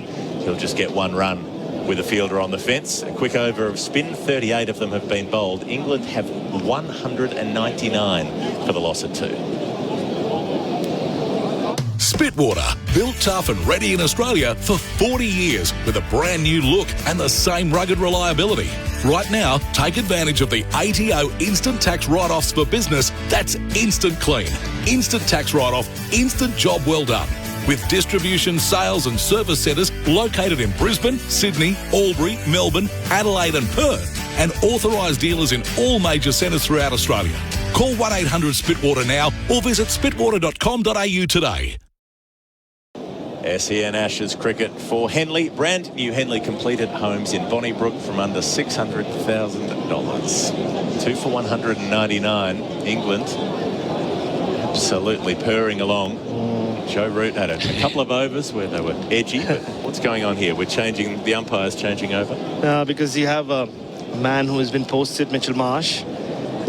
Okay, so we've got 3 on the leg side, one of them close to square, 2 behind square. Mitchell Stark comes up to Root, who tries a back cut and it misses the top edge as it goes through to the keeper's gloves. So the umpire wants to be able to see the fielders on the leg side to make sure that they don't have 3 behind square. That's the rule. That's the body line, the legacy of body line. Thanks Douglas Jardine, who did most of his work in this neck of the woods at the Oval. For Surrey, you can't have more than 2 behind square on the leg side. I think it was most amusing because Joel Wilson just looked like, all right, there's going to be some short balls here. I'm at square leg. I'm getting out of the way. I'm going to go to point instead where I'm not going to get collected. That's what it looked like. Very deep at point. He struggled to see a stumping from there, Joel Wilson. Here is Stark pitching up full and Root's driving him down through mid-on. The chase is on. Running back is Labuschagne. Elbows pumping, dives, slides and can't pull it in. 4 more for Root. He goes to 40.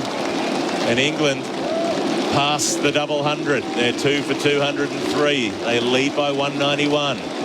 Just too many poor balls from Australia at the moment. In between some really good stuff. We've seen some good spells from Cummins. We've seen some decent deliveries from Josh Hazlewood. We've seen some good balls from Mitchell Starc, but we're seeing the replay here. It's just a half volley on off stump, and Joe Root's going to fill his boots with that all day.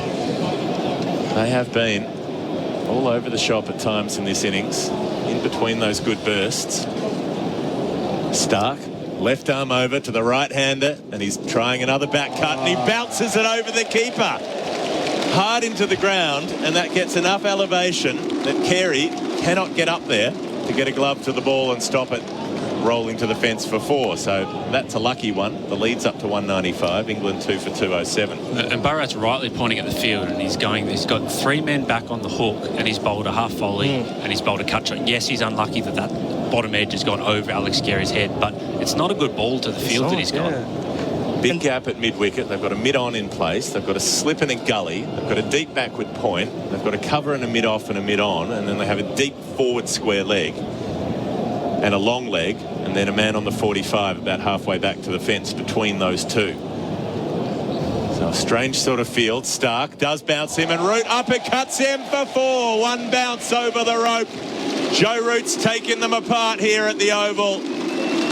And that ball just sits up for him, the angle across. It's not the line to get him to play the pull shot, and he's good enough to play it to the offside instead. The lead's 199, 2 for 211. Finally, he's gone for the ball that suits his field. He's just gotten a little bit offside of the ball, not too much wrong on the line, but it's the length again. When they're going to go short, the first thing you get taught as a fast bowler when you're going to bounce them, hit the badge. Hit the badge of the helmet. They haven't done that today. All the fast bowlers have been just off with their length with the bouncer. If you've got your field for the hook shot like that, you have to be bowling at the shoulder, not just outside the off stump. And even above the head. Height. You'd rather be higher than lower. Yeah, and the number of times Joe Root has been allowed to just get on top of the ball, just help it on its way. Now the field has changed. Mitchell Marsh at mid-wicket. Starc up to Root, full, and he drives it on the bounce, and it goes into the gully. There's no run, so they brought the deep forward square leg into a regulation mid-wicket. A very random collection of balls in this over. It's a sign of a bowler who's really lacking rhythm, and Mitchell Starc did struggle with the new ball. The first 2 overs really set a bad precedent for the rest of the day for Australia. And like you said, Louis, just from that point on, there have been so many loose deliveries. They look like a very tired attack. Yeah, and it feels like Pat Cummins has set the field for how he's bowling, not for the field, not for the strategy he wanted to employ at the start of that over. Starc to finish the over. Bowls to Root, who's getting a run, just steering the ball away behind point into that gap he's used so often before. And England lead by 200 runs after just 39 overs of this day's play. 2 for 212 at the end of the over. Hello, Frank Walker from National Tiles. National Tiles checked and locked prices are more than 20% below market prices every day of the year. Yes, National Tiles are dedicated to helping our clients save money on their tiles every day of the year. Come in store or online now and see for yourself. Proof of National Tiles checked and locked prices on many of our most popular tiles at 20% below market prices every day of the year. So rush into National Tiles now and save. SEN Ashes cricket. Todd Murphy bowling over the wicket to Joe Root, who takes a single. Out to a deepish mid-wicket. Just taps the ball away, and that will be a half century for Joe Root. 2 for 213 England score. And listen to the Oval rise to their former captain, still a champion, and another 50 in the series to his name. Oh, just got that feeling this morning. It's a Joe Root kind of day. Perfect conditions for him. He's just having a ball out there. Murphy round the wicket to the left-hander. Stokes whips him across the line, ice hockey style, straight to short mid-wicket, no run. So Joe Root, that 100 in the first innings of the series, 118 not out, 46 in the second innings, and he made 84 in the previous match up at Old Trafford. Now another 50 from 42 balls. He's been set free. Murphy, flight, Stokes whacks him down the ground, caught by Cummins at a wide mid-on, and England's captain falls. He flips the bat in the air, fails to catch it, and he's failed to clear his opposite number at a wide mid-on. Murphy gets a wicket. He gets Stokes for the second time. And Australia needed that one more than we can possibly explain. 3 for 213 as Ben Stokes walks off the ground. The second time he's got Ben Stokes out in this series, and it's a really massive moment for Todd Murphy. He's really struggled against the right-handers today, but he's bowled really well, I reckon, to Ben Stokes the whole time. Hasn't been a lot of turn, just been that drift, Bharat, the whole time. Yes. It's troubled him. In the end, it gets the inside part of his bat, and that's why it goes to mid-on instead of into the stands of 6. It is the drift that got him, didn't it? It got too close to him, and Ben Stokes had decided it was a premeditated shot, but by the time it got to him, the only place it was going to hit was the inside part of his bat. It's good intention from Ben Stokes, but some credit to Todd Murphy for that drift, and he beat him in the air. So, well, a breakthrough has come from nowhere. That's been the theme of this series for both teams. So the lead is 201 as Stokes walks back into the room. He's out for 42.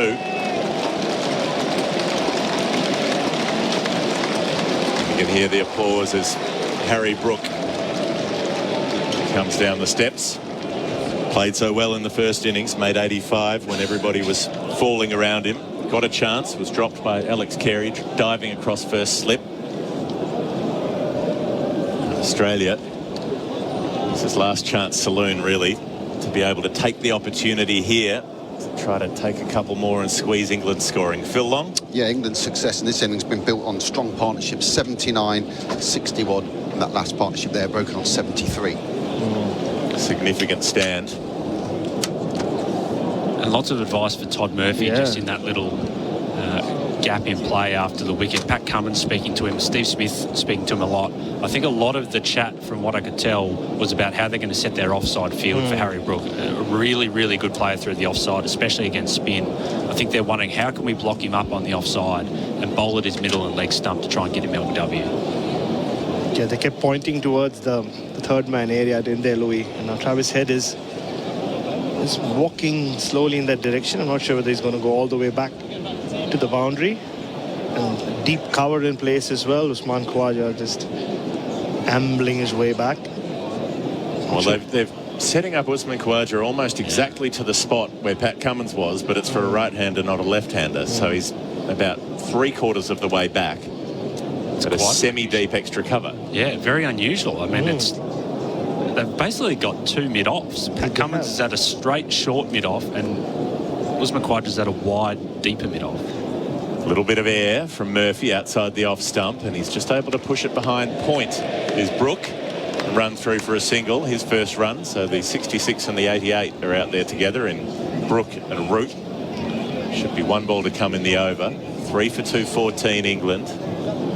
Yeah, Harry Brook is so prone to go inside out, both against spin and pace, which explains the field a lot. And there is that drift. You saw even that the first delivery he faced. You could see it very evidently slightly leave the right-hander.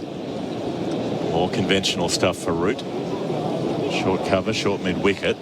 Murphy bowls to him. Decent delivery, turns into the pads. He's able to flick it out to deep square leg for a single.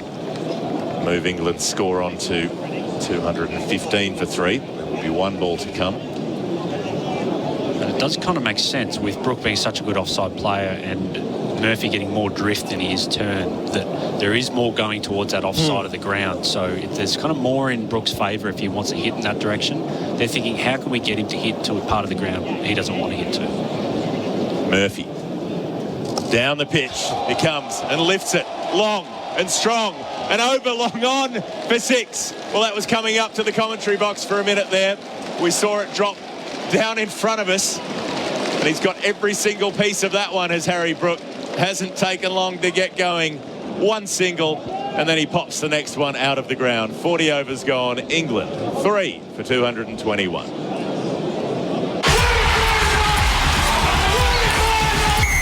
Nothing unites Queenslanders like being maroon. Cheer from home with a non-ticketed Maroons membership. The Queensland Maroons have teamed up with 4X to bring you the ultimate supporter pack, so you can show your support for Queensland all year round. Feel part of the team and show pride in your origin no matter where you are with this 4X Maroon membership. Go all in at maroonshop.com.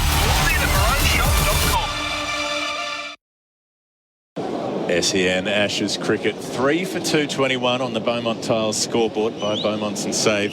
Well, you might want some tiles down, Louis Cameron, because England are making a mess of Australia. Sure, they've taken the wicket. They've got Ben Stokes out. What does the replacement do? Pop his second ball over the fence for 6.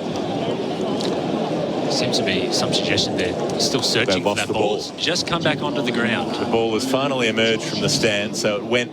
If we're just watching the replay here, the tyre power, the winter safety sail. Oh, it's in the gully. It ended up getting stuck under the spare pitch covers. So on these English grounds where you have a lot of practice wickets, they go all the way across from one side to the other of the ground here at the Oval. They have lots of these wheeled covers that they put over the different pitches they're preparing.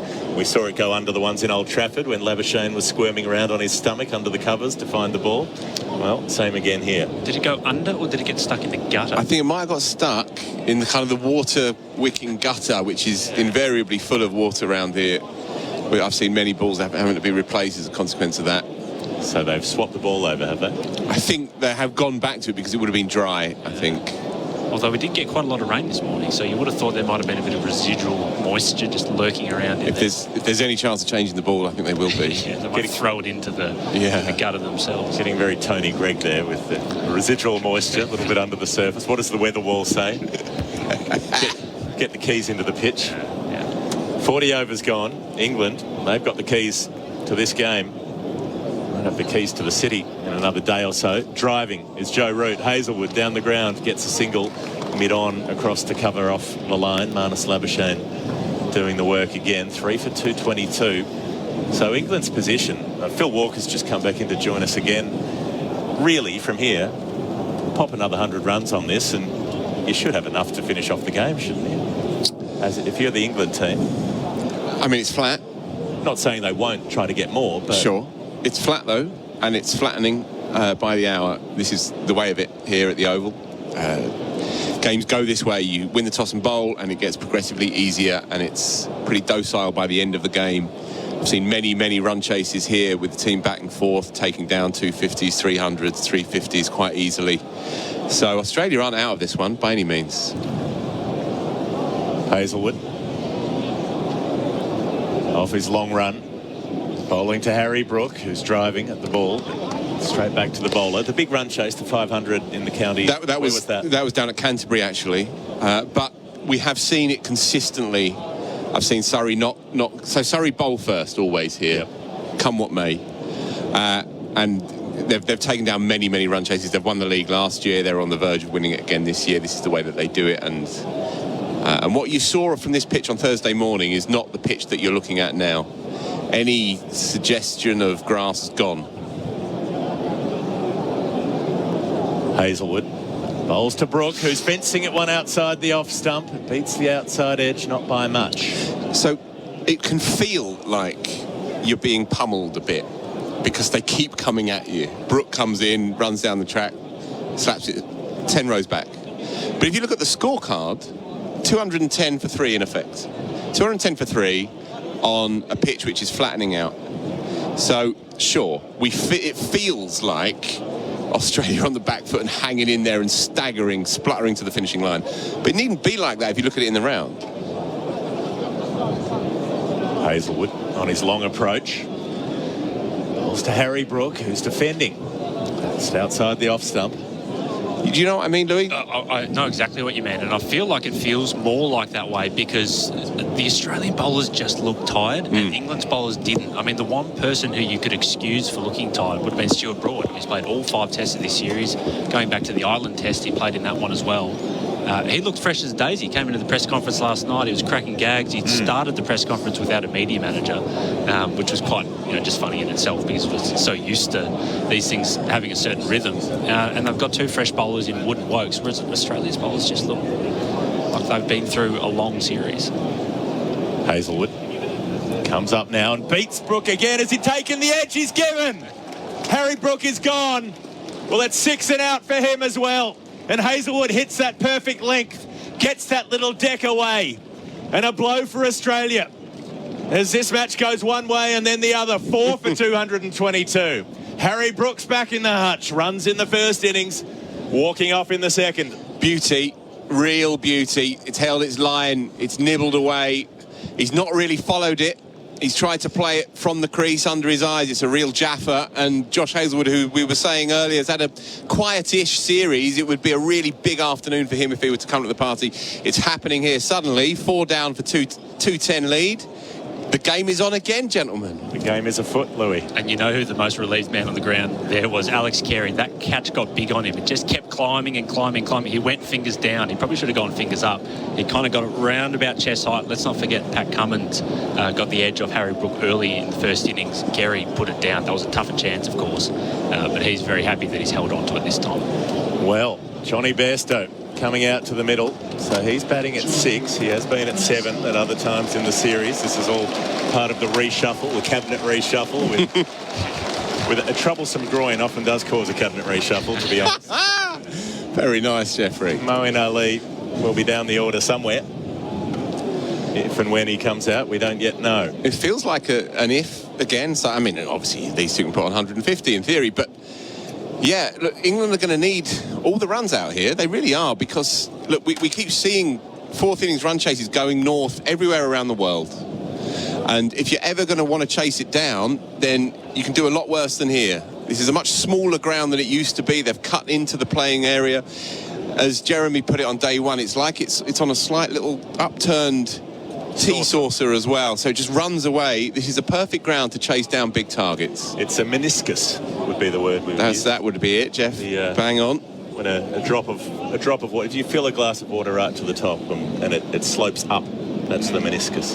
The layer of surface tension that holds the liquid together. There's something in your foot as well. A meniscus. Metatarsal. No, there's a meniscus. There's a Bharat and Collar were saying that I'm not a complete idiot. They'll dig it up for you. Here goes Hazelwood bowling to Bairstow, who leaves outside the off stump.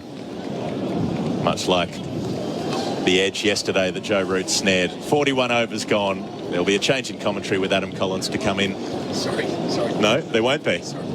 He's tapping me on the shoulder for some other reason. Oh, it's only 5 past. Who knew? We're having such a laugh. Well, it's 4 for 222. We might have lost our opportunity to take a break, so we'll plough on through for the time being. On the Harvey Norman scoreboard, it's 4 for 222. I'll use the time instead to tell you that it is Cyber Safety Awareness Month at Harvey Norman, and you can get a free $50 cyber safety voucher to use towards any cyber security products. Terms and conditions apply. Well, you can't beat that if you want to sort out those particular needs. Maybe if you're a ministerial cabinet position, that might be ideal for you. Not the old, I forgot the code to my phone after my number was on the internet for 20 years kind of scenario. Meniscus is a thing in your knee, Geoff and Phil. You'll be happy to know. Not in your foot. I was close. Near enough. Patrick Cummins back in. Key spell.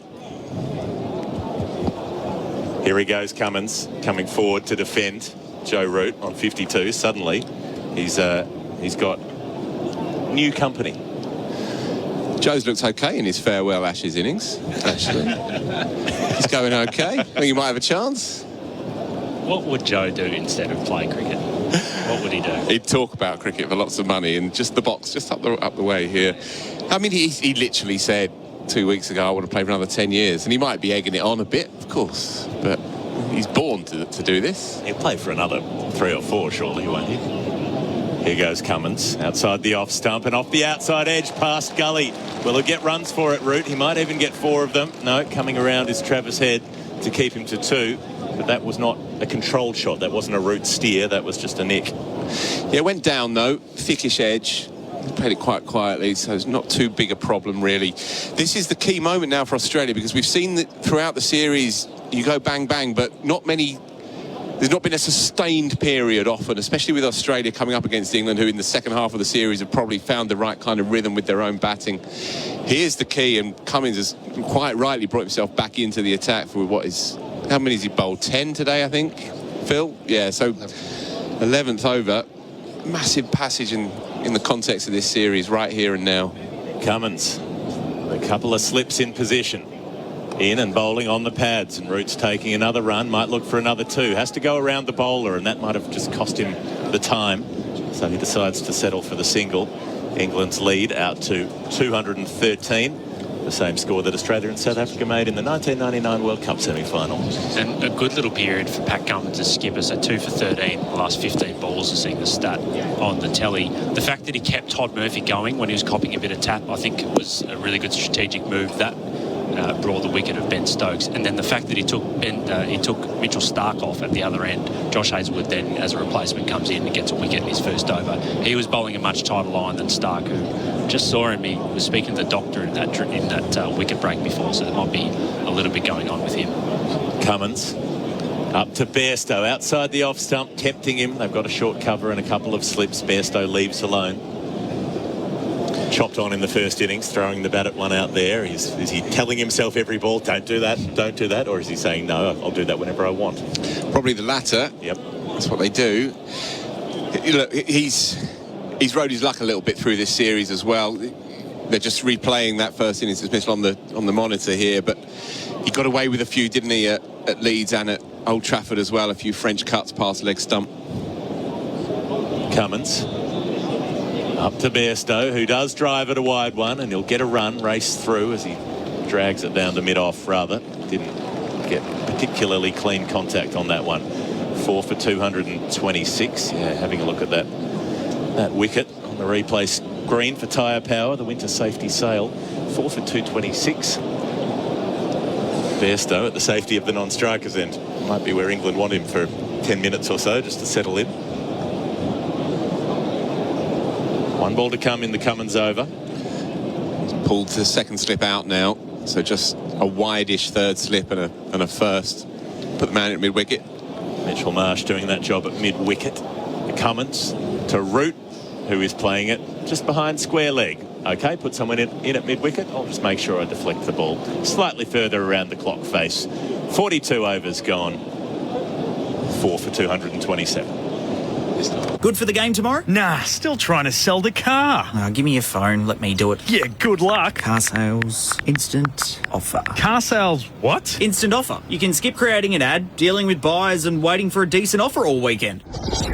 Is that the offer for my car already? Yep. Now just take it to one of the official buyers nationwide, get it looked over, and the money drops the next business day. So I'll see you at the game then? Yeah, see you at the game. Car sales instant offer. The hassle-free way to sell your car. T's and C's apply.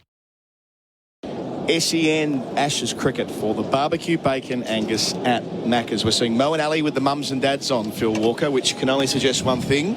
He's good to go. We were told he would only bat if required. Well, at least that was one word we got from the press box. So they must have arrived at that conclusion. 3 wickets in the session for Australia. We're back in it now with Hazlewood. One of his previous over bowls to Root. He's hooking all day, but with control. The major difference in the way that Root's hooked as he moves to 57 with the single, and England more broadly, 4 for 228, has been hitting from sort of up to down on the ball, happy to hook for one rather at Lord's when they were just trying to pop it into the grandstand. Exactly that. Zach Crawley's spoken about this himself. He plays the same shot. He's always happy coming down on the ball. He's only hit 3 or 4 sixes in his Test career, Zach Crawley. Brooke is the anomaly there. Brooke comes from low to up. It can get him into trouble sometimes. It can also be spectacular when it comes off, of course, as we saw in the first innings, but it can be problematic. He got out on his debut in exactly that fashion. Saw it, of course, at Lord's as well. At this ground, wasn't it? Just under a year ago. Hazlewood bowls and Bairstow pushes into the onside. There won't be a single. Jeremy Vernon Coney's in as well. Hello, Jerry. Hi, yeah. Look, the other thing I've noticed is this is quite a hard pitch to actually get the ball up at the height that you want for a short pitch delivery, and I'm thinking around the chin kind of area. Some chin music is very useful and hard to control. I think it's hard to do here, especially as you think about the number of overs these bowlers have bowled now.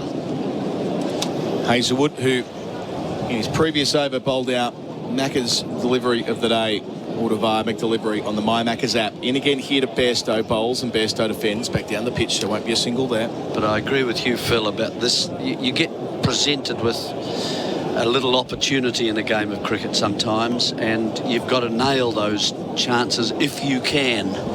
And I would think the bowlers that Cummins has on at the moment are the 2 best bowlers we've seen today, and how they've been able to get the pitch to respond and how accurate they have been, and they can keep a semblance of control with the English batting.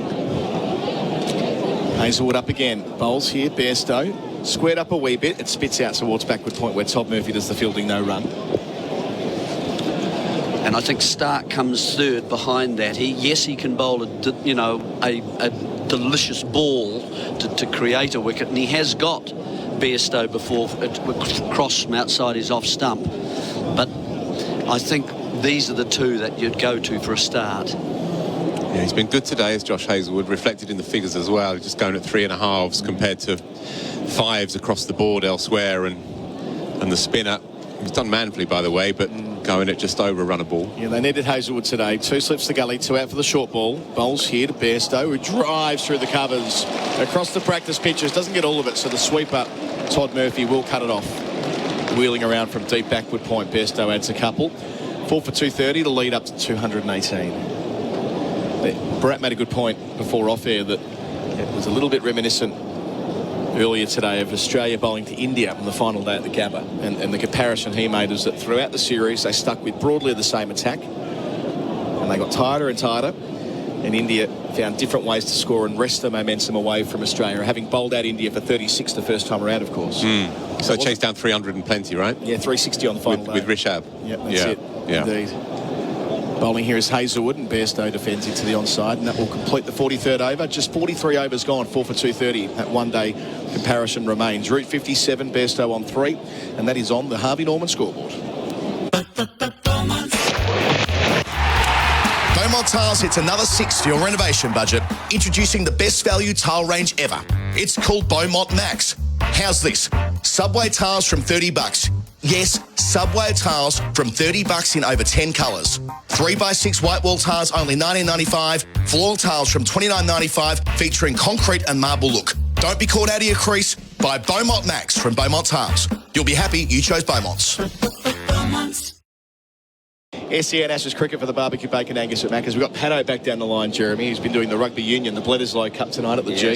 Yes. And the Wallabies were soundly beaten, I believe. What was the score? I think 38 something, like 38-7. Oof. It kind of goes that way these days, Phil. It's been a long time since the Wallabies have been the force that you might remember. Cummins bowls 2 back on the offside, delivering to Root, who plays it defensively out to cover. No runner. Experts for Red Energy, 100% Australian electricity and gas. Just going back to that comparison with the run chase, the India game.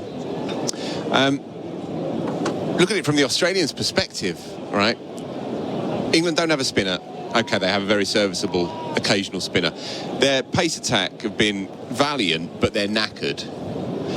And so they're going to probably, almost certainly going to be chasing north of 300 here. It might be chasing north of 350 and so on. But they can feel like they're in the game come what may here, I think.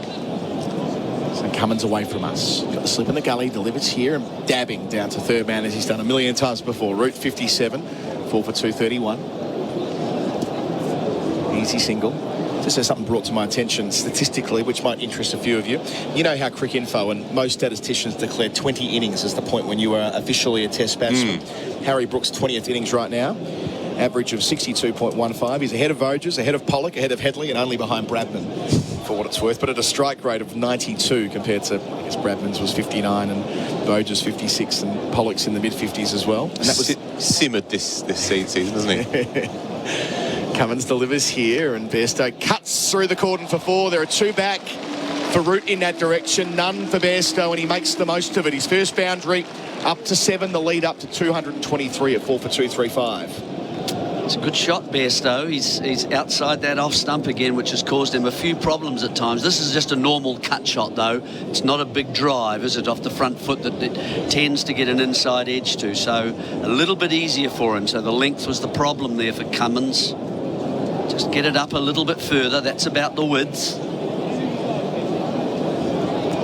The other thing to note off that Harry Brook chart, by the way, 23 sixes, more than any of them in their entire career by an absolute mile. Cummins bowls here and Bairstow plays from the crease. And the last thing I'll say on that, last thing before we move off from it, that was the first time he's ever been caught behind. Right, I was wondering that actually, because it was almost sort of weirdly conventional, wasn't it? Yeah.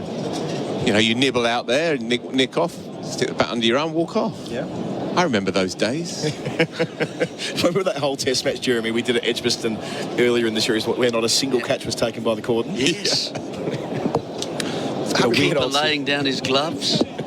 Harry Brooks out into covers in this series, 363 runs, but an average of only 40.33. I'll take it though. Match winner at Headingley. Cummins bowls here and turning into the onside is Bairstow to deep. Square leg for one. He's 8-4 for 236, lead of 2-2-4. Yeah, he has. He's adorned the series rather than dominated it, but considering this is his first taste of the real stuff and his first home series, I mean, this is a player that's going to make a lot of runs all over the world for a long, long time. I think we can all see that. So one ball player that can just change things. Yeah. It alters a game, doesn't he? As soon as he arrives, it's not as if he takes time to get going, which is really what Stokes does, for example. It's different phases to his innings. Cummins to finish. Away from us, delivers here to Joe Root, who plays him defensively to mid-off. End of the over, 44 gone. 4 for 236, lead of 224. Root 58, Bairstow 8, and that's on the Harvey Norman scoreboard. G'day, John from Salmon Plumbing. Need a good plumber? You know what to do. If your pipes are slamming, call the salmon. Stop the fighting. Call the whiting. Don't you wish you called the fish? Salmon Plumbing. We're the team to call for plumbing repairs, installations, upgrades and emergencies 24/7. Don't muck about. Call the trout. Salmon Plumbing. Bad puns, but great plumbers. Call 1300 Salmon. That's 1300 725 666. salmonplumbing.com.au. QBCC 741050. We're here at the Kia Oval for the barbecue bacon Angus at Macca's. Phil Long. Yeah, I'd noted it at the time, didn't note actually when it actually happened. The 6 that Ben Stokes hit directly after lunch is 15th of the series. That's the most anyone has ever hit 6 wide in an Ashes series. 15 of the best. Come back to that. Hazelwood bowls to Bairstow on 8. 2 slips. He slashes through point for 4. Stand and deliver from the crease. Doesn't need a lot of footwork when you got that kind of timing. Bairstow's second 4. He's 4 for 200. They are rather 4 for 240. That's his slot. As you say, Adam, he can stay leg side-ish of it. It's all about the transference of weight. He slapped that. Key moment this, really. Because although he obviously clattered 99 not last week, it's still been an iffy series for him with the bat, wrestling with his technique a little bit outside off stump. Our screen for Tyre Power, winter safety sales, saying he only had 17 metres to work with there. That was the gap they've assessed between the two fielders. He bisected them. The field broadly remains the same, although there is a mid-wicket in now. 5-4 field. Still no deep point. Hazelwood bowls and Bairstow pulls in the direction of square leg. Won't get a run to Travis Head. So then Philip, whose 6's record has he overtaken? He's overtaken. Who do you think? Both from 81? Well, both from 81, you'd have thought. I mean, he hit 6 of them in about half an hour at Old Trafford. Think of this ground.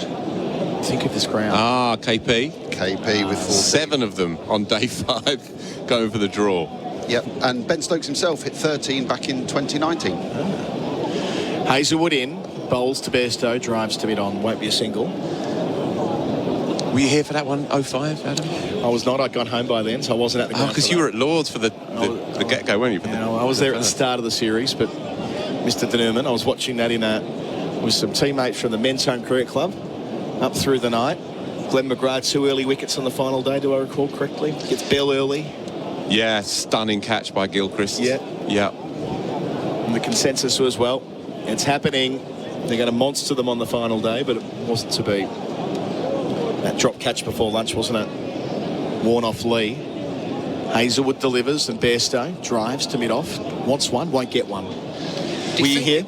Do you think the overall cricket was better in 2005 rather than perhaps having an up and down series that we've seen here? This has been exciting, no doubt about that, but you know what I mean, that there's slightly better cricket right throughout. Well, Phil, you were here for both. Phil Long is nodding behind your back there, Jeremy. He's no doubt whatsoever. Yeah, I think 2005 was a different level. I'm not saying in terms of entertainment, we've seen 6s, the run rate's been far, but I just think it was a great Australian team, wasn't it? And England came and went toe-to-toe, and I just think the cricket all round was better. Is that fair? And England were building towards that. I think that's the other thing. Like it was kind of the boxing comparison, right? They were the genuine contender at that point. They earned the right to have a crack at the champ at home. Harmison. I mean, Phil, you covered all of it. You've told me your story of being at Lord's. I think they're going to try and get the ball changed here. Let's see what's going on. Get the headphones, get the binoculars out. No, They tried. They tried, yes. So you were at Lord's on day one. You were here at the end. Yeah, I did my Lord's debut and rather made a fool of myself when that first wicket went down. That's another story. Hazelwood to Bairstow on 12, who plays close to his body. Cuts fine. Work to do for Murphy, who'll cut it off. In that pristine-looking baggy green, not a lot of wear and tear on that. They add a couple. Bairstow 14, the lead 230, 4 for 242. Yeah, look, I was just, what can I say, Adam? I was a crazy kid, just chasing a dream. Never been in the media box before, never seen anything like it.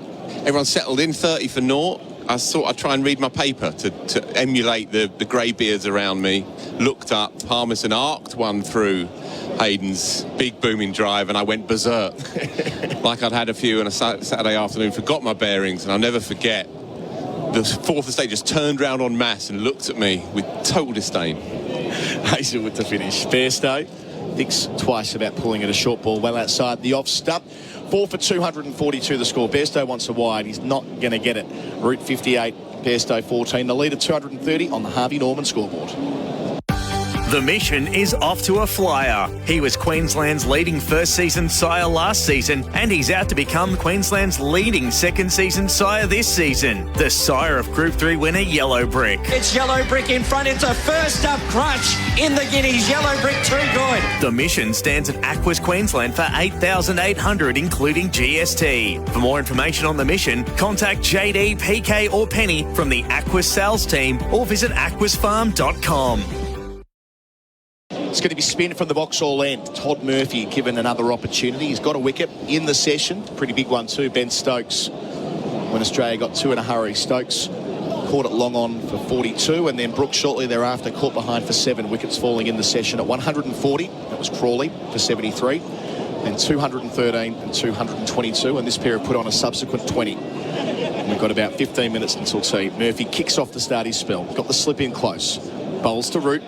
Down to long on. Not even long on. It's kind of like halfway back, so there's an easy single. I'm not sure about that. Route to 59, 4 for 243. Jeremy, why would you have a fielder in limbo land there for Root? What would be the logic there? Because he's not going to cut off the one. He's not far back enough for If you feel that your spinner is drifting or is creating problems in flight for the batsman, that he'll go and try and go over the top of him and he won't get hold of it properly. I haven't seen Joe land it down that kind of area many times. Mid-off's back a similar journey as well. It's Bairstow here on strike, driving straight back at Murphy, collects it in his follow-through. It was some force. The other option, of course, Adam, is that if you feel again, you might get a caught and bowled as he tries to go through this gap for the single. Right. So a man back at deep backward point for Bairstow. If he wants to reverse or cut with some authority, bowls again. Bairstow beaten on the outside edge. We saw Murphy do quite a lot of that in India. As Phil Long would remember, he was there on SEN Test cricket as well. He has the one that looks like the off-break, and we'll see it here. And it just goes straight on with the arm. He's a very skillful young bowler. As distinct from an arm ball, if you know what I mean. No, indeed. Got a fine first slip. Bowls here. Turned into the onside by Bairstow. To Labuschagne won't be a run. No, delightfully bowled that, because, again, even on the replay, it has all the conventions of an off-break, doesn't it? And yet it just drifts that little bit, draws Bairstow out. Really beautifully done. I like him, this cricketer. First time I've seen him live. There's that kick at the start of his run as well. Bowls to Bairstow, who plays with soft hands out to that short point. Won't be one because Smith races around from first slip and throws it back to the bowler at the non-strikers. And he's got the other one too, we described as a UFO in India, like Ashwin. He can go all the way around with his wrist and get the ball spinning like a top. And if that kisses the fleshy side, that brings leg before into the game, especially when bowling to the lefties round the wicket. He's over the wicket here to a righty in Bairstow, who gets it at one down to that mid-on, deepish mid-on we referred to before, Jeremy. 4 for 244, that's the end of the over. Route 59, Bairstow 15, the lead of 232 on our screen for tyre power. Winter safety sail. There's going to be a change in the expert chair. Phil Walker's jumping out, and Sundaresan's going to jump in for the final stretch of the session alongside Jeremy Coney. A session where Australia needed wickets, and they've got 3 of them, but they've gone with a decent lick. What's the run rate in the session, Phil Long? On the spot. It's 114 divided by 21, so let me tell you what that is. Haven't got an old school analog calculator in front of you. Disappointing. Caught him out there, Baz. Yeah. He's 5.42. And it was 5.2 in the first session. Hazelwood bowls here and into the onside. Bairstow beats mid-wicket, wide of mid-on. Just for one, though. He's 16, 4 for 245. Yeah, especially the amount of time Longy has spent in India. He's more Indian than I am. You're supposed to have a mental calculator, man. Yeah. Go back to school. What a winter we've got coming up, though. Oh, you and I. It's going to be a very, 50 very over World Cup. It's going to be 7.5 weeks in India for the World Cup, although I don't expect I'll do all of that. Then there's the England Test matches over there, which I'm sure Longy will be part of. And then England women are there as well at the end of December, so it's a, it's a three-way for England. Bowling here is Hazelwood for an inside edge. Just behind square for one. For into the 60s, 4 for 246. You do know, Longy, that according to Indian law, if you spend more than 6 months, you have to pay your taxes. That's there. It is. Yeah. I once bumped into... Longy must spend 5 months and 3 weeks there each year. No, I'll tell you a story about a... Scoots back and then goes on to Thursday. Yeah. No, I'll tell you a story, Jeremy, about... Goes to Sri Lanka for a minute. A significant former Indian cricketer, I will obviously not name him, going back home from a tour of South Africa many, many years ago. Hazelwood again, got a wicket in the session. Got Brook out, bowling to another Yorkshireman, Bairstow, who defends him down the pitch. Yeah, you definitely played against it. So I'm at the airport. He was on the same flight as me. We go through, just before you go through immigration, there was a couple of chairs there, and I saw him sat there. It was around 11:45 at night. I said, Mr. So-and-so, are you waiting for someone? Let's go out together. Maybe we can get it. He's like, no, I'm just waiting. For someone? No, I'm just waiting for the clock to go past 12 a.m. so that then that day doesn't get recorded of me being in India. Hazelwood bowls and Bairstow clips fine for 4. There is a fine leg in position. That's Mitchell Stark, but he had no chance of catching up with that. Bairstow 20 from 25, keeping that run rate well above 5. England bring up their 250 as well. 4 for 250 in their second innings. They lead by 238. Yeah, just the line, isn't it, really? Way too many of these today. Way too many of these today. Has Bairstow survived just those initial challenges he gets? He's looking to be timing the ball quite nicely now. He's got the offside going. Might be one too many in the spell here for Hazelwood. Bowls again, and Bairstow out towards point. No pace in that. Should get 2. Waits it well enough. Takes on Murphy. Does it easy. Bairstow 22. 4 for 252. Leader 240. They could have gone back to one of the other quicks from the pavilion end after the previous Hazelwood over. There was a ball smacked off a length that just didn't get up, and they've seen fit to continue. The fifth 50 here is the quickest of the innings so far. 53 balls, 70 balls, 51, 59 and 50. We're seeing a tired attack, though. Who could they have gone back to is the question. Yeah. Mitchell Stark's bowled a couple of spells. He didn't look at his best at all in the last over. He bowled to Joe Root. Pat Cummins has finished a spell. Mitchell Marsh is all they have, apart from those two. Yeah. Hazelwood, the finish is over. Bairstow facing up. Uppercuts him down towards third man. No fielder there. 1 bounce 4. Again, just no pace.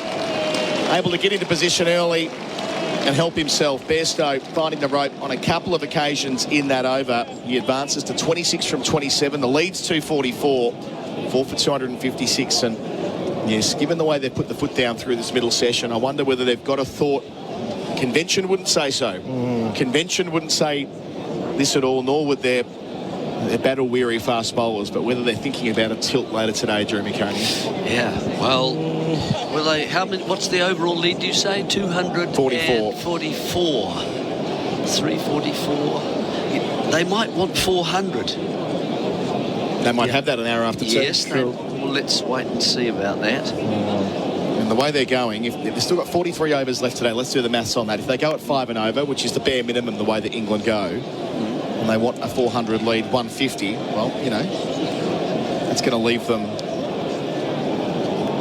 It's going to leave them quite a bit of batting, or bowling rather, late in the day, isn't it? Murphy round the wicket, change of angle, first ball of it to Root. To Just inside the line of it, pushing to deep square for one. He's 61, lead 245. And that's the other point, isn't it, Adam? You've made, I think, first thing this morning is that how many overs rest do the English bowlers require? Yeah. Stuart Broad made an interesting point last evening when he was asked about it. He said, I went through a phase in my career when Andrew Strauss and Cook and Bell and Peterson were around where I had enough time to put my feet up in between innings. He's back over the wicket to Bairstow. Got the slip. Bairstow hits him straight back over his head. He smacks that. Doesn't go for 6. It lands about 15 metres inside the rope, but it's the authority in which he's met the ball. Bairstow is motoring now. That's 5 boundaries. 4 of them have come in the last 10 minutes. England up to 4 for 261. Yeah, he's got the bit in between his teeth now, Johnny Bairstow. He's got that look on his face, doesn't he? It's ominous signs for Australia. He can take this game away from them in a matter of half an hour or 45 minutes. They need to just calm down. That's what Pat Cummins is doing. It helps that they haven't found the ball. Well, I'm just going to make a little adjustment here. If they go at 6 and over from here, that'll take them 23 overs, and that would still leave them, accepting that they won't get all 90 in and a couple for changeover. They might get 14 in tonight. I mean, it sounds wild, right? It sounds wild, but we know 2 things. They like to do that and put pressure back on the batting side, and they love to play golf on day 5. And I'm serious. I miss not out of the realms. Murphy bowls and pushing into the onside is Bairstow. Won't be one there, though. But having said that, they haven't played golf. I have had the chance to play golf during this Ashes on day 5 anyway. Either the days have been rained off or the test matches have gone till... Well, they're aching for it. Yeah, clearly. What's the weather for Monday? Rain. Murphy up, 3 left in the over. Going back here, sharp spin, but Bairstow gets on top of the bounce to deep backward point for 1. He's 31, 4 for 263. I did think about England their love for playing golf on day 5. This morning, I left my apartment in Brixton. 9 a.m. there was a guy carrying golf clubs. It didn't look like he was going to play golf. He had that angry look on his face. I think that those clubs are used for something else. Well, it's 250. 2 left in the over. Round the wicket to Root. Out to square leg, one of 5 men on the leg side. No run. Yes, I wonder if they've got their golf clubs packed up in the dressing room there so they can make a quick getaway if they wrap it up by some stage tomorrow afternoon. Wouldn't rule it out again. Yeah, I remember Ben Stokes the day before the series began, finished his press conference. 10 minutes later was seen leaving Edgbaston with his golf clubs. Murphy to finish. Root on 61. He'll stay on 61 again, shoving into the onside. Square legs, Usman Khawaja, no run. Lead of an even 250, 4 for 262. We haven't seen the DRS in the session. That's for IMAR Insurance, the tradies mate. Call 13 IMAR. Actually, we did see it once. There was a leg before shout on Joe Root where they went upstairs and did so unsuccessfully. And we can see Mo and Ali on our screen, presumably coming in next for tyre power. Winter safety sale. That'd be number 7, the earliest he could walk in, having missed all of yesterday, not bowling or fielding. You speak about the runs that England will need. The way Australia will look at it, though, is if they can break this partnership, they're into Moeen Ali. We don't know how mobile he is. He'll try to throw his bat around. And you'll expect Australia to go short at him straight away, not let him get his eye in and then go short. Chris Woakes has had a great series with the bat and ball so far. Wood will throw his bat around. But I think Australia have bowled better to Wood as the series has progressed, even though he got some runs in the first inning. So Australia will back themselves to bowl England out to within 350 or being ahead of where they are now. The crossword book has... Yes, Zach Crawley's got the crossword book out chatting to David Saker. I've got that book at home, actually. My wife has that book on the sofa when I'm watching whatever I am on telly. Watch the Bear. That's the best television show I've seen since The Americans. It is unbelievably good TV. That's my recommendation to everybody. Last over of the session. Cummins bowls here. Bairstow chips towards catching cover, and they don't have one. A miscue to mid-off in the end. Interesting that Cummins has brought himself back on for this over. We were just talking about who can he go to. Hazelwood was tiring. And Cummins, who had just finished a spell from this end, has taken the onus on himself. Also because he doesn't have much choice. He wouldn't have wanted to bowl Mitchell Marsh for this last over before tea. It's a big over. And Johnny Bairstow is looking eager to get him to just edge one to gully. 250's the lead. Bowls again here. Bairstow off his hip. Doesn't get one. Mitchell Marsh races in from mid-wicket. So maybe they are playing fatigue to a certain extent here, It's been Jeremy. the Bairstow show, hasn't it? The last 20 minutes since we've been talking with each other.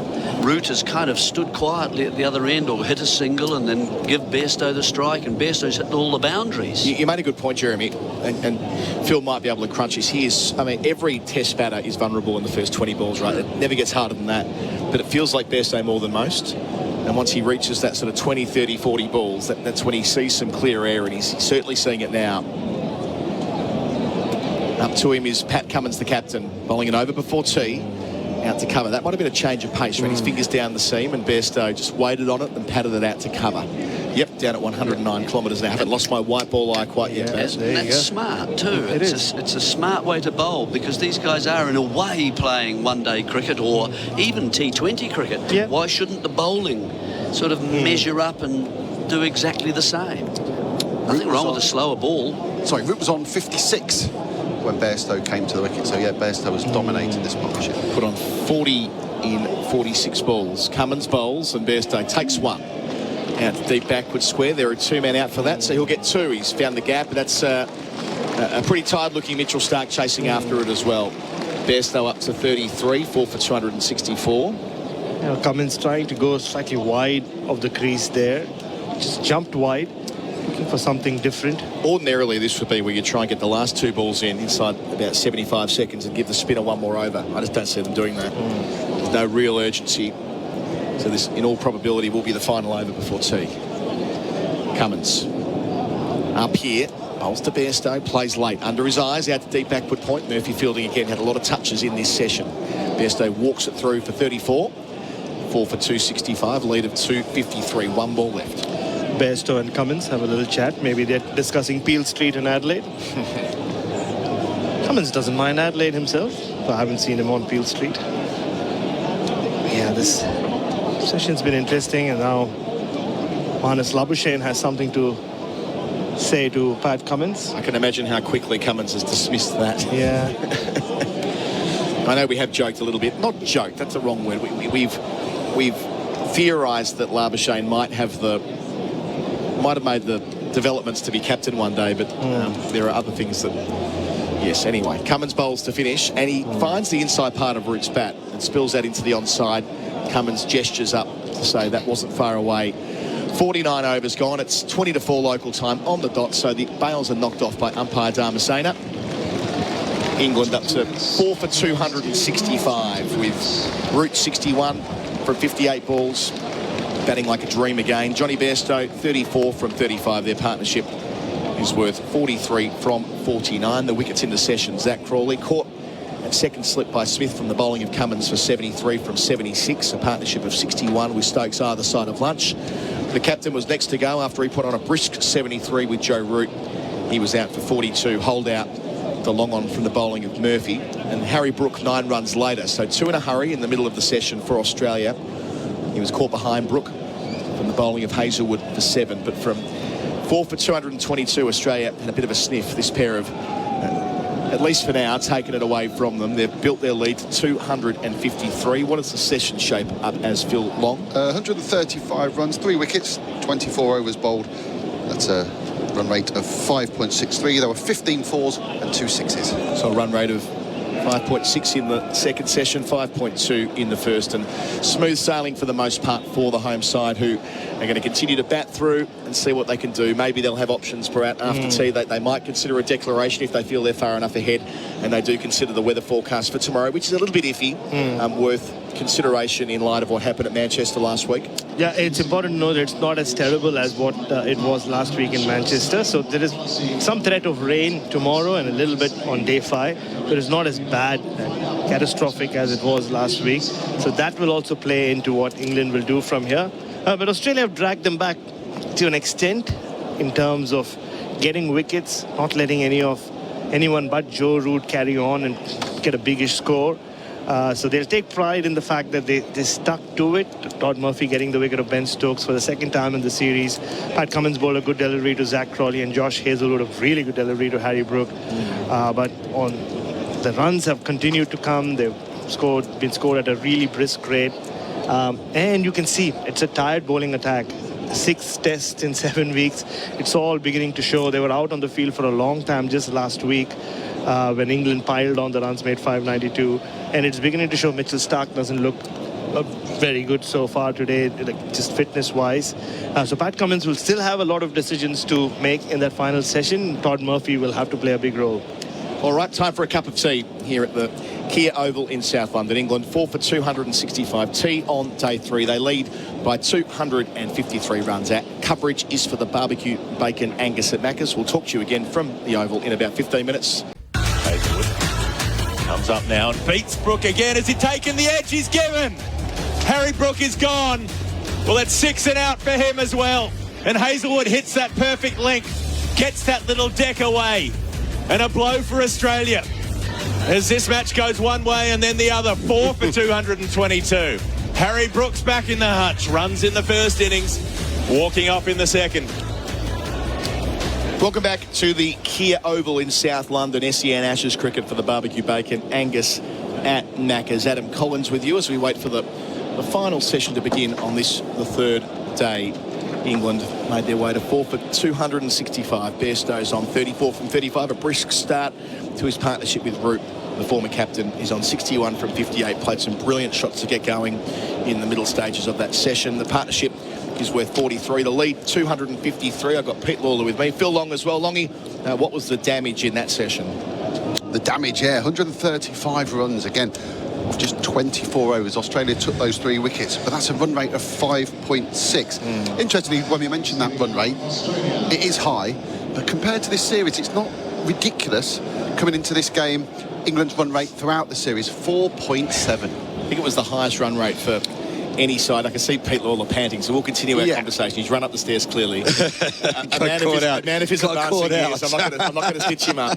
You just recover. I'll turn your microphone down for another 30 seconds. That's okay. Team run rates across series. Here's the top 4 of all time.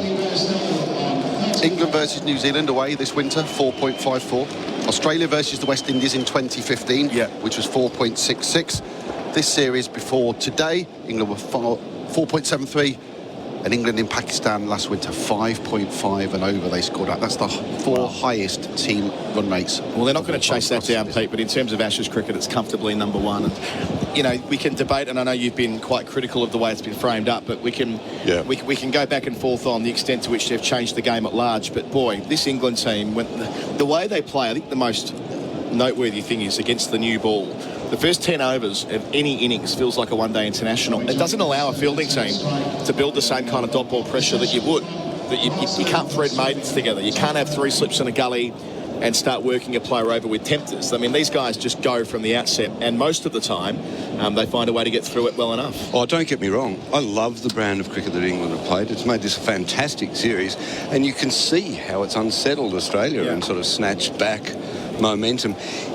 It's not just so much the way they go about it, it's the way they believe in their ability to go about it that way. Maybe when they were 2-0 down, they believed that they would go 3 up. We all rolled our eyes, and it didn't happen.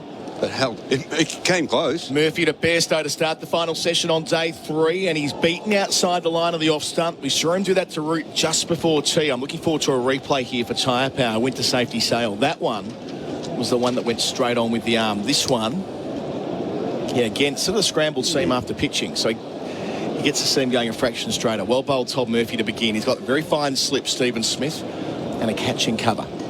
Spread for the rest of them. Cutting here is Bairstow. An easy single to deep backward point in front of the Lock Lake stand. 35 for him. 4 for 266 for England. Phil Long again. Well, it's a stat we'll come back to, no doubt. England have only allowed Australia to bowl 33 maidens to them, and we're in the second innings of a 5-test series. God, I think England bowled 33 maidens in the first session yesterday. Hey, I've got breaking news. Blow the klaxon. Here's Murphy, delivers here to Root. His first ball of the session's defended. Please tell. Maybe you knew this already. Mick Jagger is in the house. We have seen that. We haven't mentioned it, though. He's in the baseball cap, as Phil Walker foreshadowed yesterday. Well, it's an exclusive. Do you know who he was sitting with? No. The incoming MCC president, Mark Nicholas. Wow, Mark Nicholas. Murphy bowls here and Root defends into the offside no run. Nico would be loving that. What is it? He's been to... I think he's seen Springsteen like 200 times or something like that, isn't it? Yeah, he has. Yeah, he loves Bruce Springsteen, doesn't he, Mark Nicholas? And why not? Fine musician. And there's a musical he's seen like 200 times as well. Someone at the back of the box will remember and tell me which one it is. As Murphy delivers here to Root. On 61 goes the conventional paddle, if you like. Gets it round the corner with premeditation. He's 62 from 61. It's 4 for 267. It might be... Hamilton, is it? I think it might be... No, I haven't got it in my head. Maybe Longy can Google it. I'm sure in one of Mark's interviews over the years he's talked about it. But he is there at the moment. So that previous ball, watching the replay for Tyre Power, winter safety sail, Root went all the way across his stumps before, lapping it to find leg. Bairstow to finish, driving straight to catch and cover, a crowd catch, so don't go up. End of the over, 50 gone. So the end of a one-day international worth of overs, it certainly felt like that. 4 for 267 on the Beaumont Tile scoreboard by Beaumont's and Save. Our coverage for the barbecue bacon at Macca's, and our experts for Red Energy. Pete Lawler's one of them, 100% Australian electricity and gas. Pete? Well, it's a defendable total already, isn't it? If they were to be bowled out, they're 255 ahead. You wouldn't. It's not a comfortable lead, but you'd back yourself. We have been. We were Did speculating. I hear someone called Adam Collins speculating about a declaration in the lunchroom? I've been doing some deck spec downstairs. Have you? You've been doing it on air? Come on. I did a little bit of it on air. I teased it on air, but I do think it. Come on, bring it to the bar. I do think it's on. Is it? I do think it's on because we know about this England team. They like to put teams under pressure, right? Yeah. It's all about seizing the initiative and trying to do what the other team doesn't want you to do. Now, if Australia was stuck in this afternoon or late this afternoon, say at 6 p.m. for half an hour, in all probability at this run rate, they'll have a lead of 400 plus anyway. They're already up by 255. Long way to go in the day. The better part of 2.5 hours. So that might be worth in modern talk 33 overs, something like that. Stark round the wicket, bowls to Root. Inside part of the bat, out to square leg, gets one. Root 63, lead 256. The shy came in, but he was well home at the non-striker's end. So in the scenario where they go at 6s or 7s, and they certainly were through the middle hour of session number 2, if these two can turn up the volume again, they might be in a position with a 4 in front of their lead and 40-odd minutes to go to stick him in tonight, which would by any convention seem absolutely ridiculous from where they are. But these guys don't do convention. No. 450, I suppose, would be a more conventional time to declare. Or 500 or 550, or, when the other team's completely knackered. Is there weather? There's a little bit of weather, if you want to find it. Stark round the wicket, bowls to Bairstow, defends into the offside with no fuss whatsoever. But it's not Old Trafford weather. No. No one's saying tomorrow's going to be washed out, but, they might lose. Someone said to me downstairs that there might be a session's worth of rain tomorrow. So it's not really about that as much as it is trying to exert everything they can. Now, the other side of it is Anderson and Broad. Boy, could they do with another day of not bowling. Yeah. Anderson looked tired late yesterday after bowling really well. Broad made a joke at the press conference that he did his resting when Cookie and Straussy were batting in 2010-11 in Australia. You don't bank rest. No. Partnership at 46 now. Stark delivers and Bairstow pushes out towards wide mid-off. There won't be a single there. But, it's something to consider in the final session. If they want to go that way, they may be able to do so. Moeen Ali's next in. He's got the pads on. He's got the pads on. He's going to have a go. Yep. They've got Mark Wood down the list, and we know he only bats one way. Yeah. Well, Moeen Ali will only bat one way too, won't he? What they've been able to do today is thread together partnerships. 79, 61, 73, and currently 46. So they've only had one instance of wickets falling in quick succession. Stokes and Brook in the middle session. Stark delivers wide on the crease. Bairstow plays with soft hands behind point. Easy single. Deep backward point races in and collects 4 for 269, lead of 257. Australia's batters let them down yesterday. I think Steve Smith admitted that later. He said it was a disappointing day. Couldn't go on, couldn't find one of those big partnerships. The game was there to win yesterday. It's a great point about the partnerships. You go through it. They put on 49, 42, 24, 12, 24, 19, 15, 54, 49 and 7th for the last wicket. So until the last wicket, they at least had a bit of a start with almost all of them. And Stark bowls here and Root defends into the offside. Gets one quick single. Bairstow gets through. Takes on Labuschagne. partnership to 48. One ball left in the 51st over. It's 4 for 270. That moves Root on to 64. And that was the problem at Manchester as well on day one, wasn't it? They had 5 partnerships between 39 and 64. That's right. Yeah, they just couldn't go on with it. And look, we have to applaud England's bowling in this series. It's been excellent. We didn't think, we came thinking Anderson and Broad. Come on, they're not going to come back. They don't have any petrol left in the tank. Well, Broad certainly did, didn't he? And look, I don't think Anderson's bowled badly either. Bowled really well yesterday morning. I don't think he's got luck. Yeah, Stark to finish to Bairstow, driving like a centre wicket practice out to wide bin off. No run there. 4 for 270 at the end of the over on the Beaumont Tiles scoreboard by Beaumonts and Save. The partnership's 48 with Root 64 and Bairstow 36. NHP are your local trusted #1 choice for everything a Sparky needs. NHP electrical products are available from recognised electrical wholesale stockists with service-ready levels of key products. With NHP's range of globally sourced best-in-class products, you can think global, trust local. When you buy NHP, you're buying 100% Australian-owned and supporting local Aussie jobs. You can find NHP electrical products at your local recognised electrical wholesaler stockist or nhp.com.au.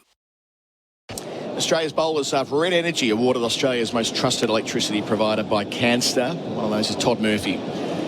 Bowling from out Boxall end. Delivers here.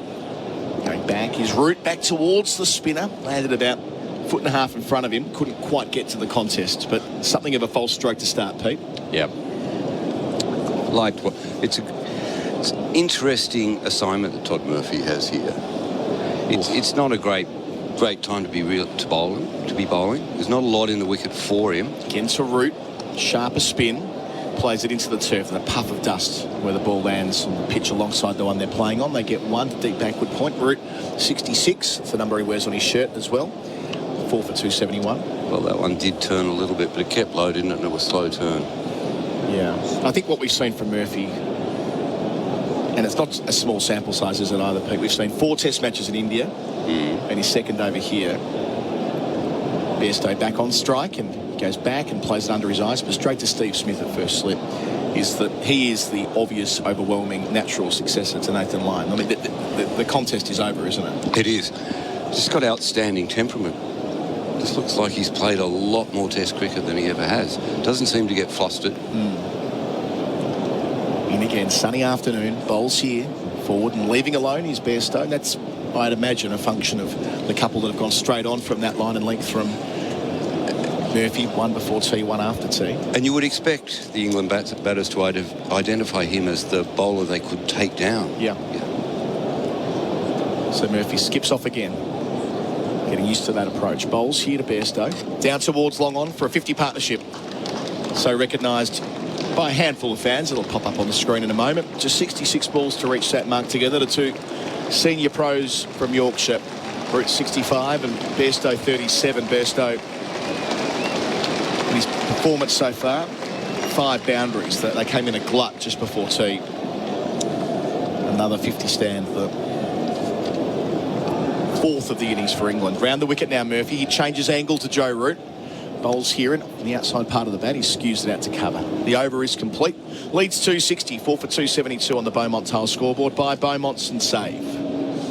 Hi, it's Shelley Craft. Keep warm this winter with Australian Made. Look for genuine Aussie products carrying the trusted green and gold kangaroo logo. There's thousands to choose from.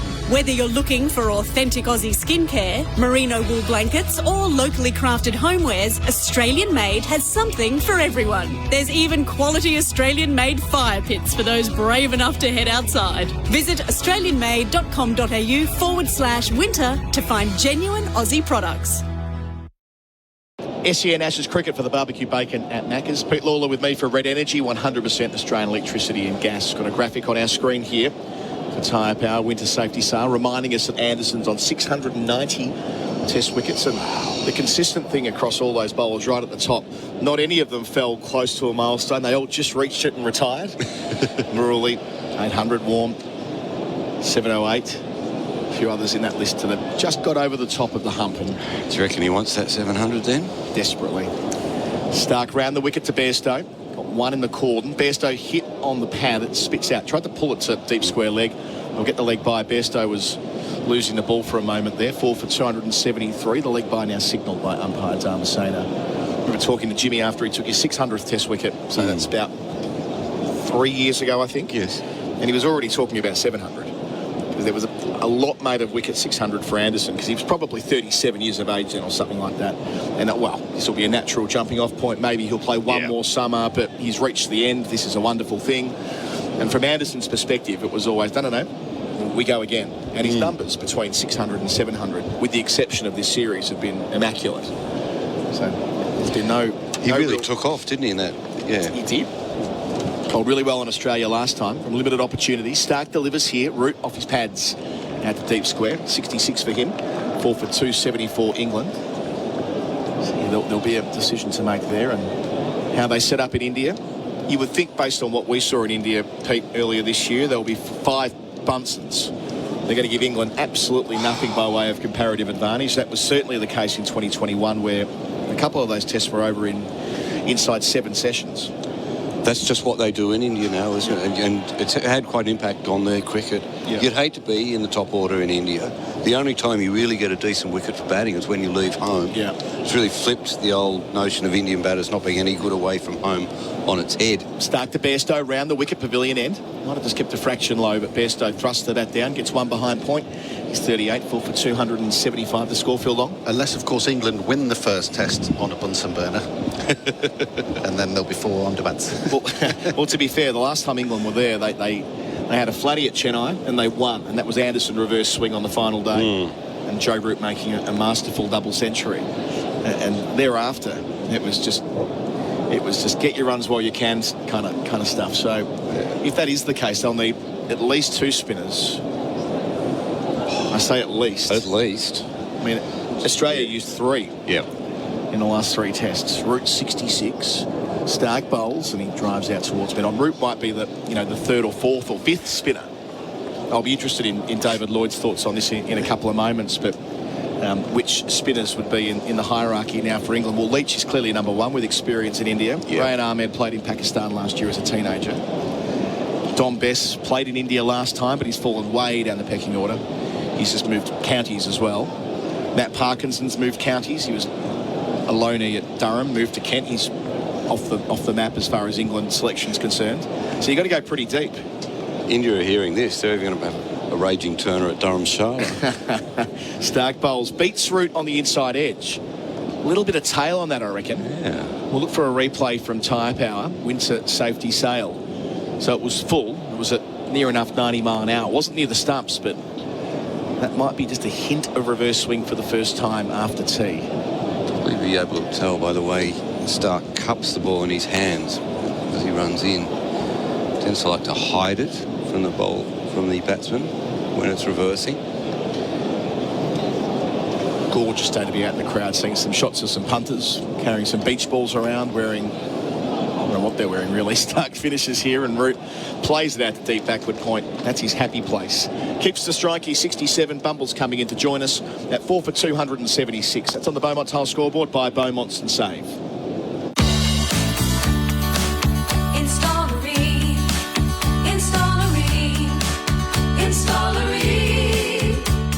For the hottest of hot party you've ever seen. Rain comes on steady, hot and strong.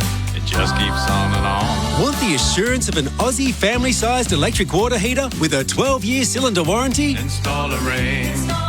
Install a Rain. Then accept nothing less than Australia's best. We're live at the Kia Oval for the barbecue bacon Angus at Macca's. Australia have tried to get the ball changed, and I'm welcoming David Bumble Lloyd back to the expert chair for Red Energy, 100% Australian electricity and gas. Good afternoon, Bumble. I'm interested in this India selection for England. Who they're going to take?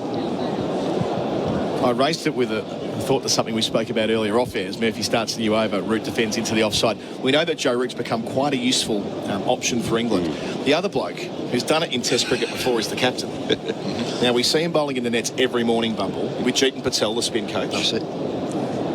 That must be with an eye to India. I'm sure. Absolutely certain. Murphy bowls to Root on 67. Bit fuller, down towards mid-on. Quick-ish single, takes on Hazelwood.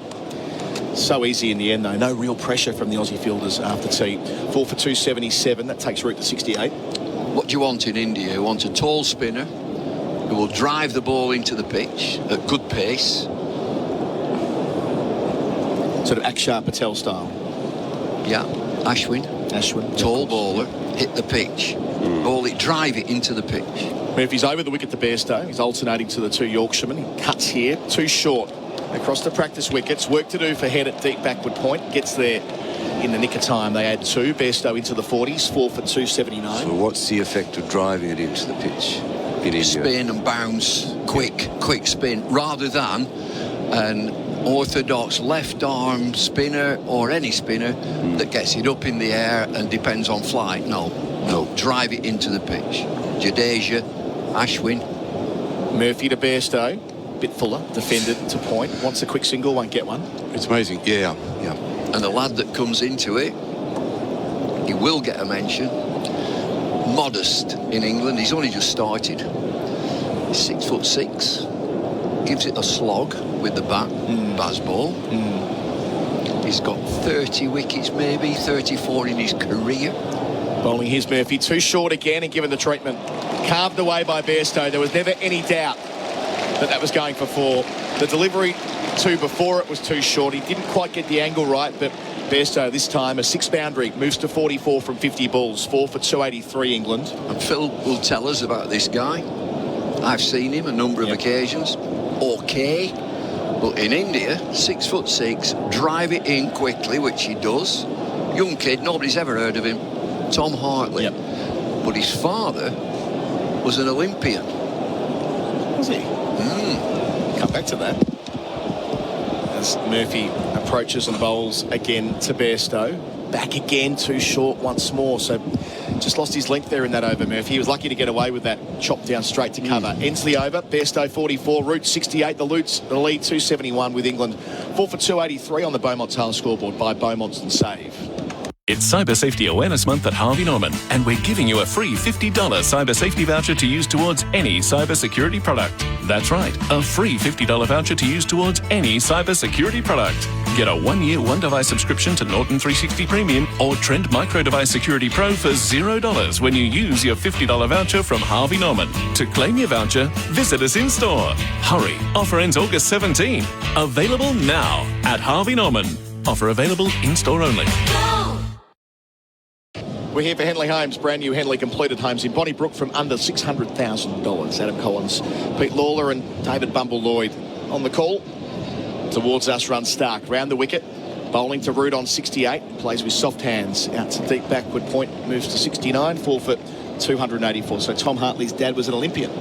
Back to the kid, Tom Hartley. His dad, 400-metre runner, European gold at the championships in 1974. Wow. Bill Hartley. Okay.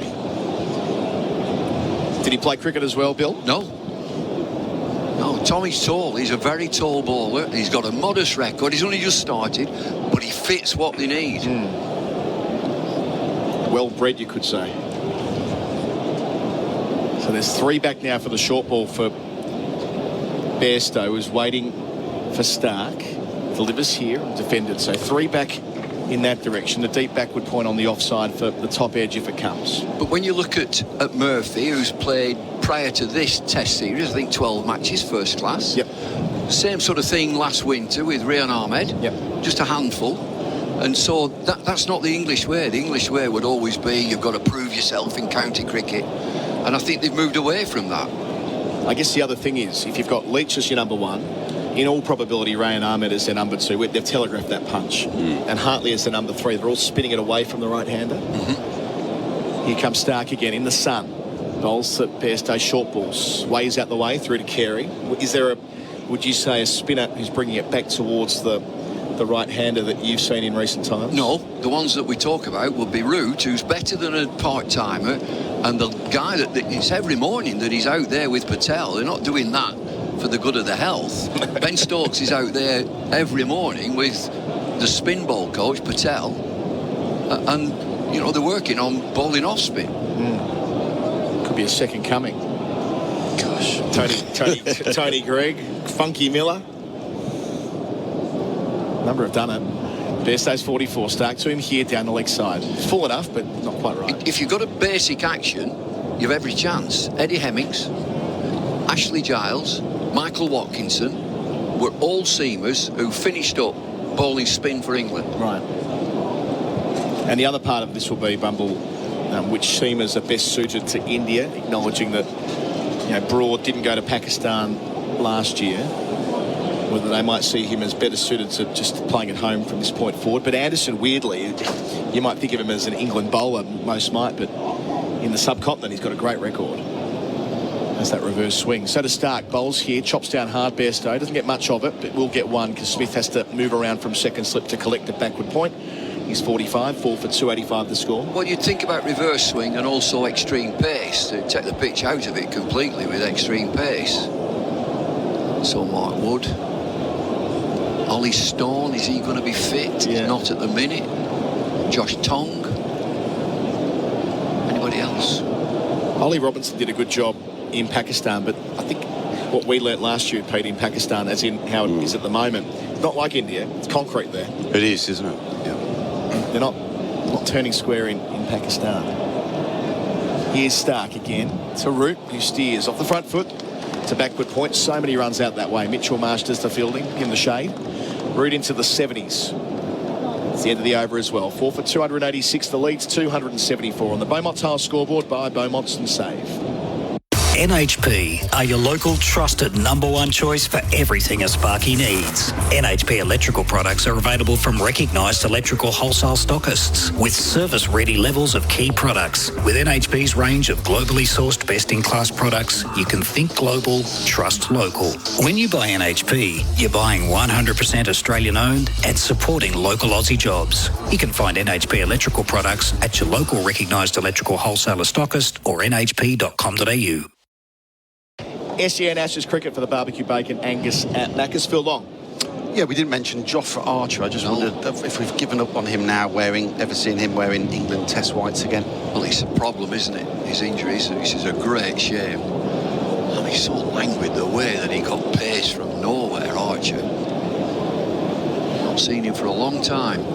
The 6 he took here at the Oval against Australia 4 years ago. Rapid. Murphy bowls here, new over. It's a Root. Into the onside, just with a little clip. No one though, because the field's packed in that direction. Can I have a question without notice? David Lloyd? Go on. Where'd you get your nickname from? Bumble. 1965. 65? Bowling here's Murphy. Sweeping, hit on the pad. Root gets down the fine leg. Only really Steve Smith was interested behind the wicket. So they won't be reviewing, and it's hit it anyway. It's run. So Root 71, 4 for 287 the score. What would somebody do to get the nickname Bumble? Caricatures on TV. It was a little programme, a bit like The Simpsons. Yeah. Michael Bentine, who was one of the goons, he had a little programme called The Bumblies. Bumbly 1, Bumbly 2, and I supposedly look like them. Ah, okay. I'm going to look up a picture of the Bumblies. Oh, don't, please. Here is Todd Murphy bowling the Bairstow. He's forward and beaten again on the outside edge, and you can see how close they think they are. Steve Smith captained Murphy in India. And you can see Smith at that very fine first slip knows that he's in the game with that ball, that for whatever reason, he finds a way to straighten it up off the seam, Bumble. It's classy stuff. He's got to bowl that line. That is a perfect line. And again, he's got a chance against Bairstow. Delivers here. Bairstow plays from the off-stump line, clipping across it down towards Pat Cummins at long on for 1. He's 46, so off strike, 4 for 288. If you think back, English spinners, Embury and Edmonds, going back to then, they were bowled dead tight at you. At your pads, ball at your pads. Murphy up. Root 71 from 76, make that 71 from 77 he defends. Now, I played against, so a left-handed batsman, I played against an Australian spinner called Murray Bennett. You might remember, who bowled in sunglasses. And he bowled that wide of off-stump, and I thought, why is he bowling out there? You couldn't get at him. Couldn't get after him at all. And it was called the Australian line. Yeah. For the off-spinner to the right-hander, get it outside off-stump. Through the window and all that. Murphy to finish round the wicket, change of angle, placed straight to square leg by Joe Root. That's the end of the over. 4 for 288. The lead's 276 on the Beaumont Tile scoreboard by Beaumont's and Save. And our coverage is for the barbecue bacon Angus at Macca's. The year is 1976. It's the glory days of Muscle Beach, Venice, California. Joe Gold, a Muscle Beach legend, launches the iconic World Gym. And for that, we love Joe, because today, any type of fitness, any sport you play, World Gym helps you train big. Bigger gyms, more staff, better equipped, more expertise. Joe Gold was onto something. Your fitness community awaits. Join World Gym at worldgymaustralia.com, building the next generation of legends. Streaker on the ground. He's got a great start. He's past the stumps. He's got his clobber on. If you're going to streak, take your strides off. He's going to make the other side. And the other side. Go from one side to the other. Has he got him, Bumble? Step. And he's left through. the fence. And he's in the fence on the other side. Someone's thrown something at him. He'll get nicked on the other side of the fence. But, Bumble, you've been following cricket in England for a really long time. To get from one side to the other takes some doing. That's a good effort. And there are plenty of high vis. And there are 3 leaving the ground now disappointed that they've not got him. But he has been got. And he's just descending now down one of the tunnels, down one of the corridors. That's his end of the day. And all the announcements off now. They find them in Australia. They put on the scoreboard, as I'm sure you remember, Bumble, when you've been there in the past. It's a sliding scale that goes up with inflation each year. And in Perth now, it's about $12,000 if you get caught running on the ground. But not sure if it's quite that expensive here. I'm not sure that they do get fined here. They've always threatened them. It's going to be this and that. I think they just get shut of them. You can't come in. Australia were playing New Zealand, Wellington one year. I was there. Blokes jumped up in the crowd. Not many people at the ground. Most of them were blown away. A real streaker, no clothes on. He's made his way out to the middle, and by that time, security have got up off the chair and had a look at the bloke, and he's just proceeded to the other side of the ground. I thought, well, let him go. He's jumped the fence. He's gone up the embankment. He's gone out the gate. Last seen running naked into town. There's those 46. Hazelwood starts the new over, push into the onside, no run. I don't remember what year that was. It was in 2011, I think. Yeah, 2011. They tried that a few years ago. That if it's a rarity that they do get on, just leave them. Yeah, just let them run around a bit. Well, I thought, what's this bloke going to do? What am I going to do now? I'm running down the main street into Wellington proper. No commentator's more linked to the blast competition over here than you, Bumble. And I came to a blast game here in Phil Walker's office on the balcony on the other side of the ground many years ago now, which ended early. Hazelwood gets up and bowls to Bairstow, and Bairstow defends behind square, gets one anyway. Moves to 47, wants 2. He'll take on the arm of Murphy. Close run, think if it's a direct hit, it won't be. Assertive running, up to 48. Lead 278, 4 for 290. Great running from Bairstow especially. And there must have been 40 different streakers running on, just getting the suitcase punched out of them. They didn't care. It was a game. Right. It was just a game. 40 streakers. Why not? Because the game ended earlier and they wanted to stay in here and get full. Are we talking pitch invaders or are we talking pitch invaders? Yeah. Not 40 people with their tackle out. No, this bloke in New Zealand had his tackle out. And I'll tell you what, in Wellington, it was so windy that day, the heavy roller got blown along. I'm not kidding. Hazelwood bowls and Bairstow drives through the covers and finds the gap for 4. Across the practice pitches, out towards the Archbishop Tennyson School. And that takes Bairstow to another half century, back-to-back 50s. It was 99 not out last week at Old Trafford. And that is the 38th time in Test cricket he's passed 50. It's a fine performance, Bumble. He's only been out there for 60 balls, 7 boundaries, and a partnership now that's up to 72 with Joe Root, taking the game away from Australia. And trusting the bounce. It's a standard deliver shot, is this. And he threads it through extra cover across the practice pitches. It's such a pleasing shot to play. He stands upright, just a little bit of a crouch, and then he just trusts the bounce and hits through the line of the ball. Prompted a field change. Fielder going out exactly where that ball's just gone. They really have enjoyed playing Hazelwood on the up today, Pete, certainly after lunch. They sure have. Just on Bairstow, it's a fair effort to finish off the series like this, under a hell of a lot of pressure early for the mistakes he was making with the gloves. Could have broken it or shaken the confidence of many cricketers. To him again, he's 52 not out through the court and down to third man, 2 balls in a row. He meant to place it somewhere in that direction, but the big gap between second slip and gully, loads of room to work with. Bairstow up to 56. 4 for 298. Just prior to that delivery, Hazelwood is at the end of his run and he's thrown his arms in the air as if to say, well, where are you going? So the fielder has gone to deep backward point, but there's no third man. And again, trusting the bounce. He's just let the bounce come onto him, played it so late, delicate shot, no third man. Looks good on the replay as well for tyre power. Winter safety sail right under his eyes. Hazelwood again. Bairstow forward defensive.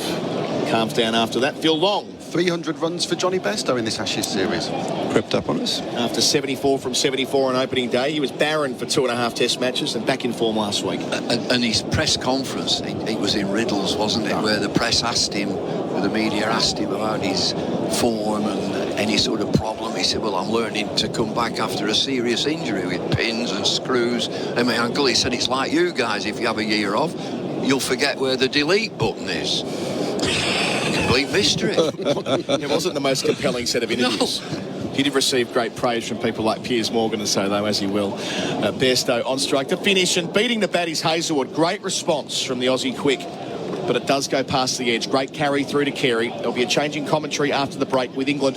4 for 298. They lead by 286. Root 71, Bairstow 56 on the Beaumont's Hull scoreboard by Beaumont's and Save. Imagine you've just burnt your toast. Yep, there's the fire alarm. It's woken the baby, the dog's barking, you're waving the hand towel, but it just won't stop. With Red Smoke Alarms, you can silence alarms fast with just a single touch on the Red Smoke Alarm controller. It's perfect for homeowners, landlords and property owners with no wiring required and a 10-year guarantee. Don't upgrade your alarms without a Red Smoke Alarm controller. Visit redsmokealarms.com.au or contact your local electrician or electrical wholesaler.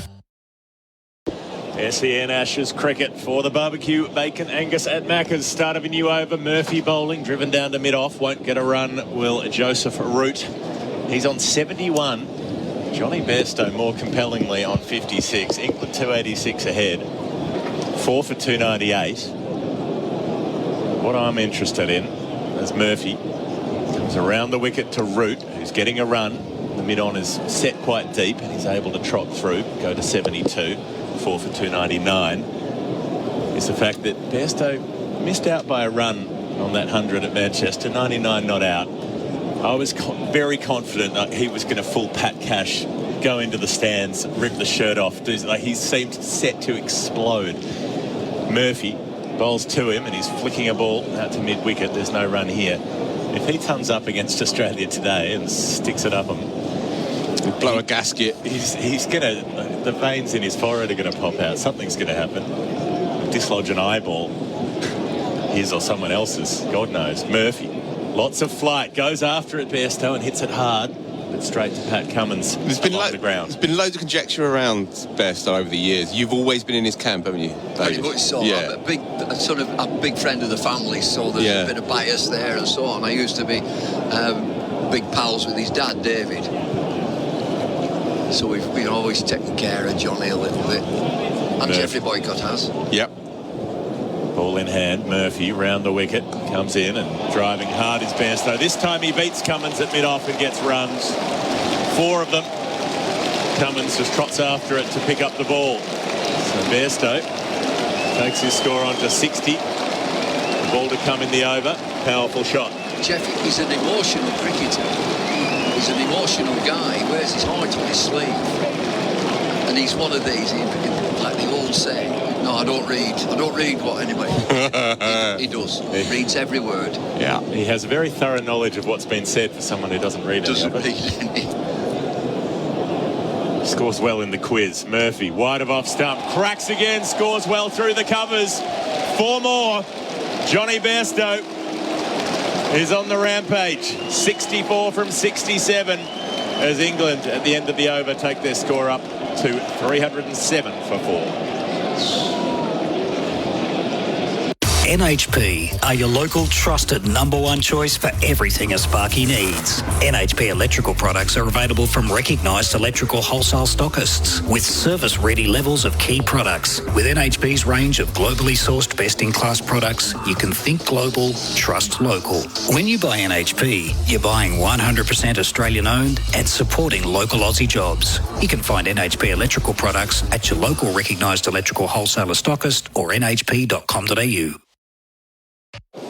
SEN Ashes cricket for the barbecue bacon Angus at Macca's. England 4 for 307. They're 295 in front, and they're primed. They could still follow the Adam Collins speculation route and, sack runs for another hour or so, and then have a bowl at Australia tonight. If these two stay in, you wouldn't entirely rule it out. I'm just saying, with Ben Stokes as captain and some rain forecast over the next 4 days, if they're 380 ahead in another, say, 50 minutes, they could be.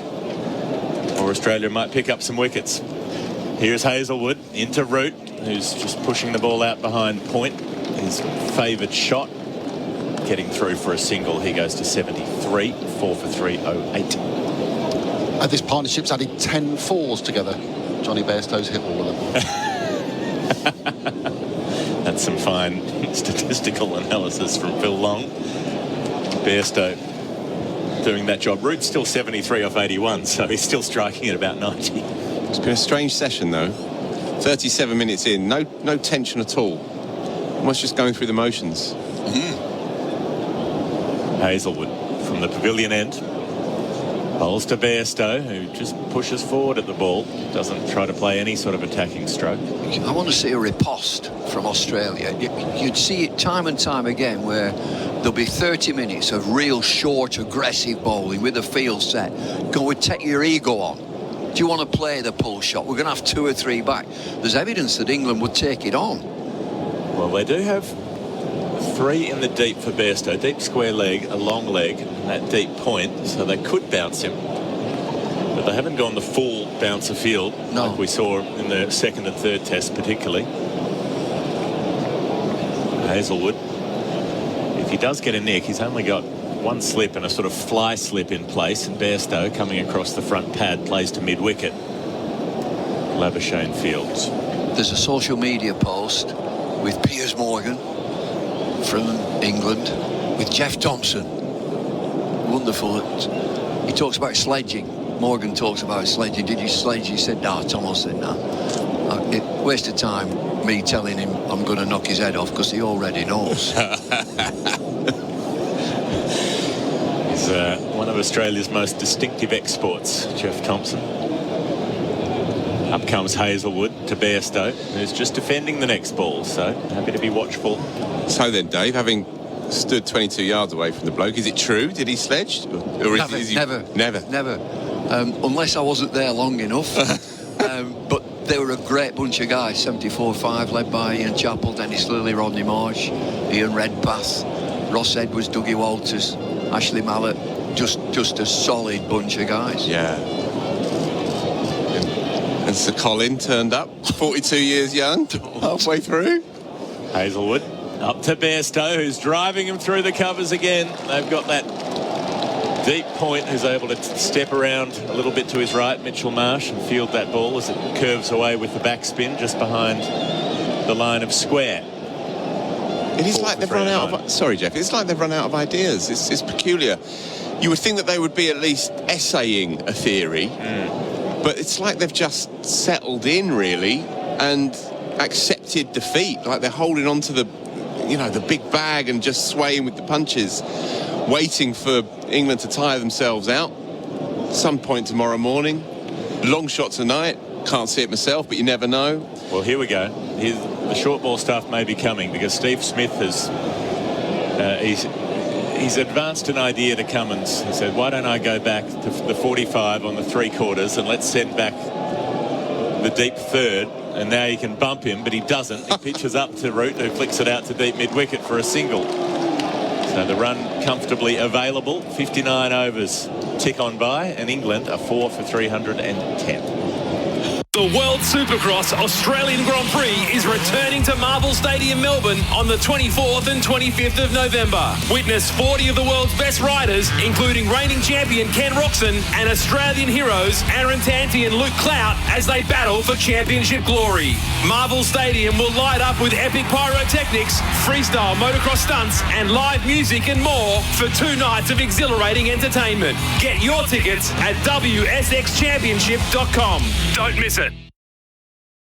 SEN Ashes Cricket for Macca's. Win-free McCafe coffee for a year on the My Macca's app. 4 for 310. England lead by 298. It is a commanding lead, although, as you've been telling me, Phil Walker, this is a fourth innings chasing sort of pitch the last couple of years. Flattens out. Yeah, but I said that to you 75 runs ago. Yep. Where I still thought one last spurt and they could maybe get into the lower order and so on, but it's been so pedestrian for the last 45 minutes since tea. Mitchell Marsh is going to have a bowl. See if a change of pace changes anything up. Medium pace outswinger. Took 5 for at the Oval last time he visited in 2019, but that was a day when there was thick cloud and the ball was doing plenty. Can't overestimate how knackered they must be, really. You know, this has been a brutal series. It has. Marsh runs up to bowl to Root, and it's a good straight line on the stumps, and Root comes across middle stump to flick it to mid-wicket. Should they be that knackered, though? The tests haven't been that long. They've missed plenty of time with rain delays. They've had short matches. It's not like they've been out there for 5 full days, every match grinding it all the way to the close. I'd just say mental. Yeah. It just plays on you. I hear you when you say they've not been out that long, but it's just a mental aspect of the game. Marsh bowls to Joe Root, who's getting a run off his pads, just square of mid-wicket, trots on through to go to 75, 4 for 311. You get weary, and you're trying to lift yourself, and then your managers and your coaches are trying to lift yourself. And there needs to be a time away from the game, get away from the game. And then we'll reconvene together and go again. But they're one after another, these matches, and this is Australia. I'm full of admiration for them. 6 test matches, including that World Championship, which was really important to come and win that game.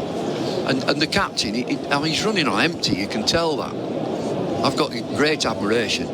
Bottom line, you don't get away from the bottom line, winning 2-1. Yeah, if they stagger to the finishing line, it'll be a spectacular heist, really. I think it'll be terrific. Yeah. Mitchell Marsh, after a long conference with Cummins about where to bowl next, he bowls on the off stump, which is what he might have done anyway. Defended back down the pitch. They've got a very short, straight mid-on in position next to the non-striker. That is reminiscent of the game at Brisbane when England in the last innings, Alistair Cook got a shed for 517 for 1 or something on the last day. Sounds right. And everybody turned up as plastic seats. There was not a soul in the ground. And I was out there with Sky, and there was a fielder exactly where David Warner is now, stood next to the non-striking batter. Having a chat with Joe Root, perhaps, on the off stump. Bowls to Bairstow, who falls over a bit towards the offside, trying to get a run out to leg. Won't beat square leg. The captain was Ricky Ponting, and there he was, this fielder, who was in that silly position, stood next to the non-striking batsman, and there was a sole barracker in the ground who shouted, and we could hear it loud and clear on stump microphone around the ground. Good thinking, Ricky. The last catch that went to silly mid-on was 100 years ago. There's bound to be another one soon. Mitchell Marsh bowls in at the hip, and Bairstow's able to take a run out to deep backward square leg. He goes on to 66, Root on 75. The lead is 300. It's the little round of applause you can hear rippling around the ground. 1 ball to come in the over. So it's Steve Smith who's had the idea. He's put himself into that position. They've got Warner at a conventional mid-wicket. That means, you guessed it, no slips. They've got deep third, they've got deep point, they've got deep square leg, and they've got long leg. And then they've got this sort of ring field on the offside, such as it is, through to, well, from cover, round through mid-off, mid-on to mid-wicket. And this short straight mid-on, Marsh bowls down the leg side, tickled away for 4. Well, you can set all the fields in the world, and it's not going to help when you bowl a half volley on leg stump that they can flick as fine as they like. 304 is the lead, 316 for 4 is the score after 60 overs. Hello, Frank Walker from National Tiles. National Tiles checked and locked prices are more than 20% below market prices every day of the year. Yes, National Tiles are dedicated to helping our clients save money on their tiles every day of the year. Come in store or online now and see for yourself proof of National Tiles checked and locked prices on many of our most popular tiles at 20% below market prices every day of the year. So rush into National Tiles now and save. SEN Ashes cricket for Macca's. Win free McCafe coffee for a year on the My Macca's app. 4 for 316. England pushing this lead out. David Lloyd off for a well-earned rest to recharge his anecdote banks. And Bharat Sundaresan has hopped in besides us, just mocking David Lloyd by wearing a hat. He's lost his hat. I know. And you have been rudely wearing your hat all day. It's a low blow. It is. And don't forget, I left this hat behind in Birmingham and you were very chuffed about it. I was very relieved when you lost that hat. It's a hideous piece of equipment. But I then, just because I would have let it go, because it annoyed him, I wrote to the Airbnb host in Birmingham and asked him to courier it to London. Hazlewood runs up and Bairstow hooks off the top edge into the gap behind square. Won't get 4, but he won't be dismissed either. Travis Head getting around to keep the scoring to 1. Bairstow to 67, 4 for 317. Bharat, explain this day for me. Generally, it's a hit the wall. Yeah, I think you can see the team's just gone. It's a energy-less Australian team, and if you did not know what had happened in the series prior to this, you would think England are 4-0 up, which is what they claim they are anyway. And it's a visiting team, been bashed and bruised and battered for 5-6 weeks, and this is their last gasp. This is Hazlewood might be gasping for breath. Bowls to Root, who's defending a fuller, straighter ball back to the bowler. Was on middle stump. Obviously, they want to get out of this one. They want to win the series outright. But do you feel like now, when the psychological strain is really telling, knowing them as you do, is there an element of thinking, well, our job has already been done? Not with this team, I don't think so, yeah. I don't think you can claim it from dropping the series from 2-0 up. No, exactly. Where they were. I mean, lunch, day 2, Headingley. Hazlewood bowls to Root, strikes him. The ball cutting in, and Root gets hit for the second time today. Copped one in the ribs from Pat Cummins earlier. And this one from Josh Hazlewood. Not sure exactly where it hit him, just waiting on the replay for tyre power. Winter safety sail. That ball hits the seam, jags in and smacks him on the inside thigh. Not euphemistically, but actually on the thigh. Actually, no, this is not a repeat of Adelaide where his testicles were targeted a lot one day. They were. It's a long tour. The protector did not do... Well, it did a lot of work, but I'm not sure how much protecting it did. Root comes forward and defends the next ball. Nearly sneaks through with a bit of pad bat sort of action from Hazlewood, who could have had Root out earlier had he been given on the field. It was umpire's call for impact outside the line of off stump, and it would have been smashing off stump out of the ground. Yeah, in Joe Root's protector's defence, he wasn't wearing it when he got hit down in the nets. Oh. In the nets. Yep. And then he got hit. In the change of vowel. Yeah, yep. Changed the vowel later that day, that night, actually. Baby John Burgess, can I buy a vowel? Hazlewood up to Root, who's standing up tall to defend this one, down to mid-off. One to come in the over. Not sure what the crowd's yelping about now, but something going on down there. And we can discuss this in the next couple of overs, Phil, but where they were, 7 for 142, England down and out. The English press, the knives were sharpened. Yeah. We'll tell you what happened in Scotland, they said. And I think maybe some of them had even started writing the intro at lunchtime. And then where the series has gone from that point on, Australia will not really feel like they've won a major lot. Hazlewood up to Root, who's surviving the last ball of the over, just coming across the line of the ball, playing it down to mid-on. And England, that lead is 305. They're 4 for 317. The year is 1976. It's the glory days of Muscle Beach, Venice, California. Joe Gold, a Muscle Beach legend, launches the iconic World Gym.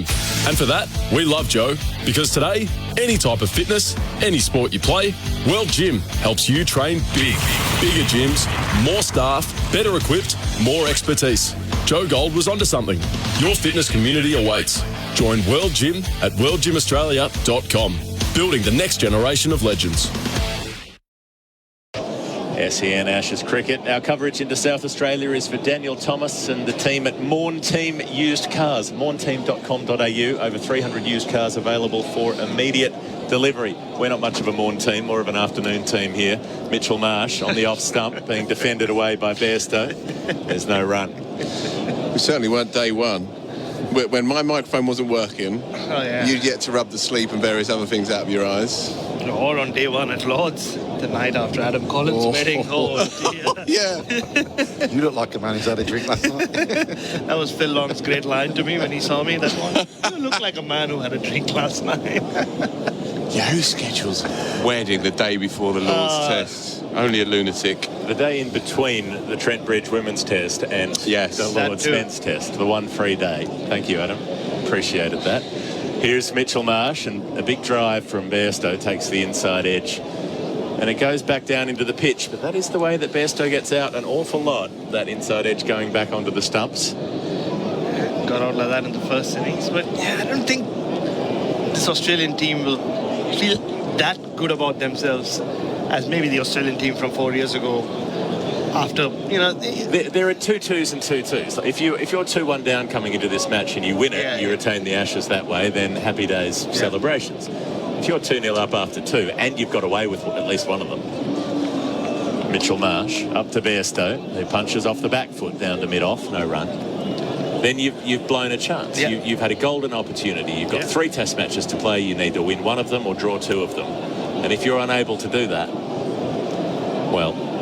Yeah, and like I said, 7 for 142, you're 140 ahead on a pitch which is offering a lot to the bowlers. At that point, you think, all we need to do is get these last 3 wickets. And Ben Stokes wasn't looking very good, if you remember, before the lunch break.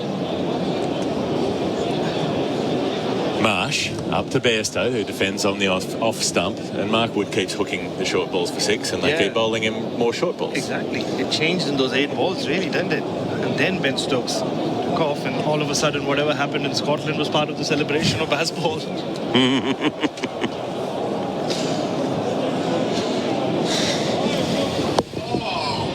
A lot of things that have happened in Scotland. He's found it.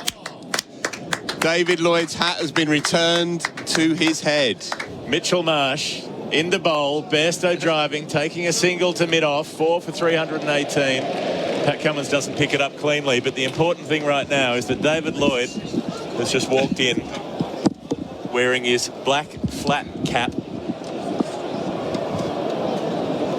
And we're going to put him back on air to relate to us the tale. Let's just wait for this Mitchell Marsh delivery. Well, the smile on this man's face, I'll tell you what. Just stay with me for a minute here. Mitchell Marsh bowls, Joe Root defends. The over comes to an end, but let's not go to a break right now. We'll do that in a minute because, David, it's returned to you. I was sat downstairs in the media box, and Simon Hughes, who we all know, Simon Hughes, and played at Middlesex, did a bit of writing. He said, "You're looking glum." I said, "I've lost my hat." Of which Lizzie Hammond, who we all know, Lizzie Hammond works for the Times, she just stood up and said, "Oh, I've got your hat. I found it yesterday, and I've kept it for safekeeping." Lizzie, who is the most on-Twitter person in the world. Yeah. There have been a million posts on there today about where is the hat, who has the hat. How has it taken this far into the day? I've told her, I said, I've been broadcasting to Australia and asking, has anybody found my hat? I am extremely relieved. This is a happy end to the story. Bumble and the hat reunited. Pat Cummins and the ball have been reunited. He's going to have another bowl. 1 for 64 so far today for Cummins.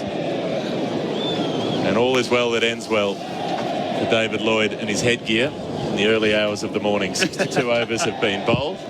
This is SEN Ashes cricket for the barbecue bacon Angus at Macca's. Pat Cummins bowls to Johnny Bairstow, who punches off the back foot and takes a comfortable single. There are gaps in the field. He's even thinking about a second, but he won't as the ball rolls out towards point. Labuschagne chasing back. Bairstow on to 69. He'll be feeling pretty nice about that. 4 for 319. Yeah, look, Walker's back. It's moved from being the rope-a-dope strategy to just sitting in your chair. Yeah. You know, Duran style, no mess, no mess. It feels like that now, doesn't it? There is a real sense of drift at the moment.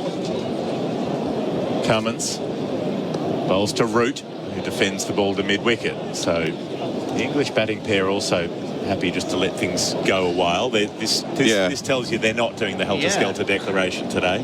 Before lunch and even before tea, it felt like they were just stabbing at Australia with that dagger.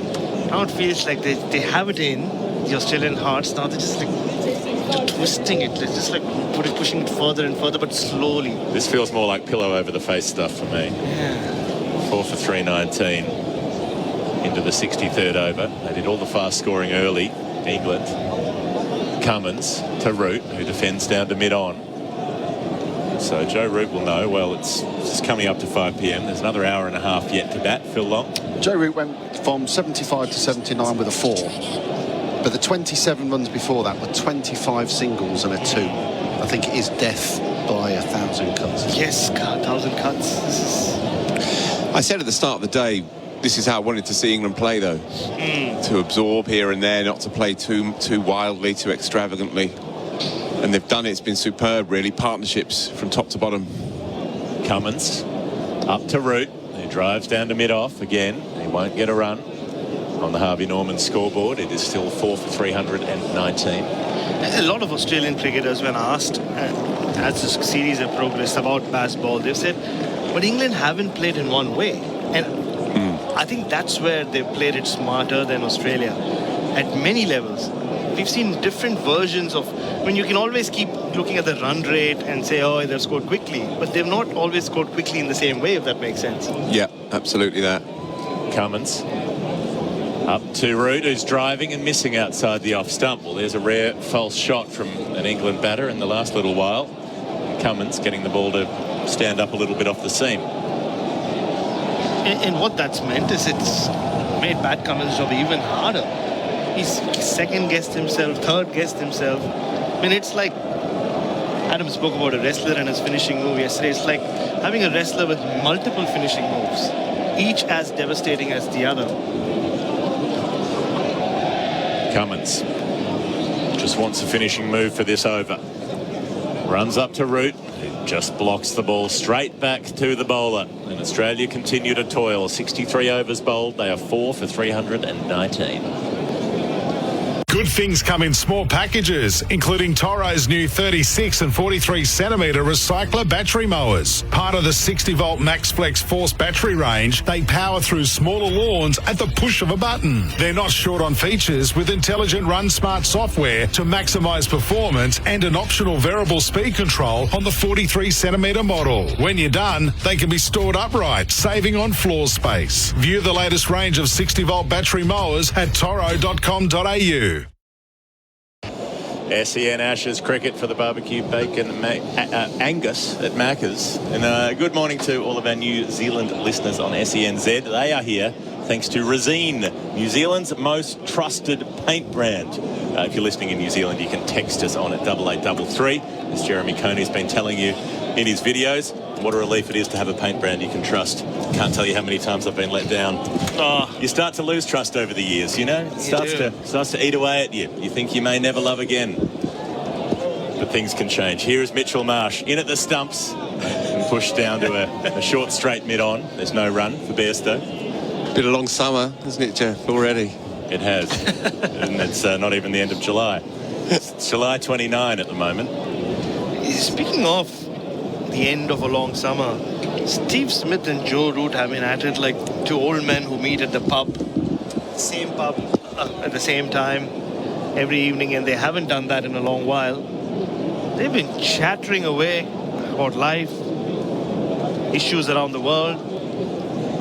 Steve Smith waiting down that short straight mid-on position. Marsh bowls at the stumps, and just defending it back down to him is Bairstow. So perhaps that's the strategy, is just bowl as straight as possible and see if England will continue to play straight. Phil Walker's off for a break. Louis Cameron's back with us. Hello, Lou. Hello, Geoff. Hello, Bharat. Hello, Phil. It does seem to be the strategy. It's been interesting that we haven't seen the bouncer strategy. That's been the one that teams have gone to in different periods during this series. We haven't really seen in this test. Mitchell Marsh runs up to Bairstow. He's punching off the back foot and he's beating the short cover but not the mid-off. I suppose if there's a player that you don't really want to bowl the bouncers to, it's Johnny Bairstow once he's well set. because nobody destroys them quite like him. Having said that, there was one ball, I think Josh Hazelwood was bowling to Joe Root maybe 15 minutes ago, I wasn't on air then, where the field spread out. And I thought they were going for the bouncer, and then he just bowled a full ball on his pads. Yeah, it was almost like the double bluff for one ball, wasn't it? Mitchell Marsh runs up to Bairstow, tries to flick down the leg side, misses into the keeper's gloves. Or, as we've discussed during this series, it's just a bluff. Nothing double about it. Yes, you're right. It's a single bluff. Good point. Single bluff. A double bluff would be if you bowled a bouncer anyway, because they thought that you were going to bowl a short ball, a full ball. What did we say about long tours, long summers? Yeah. Speaking of long summers, you're just out of breath, Louis Cameron. Were you warming up for a bowl as Pat Cummins signalled to you? I have been walking up the stairs with vigour. Because I feel like I'm not really getting much exercise in on this trip. Fair enough. True. A lot of scones, not a lot of miles. On the pads, flicked away by Johnny Bairstow, down to long leg. He'll trot through for a single. So the sting has gone out of things in terms of the run rate just recently, as well as in terms of Australia's bowling. 4 for 320. Steve Smith's been reunited with Johnny Bairstow. He's just like that lonely man at the pub who talks to everyone who just walks by his table. He's having a blast this afternoon. With his hands behind his back. Yeah, with his hands behind. Look at him. Look at him go at it. A bit like you're at the press box, really. That is true, actually. There's a reason Steve and I get along. Chat to anybody. Mitchell Marsh in and bowling, getting a little bit of lift from a length. Root still gets a single off the shoulder of the bat, just about. Behind point, no danger of giving a catch. There's nobody to give a catch to. Root is up to 80, 4 for 321, and we've had 64 overs bowled. Ringers Western fans, footy is back. So whether you're on the field or in the field, they've got you covered with sportswear and apparel to get you decked out for the big game. Check out their exclusive range of boots and work shirts to suit your individual country style, along with all your sportwear including caps, t-shirts and so much more. Ringers Western has the perfect fit to suit your style from paddock to pub. Ringers Western, your partner in sport. Check out ringerswestern.com. SEN Ashes cricket for the barbecue bacon. Angus at Macca's. Adam Collins in. Louis Cameron with me. Bharat Sundaresan as well. Bill Long too. Pat Cummins bowling. In here to Joe Root. Pressing out towards mid-off where there won't be a single. Just had a little graphics up on screen from Sky that ran through Root's numbers since Bazball. So June 2022 is the declared start of that era. 18 test matches, 1,516 runs at an average of 61, 750s, 5 tons, a strike rate of 75. I mean, I'm not saying he was going badly before that. Oh, yeah. But the year he had in 2021 was an all-timer. But still, it's a signal that all England players have benefited from the change in regime. Root out through mid-wicket. Nice timing off his front pad. Gets 2 more, moves to 82. He's faced 99 balls for that. 4 for 323, lead of 311. That's, I mean, one of my first pieces of the Ashes was watching Joe Root at training and how different he looked to the Joe Root I saw down under in Australia during 150 partnership. 100 partnership from just 141 balls. My apologies for cutting you off there. No, just how relaxed he was. I said it was no longer, no, Joseph. It was all about, yes, Joe. The whole coaching staff was all around him. The shots he played. I want to talk about one particular shot he played earlier. I was giving Louis a discourse on it earlier. Sorry, speaking of shots, bouncer wore field in place, but no third man. Wait for the ramp, reverse ramp. It's got to be coming. Cummins bowls and Root plays delicately in that region, but to gully on the bounce to Usman Khawaja. Just very, very quickly, that partnership, it's up to 101 now, made up of 70 for Johnny Bairstow, 30 for Joe Root, and 1 extra. Joe Root was flying before that. He still is. Strike rate was well over 100 when he got to 60. But yeah, the shot I was referring to is he played it only once today of Todd Murphy, the back foot in front lap shot. Yep. Where the right leg for the right-hander goes in front and then he just taps it around the corner. Cummins in pavilion end. Bowls to Root. Oh, over the top towards third man. I said it was going there. I thought it'd be the reverse ramp. Instead, it's the uppercut. 4 more for Root. Up to 86, 14 short of the ton, which seems an inevitability at this stage. 10 fours and a 6 for him. We're talking about the not the short ball not being used. I was trying to think exactly how to say it. The short ball bouncer barrage not happening. And it kind of looked for a second that it might be. They've got 3 men out on the hook, 2 behind square, 1 just in front in that kind of cheating position, and a deep point. But the one they don't have is that third man that Adam talked about, and that's exactly where the ball went. No fly slip, and he's making the most of it. Cummins bowls and Root drives through the covers conventionally out towards the Betzer stand. Stark has no chance of catching up with it. Back-to-back boundaries for Joe Root. He's moved through the 80s quicker than Ian Botham. 4 for 331. These 2 balls really sum up Australia today and how tired they are. Pat Cummins, the field he set for himself to bowl the short ball. The previous ball, the short ball, didn't get up at all. Joe Root was able to just ramp it over the slips. Now, full ball outside off stump. Very drivable on this pitch. On reflection, it should have been through the 80s quicker than Robert Palmer. But anyway, next time. Cummins bowls here and Root pulls out towards Stephen Smith, a backwards square in that in-between position. Gets 1. He's 91. Lead of 320. I still think the declaration's coming today. End of the over, 4 for 332. Root's 91. Bairstow 70 on the Harvey Norman scoreboard. What happens when you turn up every dial on tomorrow's SUV? When the power of imagination merges technology and performance. When you take an SUV and give it a sleek, sporty design. A trim that takes it up a notch. And now with BlueLink connectivity with your compatible device. Hyundai Tucson Enline. Tomorrow's SUV taken to the next level. BlueLink T's and C's apply. Visit Hyundai.com.au or your local showroom today. Imagine that. Hyundai. We're here for Macca's. Win free McCafe coffee for a whole year on the My Macca's app. We'll have some of that. Todd Murphy, hot toddy from our Vauxhall end. 6 English batsmen have made 300-plus runs in the series. That's more than 2005. It's more than 10-11. We're 5 in each. I think I heard next door them say 8 of the 9 fastest 300 scores made in Test cricket have been England in the last 18 months. Murphy up. 15th over, bowls to Root. Goes back and defends into the onside, no run. And 7 of the quickest 12 come this year. It's something absurd like that. It's on the reg. We don't even really clock that being significant. But the way they're batting right now is the best of their genre. Murphy bowls bit short. Root goes back and misses out. He sort of throws his head back knowing that he had the chance to get into position and whack that over mid-wicket. Not quite. I'll tell you what, this could well be England's best chance when they go to India, their next Test series. 5-match series as well, don't forget. Root facing Murphy. Full of the green. It's gone through him. Bowls him. It was always going to take something special to get Root in this kind of form. And that is a fine piece of bowling from Todd Murphy. Gets a second wicket. Root falls 9 short of another Test ton against Australia. And watching it back, that's just gone through the gate.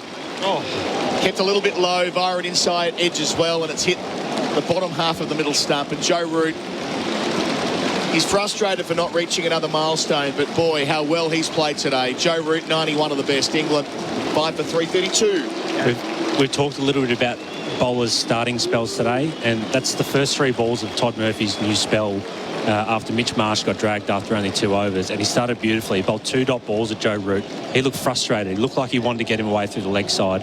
He bowled another good ball just in that kind of rough area where Mitchell Stark's been landing, and just got it to spin a little bit more. Joe Root tried to play him through the offside bar. Yeah, and on cue, I was just talking about England's chances in India. That was a delivery that R. Ashwin would be proud of. And just the way it drifted away, pitched, landed outside off stump, turned back sharply, did keep low.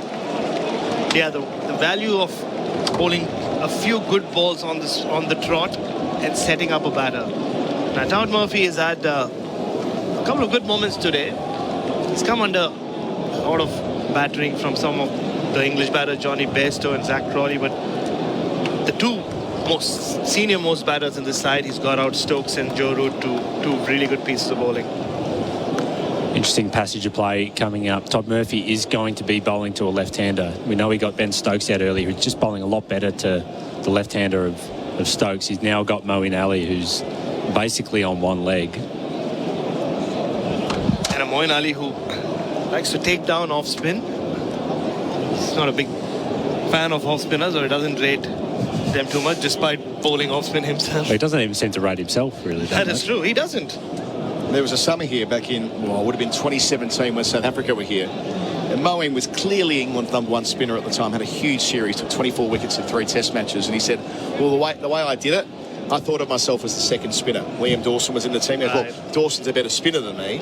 I can relax into it and be a batter again. So a lot of it is mind games with Moeen Ali. Now, in excess of 200 test wickets and 3,000 test runs, of course, bringing up that milestone at Old Trafford last week. Made 34 in the first dig, and, of course, batting here with a fairly injured groin. But the field goes straight out. They know the go here. Moeen's going to be swinging from the get-go. Murphy has got 4 in the test match. Bowls here around the wicket. Moeen first ball defending. Just behind square. Gets through for 1 and doesn't seem to limp or anything like that. So 5 for 333. Quite chipper, just wandering down for a single, didn't he? He did. I mean, I saw him in the morning having long chats with Scott Boland and Usman Khawaja. He looked to be moving okay, just kicking his leg up there. Maybe just checking if the groin is all right.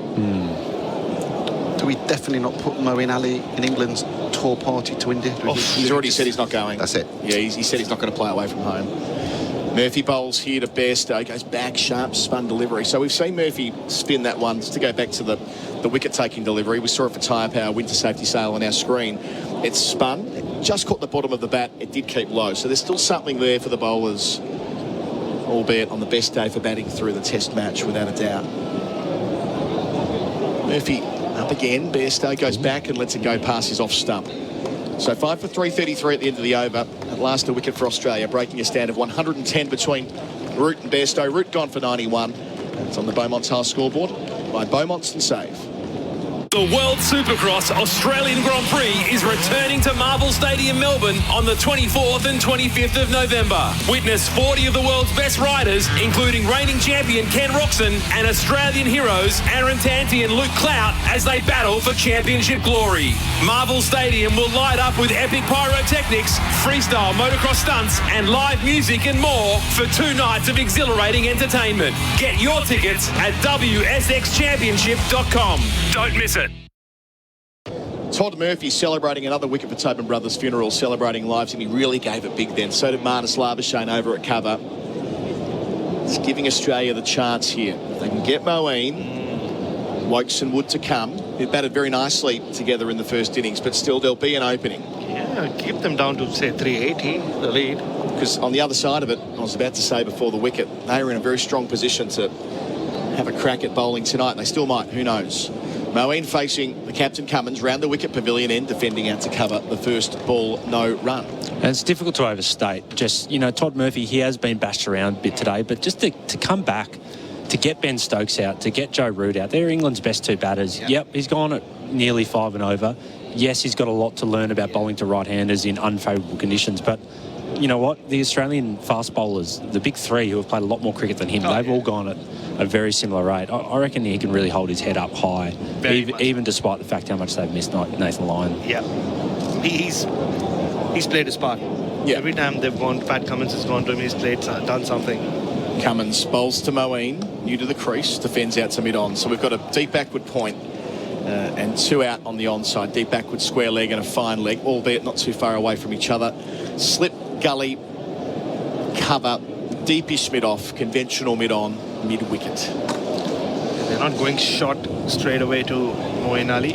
It's on Todd Murphy early on in his spell as well, Louis, when Crawley hit him for a few boundaries, swept him. There was that one false shot he got out of him. The ball that drifted, it was given some air. Crawley put a leading edge over the covers. Cummins bowls to Moeen Ali. Plays out into the offside for 1. Deep backward point, easy as you like. He's 2. The lead's 322 at 5 for 334. And that's what we saw in India as well. How it got better and better and better with each spell. And there were different challenges. Turning pitches, flat pitches, pitches that kept low, pitches with had a bounce. Yep. And he adjusted to all of them. He's got that temperament, doesn't he? Yeah. He sort of sets it when talking to him at media conferences or after play interviews or whatever it is. He's just doesn't strike me as the kind of cricketer who's been born in a test tube or anything like that. He didn't come through the conventional pathway, and he really even-tempered individual. He only started bowling off spin when he was 15 or 16. Yeah. Craig Howard, the renowned spin bowling coach who lives in Bendigo, saw him bowling off spin, mucking around the nets. Cummins up bowling to Bairstow. He's 70, short straight mid-wicket. Bairstow goes wide of the square mid-wicket. Marnus Lava shown for 1. He's 71. Collected by head in off the rope. 5 for 335. Lead 323. And a couple of times we've seen him do stuff with the bat.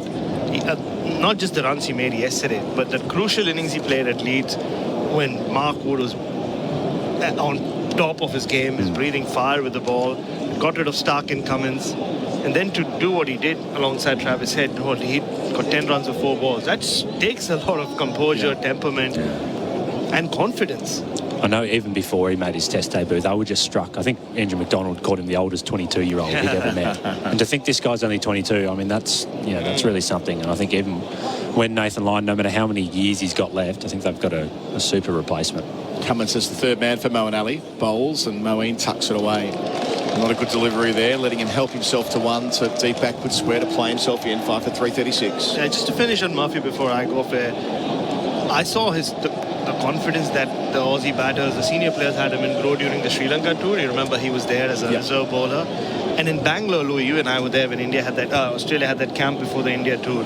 Marnus Labuschagne and Steve Smith were picking his brains as to they were using him to prepare for Ashwin, and they had the Ashwin impersonator, and they were picking his brains as to what do you think I should do against this kind of ball. That told you, this is before he had played Test cricket. I wonder what the Ashwin impersonator's up to at the moment. There's a feature for you, Baz.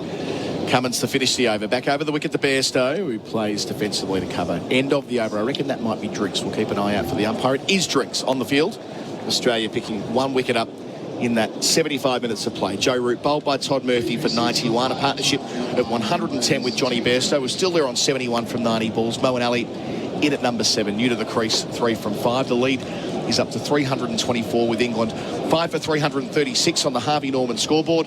It's Cyber Safety Awareness Month at Harvey Norman, and we're giving you a free $50 cyber safety voucher to use towards any cyber security product. T's and C's apply. Drinks on the field.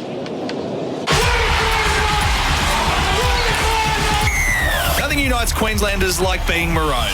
Cheer from home with a non-ticketed Maroons membership. The Queensland Maroons have teamed up with 4X to bring you the ultimate supporter pack, so you can show your support for Queensland all year round.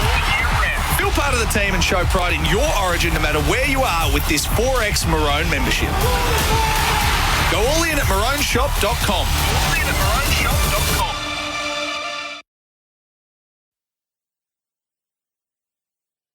The Queensland Cricketers Club has wowed guests for over 60 years with one of Brisbane's most impressive function venues. Recently refurbished, the Queensland Cricketers Club is ideal for both corporate and private functions, featuring incredible stadium views overlooking the Gabba, private executive kitchen and an outstanding wine list to indulge in. With space for intimate functions of 20 people or gala events up to 500, book your next event at Queensland Cricketers Club. Visit qcclub.com.au. It's Tyre Power's big winter safety sale. Get better grip and a safer drive this winter with a new set of Falcon Eco Run tyres from Tyre Power. Right now, you can buy 3 and get 1 free on Falcon ZX ZE310R Eco Run tyres for passenger and selected SUV vehicles. That's buy 3 and get 1 free on selected Falcon tyres. But only at Tyre Power and only until the end of July. Get the power of a safer drive this winter. Visit tyrepower.com.au or call 13 21 91 for your local independent owner. Root facing Murphy. Full of delivery, and it's gone through him. Bowls him. It was always going to take something special to get Root in this kind of form.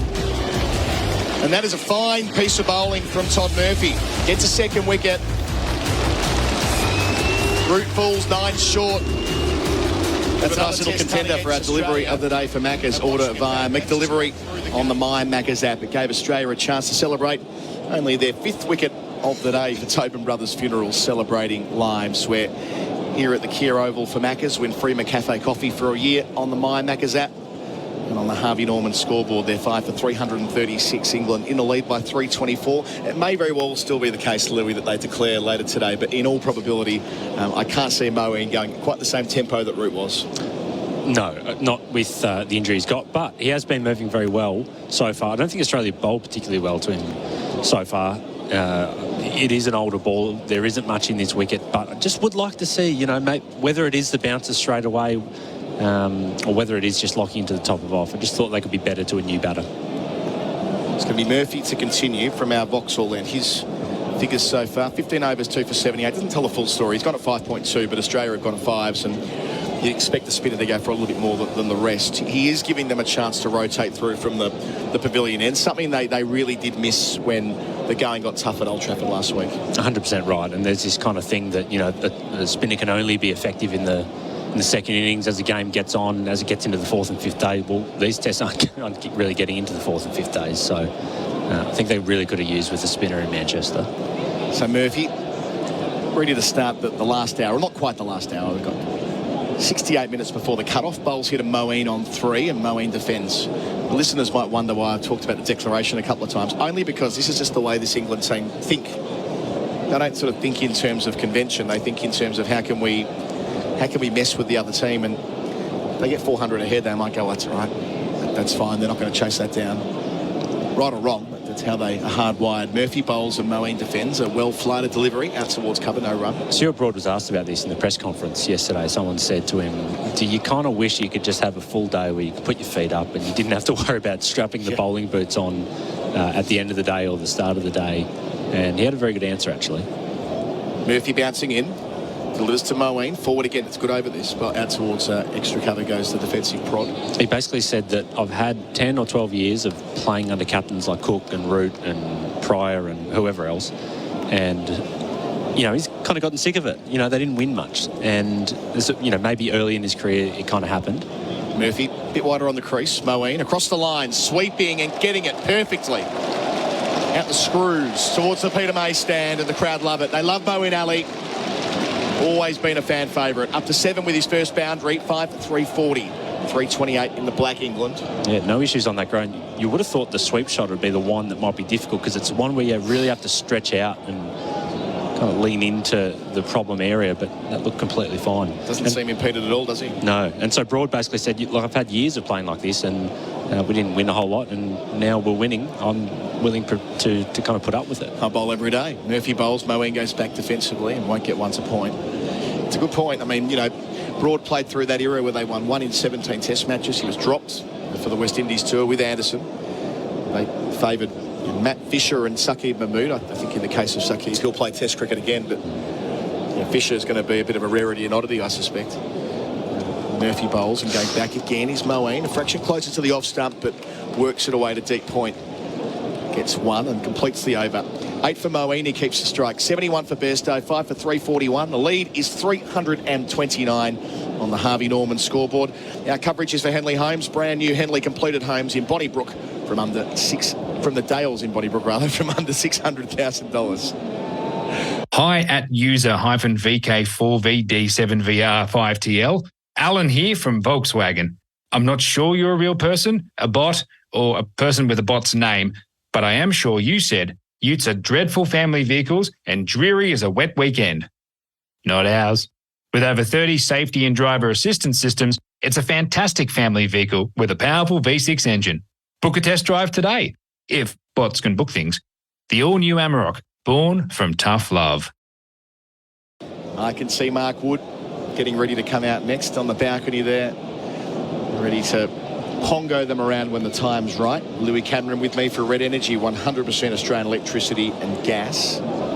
We thought he was going to bat at 3 this morning, didn't we? That was a great stitch up. So they changed shirts as part of the Alzheimer's Society Awareness Day today. I'm wearing my badge at the moment. It's a really important cause that England Cricket have teamed up with Alzheimer's Society. There's been some breakthroughs in the last couple of months from a science perspective, and there's been some new drugs on the market, and it seems like the perfect time for them to be in this arrangement. But part of that, in the pre-game presentation this morning, as Stark starts a new spell.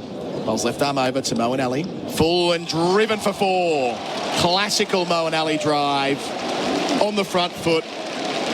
Cliched as it is to say, the languid left-hander makes no mistake. He's to 12 with his second boundary from as many deliveries, 5 for 345. Lovely. Again, the first ball of a new spell from a new bowler. It's a half volley on middle stump, and groin injury or not, that's going to be a pretty easy shot to play. Gee, it was beautiful to watch from Moeen Ali. He just stood there, checked the drive, goes straight back pass at Mitchell Stark. I do think we might see some short stuff in this over. They've got the field for it. Yeah, they've got the fly slip as well beneath us. Usman Khawaja.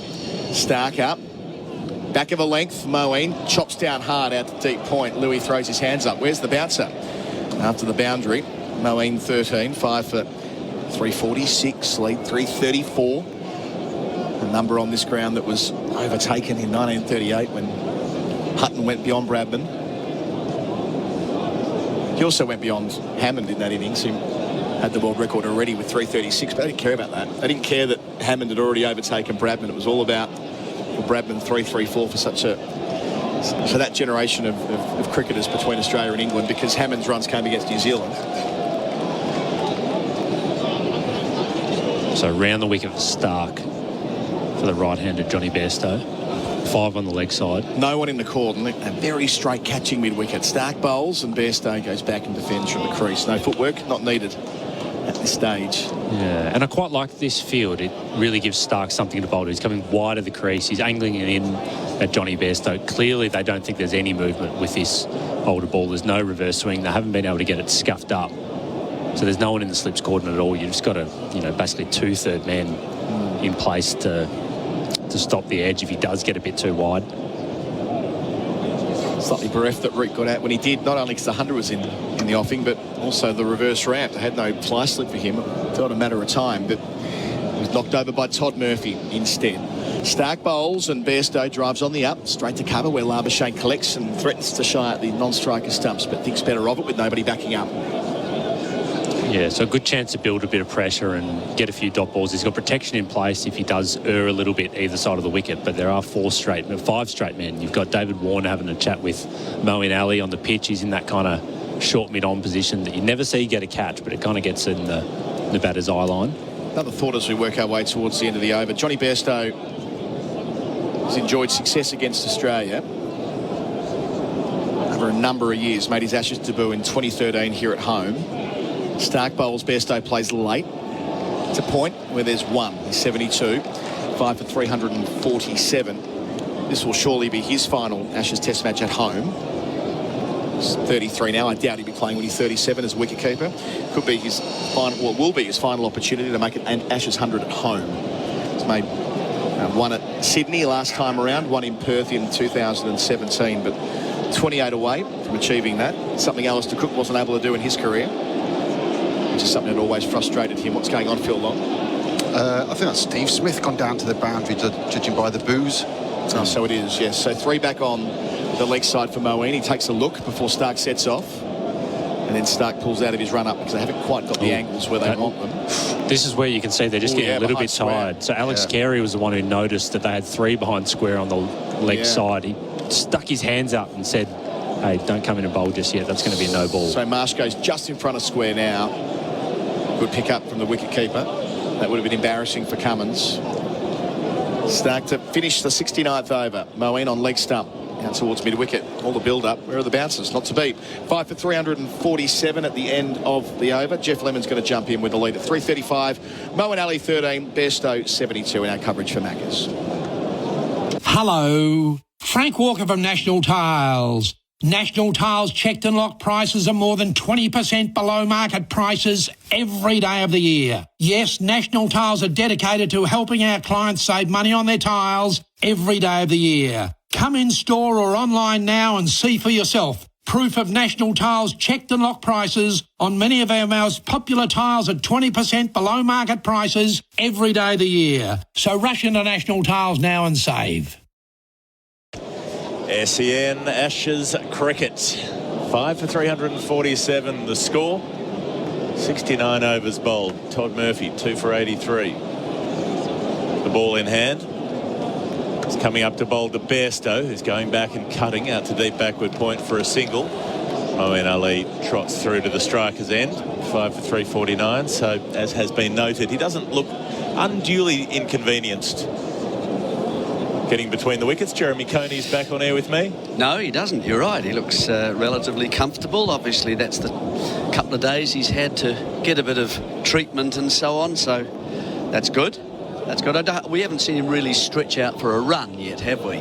No. He's kind of been able to jog it through with a single to the boundary rider. I doubt they'll be taking sharp singles, but he's able to get through for the other ones comfortably enough, which does make you wonder why everyone's on the fence. Well, they've got 4 within Cooey of the bat and then 5 back for Murphy. Bowling to Moeen outside the off stump, and Moeen reaching for it, driving along the line of point. Can't get a run, so he's got a slip, and he's got a mid-on and a mid-off and a backward point. They're the ones within shouting distance of the bat. He's got 3 out on the leg side, 2 out on the off side with a deep extra cover, or deep cover point really, and a long off. In at the pads goes Murphy, and Moeen just shovels a single down to long on. So I don't really understand that plan. He looks comfortable, convenienced, and able to trot through for the ones. 5 for 349. Phil? Let me tell you about the man at the other end. Johnny Bairstow, he got to 64 in 67 balls. In the last hour, he scored only dots and singles to get up to 73. That's 9 off the next 27 balls. Not quite a Labuschagne 9 off 82, but... This is quite a hard field for, I think, for Murphy to bowl to. Just 2 in the covers there. He bowls to the right-hander, and Bairstow flicks to mid-wicket. Can't beat him. Forces him to bowl very straight, doesn't it? He can't bowl... I mean, that one that he bowled Joe Root with, for example, was slightly wider. Just drifted a little bit, but you've only got really 2 there in the covers and no one in between at all. Murphy to Bairstow, who gets down low and sweeps hard behind square, picks up 4. They've got 5 on the fence, but that doesn't help when Bairstow's got time to pick the gap. The ball a bit leg stumpish. England 5 for 353. That's what I mean by having to bowl a bit too straight. Whereas a nice attacking line, which you often think of actually from all the Australian spinners, right from Ashley Mallett right through to Tim May and all those bowlers pitching outside off, trying to get it back in between bat and pad. And that's exactly what happened to Root. Now, if you need an extra one over, I think, into the covers area to be able to bowl that kind of line. And maybe it's the square leg. Comes over. Murphy bowls outside the off stump. Bairstow comes forward to defend. The 70th over comes to an end. England 5 for 353. Like the sound of a race, ride, sun and fun? Then enter now to win the ultimate family Gold Coast Super Pass from Repco Authorised Service. Win a trip for 4, including flights, accommodation, tickets to the Repco Supercars round and theme park super passes. For your chance to win, simply tell us in 25 words or less why your family wants to experience the thrills of the Repco Supercars Championship and the Gold Coast world-class theme parks. Visit repcoservice.com today. Terms and conditions apply. SEN Ashes Cricket, Geoff Lemon and Jeremy Coney with you from the Oval in London, where England are in a commanding position. They lead by 341 runs in the 3rd innings. They still have 5 wickets in hand. They've still got Johnny Bairstow there on 77. They've got Moeen Ali on 14. No indication that there'll be any declaration. That did seem speculative earlier. Stark bowls a short ball, and Moeen doesn't ride the bounce very well, but it doesn't matter because there's nobody anywhere near the bat. So, as a former captain, Jeremy, how is Australia trying to take a wicket here? The same with the field to the spinner, with everybody back, with gaps everywhere, and you've got a pair who've shown that they're happy to take singles. Yeah, well, they're kind of running out of ideas, I think. The only thing I would think about is, as I look up at those flags again, and if you think of Todd Murphy getting a little bit of movement, just hit him in the Yeah, we're going to have a helmet. delay for a concussion check because that short ball to Moeen, he did glove it and then it clipped the grill on the way up. Not that hard, I wouldn't have thought. He seems fine, but that's the protocol. Yeah. Just, yeah, the only thing I would think is that I can't remember when has Stark bowled a ball from this end. I don't think he has today. And I just wonder, with the drift going away, that, for example, that Murphy is getting, just slightly away from the left-hander, why couldn't you get Stark to come in here and try and get the ball to go back into a little bit?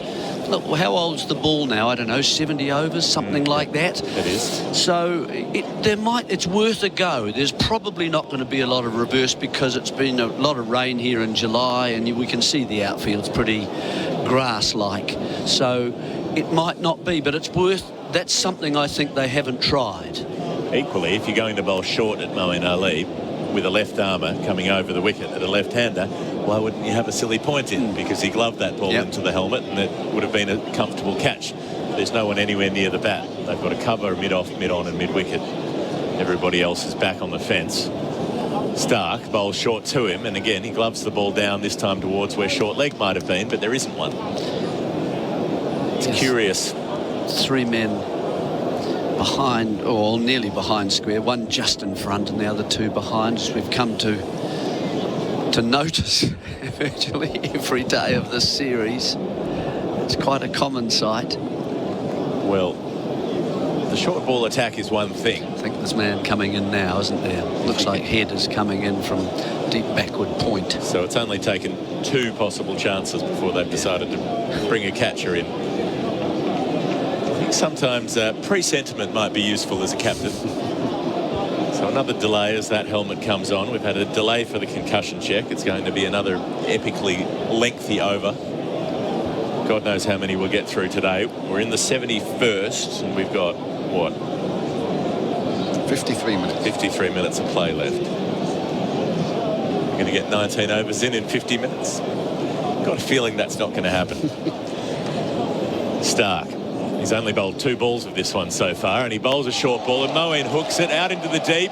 Could be caught here. Diving catch is not taken by Hazlewood, and he gets the bronx from the crowd. And that was a bit of a mess up between Smith and Hazlewood. They were converging. They weren't sure who was going for it. Hazlewood committed, and it landed right between the 2 of them. Bounces over for 4. Josh Hazlewood looks absolutely baked out there, it must be said. He looks so tired. He didn't quite reach it, got the end of a fingertip to it.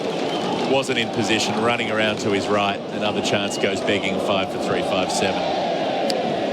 Yeah, I don't think that they got confused between each other. Maybe the moment at which he started moving, it might have affected that, but he was going to check for that first. I think it was that Smith had pulled out of the catch. Stark pitches up and Moeen drives it straight back at him. Brilliant fielding off his own bowling from Stark to get down low and Stark's angry. Stark's angry. He is a little annoyed. Yeah. So Smith knew not to keep closing, to at least give Hazlewood space, but I just thought it might have made Hazlewood hold up for a split second earlier. Any finer or any squarer, and one or other of them would have caught it comfortably, but Moeen rides his luck, not for the first time in his career. He's up to 18.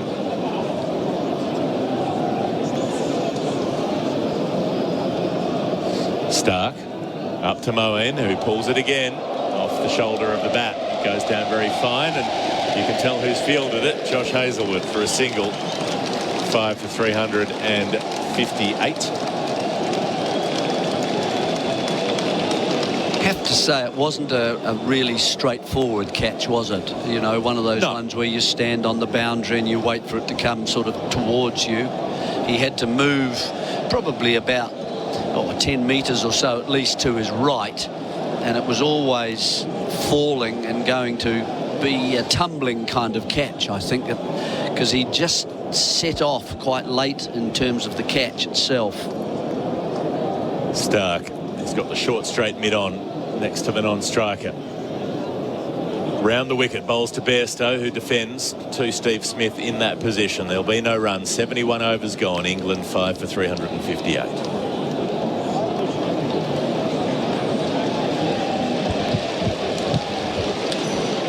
Australia's most anticipated clean energy event, All Energy Australia, returns to the Melbourne Convention and Exhibition Centre, October 25 and 26. This event is a must for industry suppliers and experts and those involved in the renewable energy and energy storage sectors, featuring over 350 suppliers and attracting more than 10,000 industry professionals. You can't miss this free event. Register now for All Energy Australia 2023, October 25 and 26, Melbourne Convention and Exhibition Centre. SEN Ashes cricket. Geoff Lemon and Jeremy Coney with you from the Oval. Todd Murphy round the wicket. He's bowling to Moeen Ali, who's coming forward on the front foot, defending back to the bowler. They've got a slip in position, backward point, extra cover, and a mid-wicket / wide mid-on floating between the two. Then they've got 3 on the fence on the leg side, plus a long off. And a deep point. Murphy, flight, driven by Moeen, back to the bowler, no run. So explain this field to me, Jeremy. What's the plan? Explain it. Well, I mean, he's looking to get him caught slow. I mean, the catches, there are 2. They're thinking he's going to slog into the deep on the leg side. Moeen, back foot punch, inside edge, goes to mid-wicket. No run. I think you'd probably rate the cover, or the extra cover you called it, there's a catch, that's David Warner. And then I think the slip, obviously. So that he's got 2 catches to work with there. And you might even go the leg side one as well. Murphy in at off stump and coming forward. Moeen defends back to the bowler. Whether it's a tuck off the, and he comes down, I don't think that really is quite such a catching position. The way, if with Moeen's injury. Murphy bowls to him. It's short. He's playing a square drive out to that deep point, getting an easy single. Takes his score on to 19. England 5 for 359. I think the rest of the field are there because, as the expression, you're 350 behind. And we're very aware of the runs as they're going at the moment, and you get tired after a while. You get fatigued. And Bazball does this, I think, to you as well. It just confuses you. It's abnormal cricket, I suppose. Yeah. If you're used to a certain rhythm of the game. Yeah. They're happy with a single. So the field's come up somewhat for Bairstow. They've got a cover and a mid-off. He drives it past the mid-wicket down to long on. Goes through for 1. So the lead is now 348. England, after 72 overs, they're 5 for 360. Yes, Seats Are Us have a seat to suit, but they also have a secret seat weapon. Burzo. Truck seats, marine seats. Need a seat for your tractor? Burzo knows. Seats Are Us have been in the seat business for 34 years. There's nothing they don't know about seats. And Burzo's been there since the start. For a seat to suit, it's Seats Are Us and their secret seat weapon. Burzo. Seatsareus.com.au. 5 for 360. Australia short of ideas at the moment. Pat Cummins walking down to speak to Mitchell Starc. It's been one of those days for these Australians. Zach Crawley and Ben Duckett got off at an absolute gallop. 79 was the opening partnership in 17 overs. And then it was 2 for 140 when Crawley was out. So Duckett made 42, Crawley 73. Mitchell Starc comes up to bowl to Bairstow, who won't take a run as he digs the ball out down towards mid-on. Thought about it for a minute, didn't. Ben Stokes also made 42, like Duckett. He was out. A wicket for Todd Murphy, who was brought on late. Hit one to a wide, fairly deep set mid-on where Pat Cummins took the catch. Harry Brook out quickly, caught behind off Hazelwood for 7 after hitting a 6 from Murphy. And then Joe Root was bowled by Murphy for 91. Denied him an Ashes 100. So Murphy a couple of wickets. Bairstow 71 not out. Moeen Ali with him on. He's gone on to 20. Bairstow 78 rather. Hit on the pad by Starc. Goes up in an appeal. The umpire moves his hands but doesn't raise the finger. Kumar Dharmasena let his arms fall by his side. Got them a little bit excited for a minute. Now Cummins having a chat. They will review because, well, they might as well at this stage. The DRS review for IMAR Insurance, the tradies mate. Call 13 IMAR. Phil Long. They've got 3 left, so why not? And Carey looked interested, I thought. Carey was set off running straight away. It's coming from quite wide. That's the thing that's against this. Scrambled seam. Oh, that looks a reasonable shout. Now that might just be missing the leg stump. Did it get a little edge is the first question, always in these matters. He's just feathered it. Just feathered it in front of middle stump. Now I think that was probably going on to hit because it did straighten. But Johnny Bairstow survives. So they've had a couple of close ones that haven't gone their way, the Australians today. Joe Root could have been out early, LBW. Given not out, it was umpire's call for impact. pretty fine one, isn't it? It's a fine one. It's not one that you actually notice there's been a deviation in any way as it passes the bat. Stark, try again. From around the wicket, angles it in, hits Bairstow as he tries to pull a ball that's not really full enough. Stark appeals again, almost as a joke, I suppose. Mock appeal. That ball hitting him high on the pad, and Stark has a laugh as he walks back to the top of his mark, so good to see he can still enjoy himself out there. You've been saying, I think you said a while ago that Bairstow's sort of slowed down quite a lot. Oh, hasn't he ever? Hit him in the box in the end. Yeah.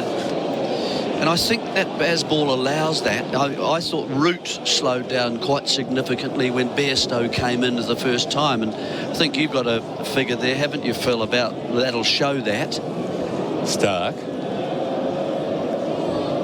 Up to Bairstow, who's driving and almost edging as he nicked it. He's walking off. Mitchell Stark's got the breakthrough. Well, it might be much too late for Australia. They trail by 348, but there will be no revenge 100 for Johnny Bairstow against the Australians. He was 99 not out at Old Trafford, and he's out for 78 here. Reward for Mitchell Stark. 2 balls after being denied.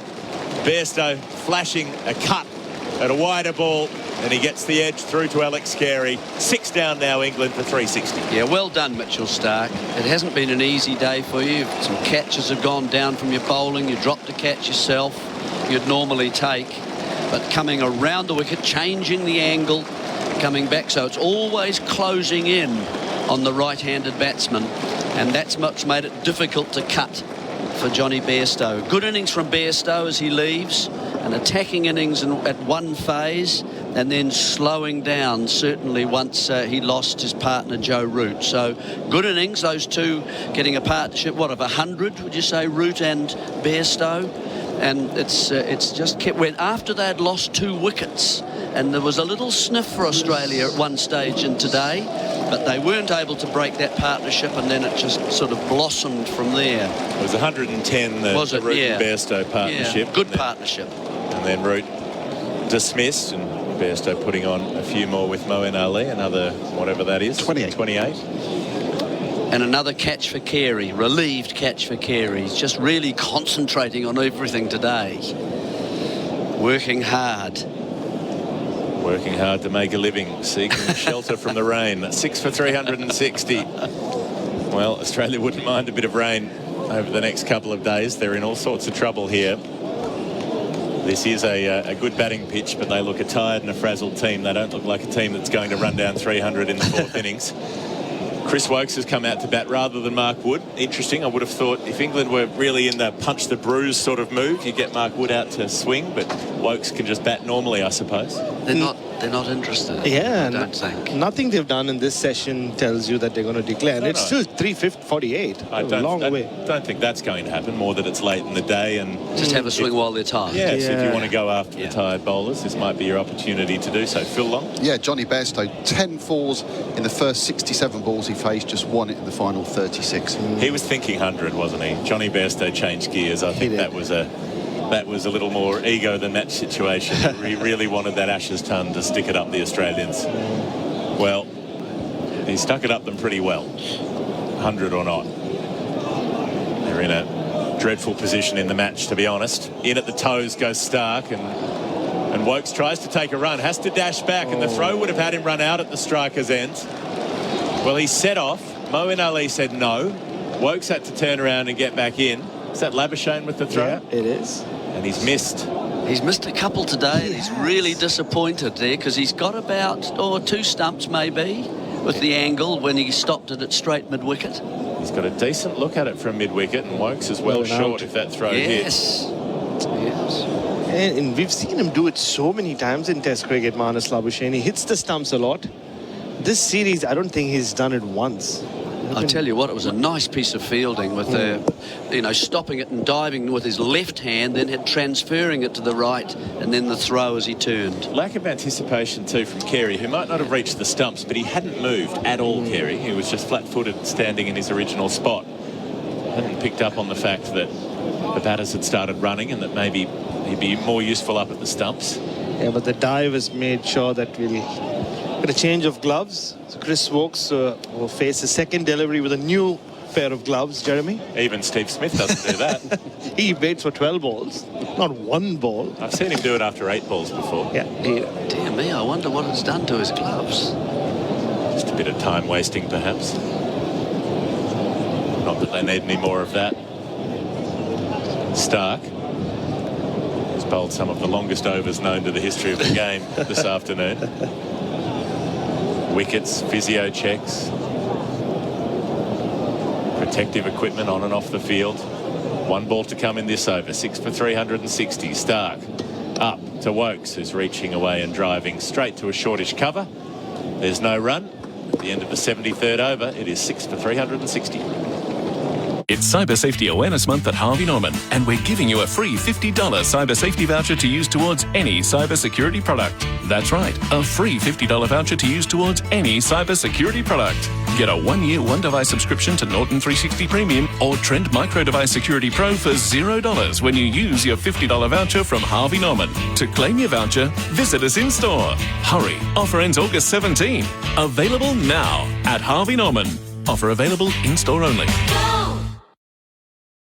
Well, there's the tonic. SEN Ashes Cricket. 6 for 360. There's the tonic chord. Bharat Sundaresan. Yes. Well, the audience can't hear the chords. We get music through our headphones when you're hearing some other kinds of messages. So Jeremy is a musician of some distinction. I played guitar with Brian May. Brian May of Queen was here yesterday. Not sure if he's come 2 days running. Nah, I think he saw enough.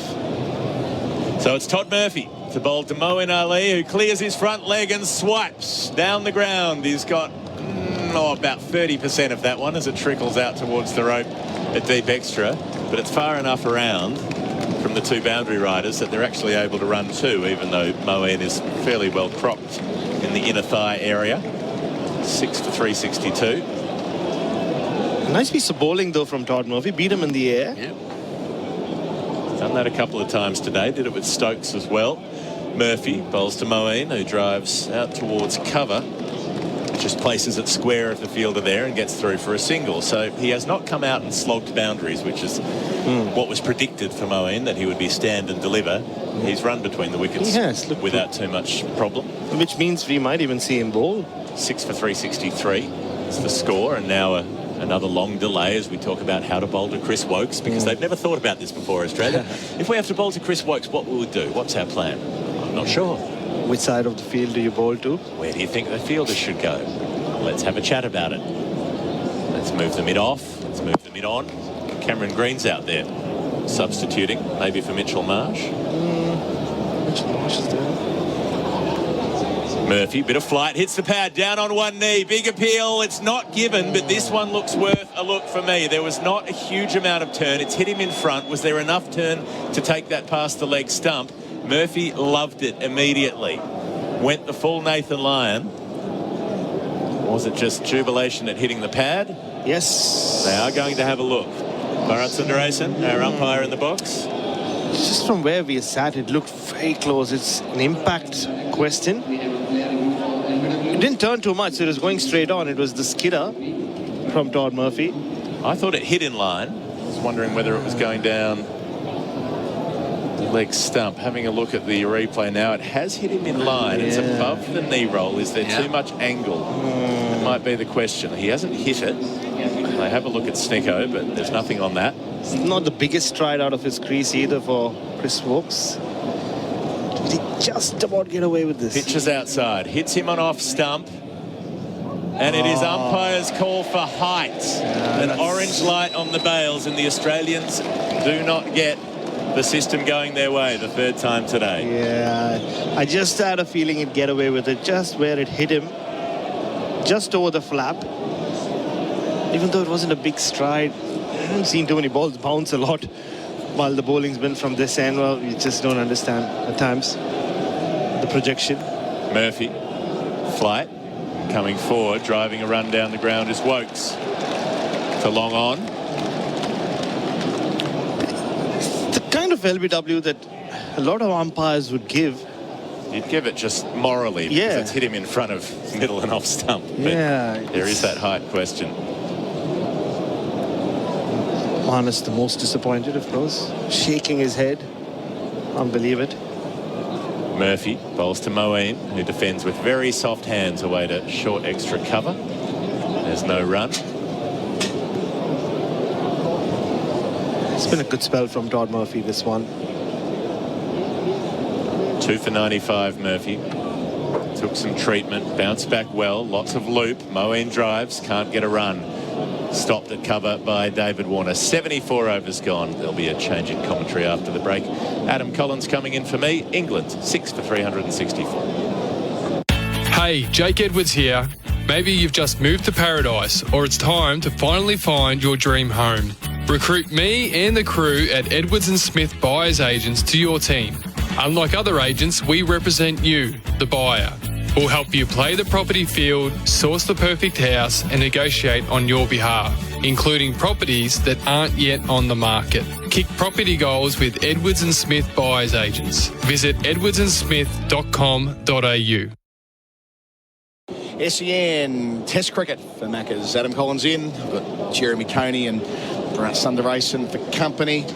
England, who haven't really put the foot down. Well, they have by normal standards, but not necessarily by their standards in the time after tea. Still going strong, though. Moeen Ali in his final Test innings in all probability on 23. Woakes on 1. Woakes facing Stark. He's got a couple. Round the wicket pavilion end. Bowls here. Lifts up towards mid-off and he's taken by Usman Khawaja. It was an unconvincing stay from Woakes. Nearly run out. Nearly given out leg before. But Stark gets a third, and Australia, to their credit, have stuck to their task. That's their third wicket of the session. And they do have a bit of an opening here, Jeremy Coney. If they can finish it off in a hurry, they could be chasing something with a 3 in front of it. Yes, exactly. And it was looking very much like a 4 for a long time today. They were so far behind. But he's just picked out Usman Khawaja at mid-off there and just hit it straight to him. It's sort of catching practice, really. On the front foot, Chris Woakes goes just for 1. And...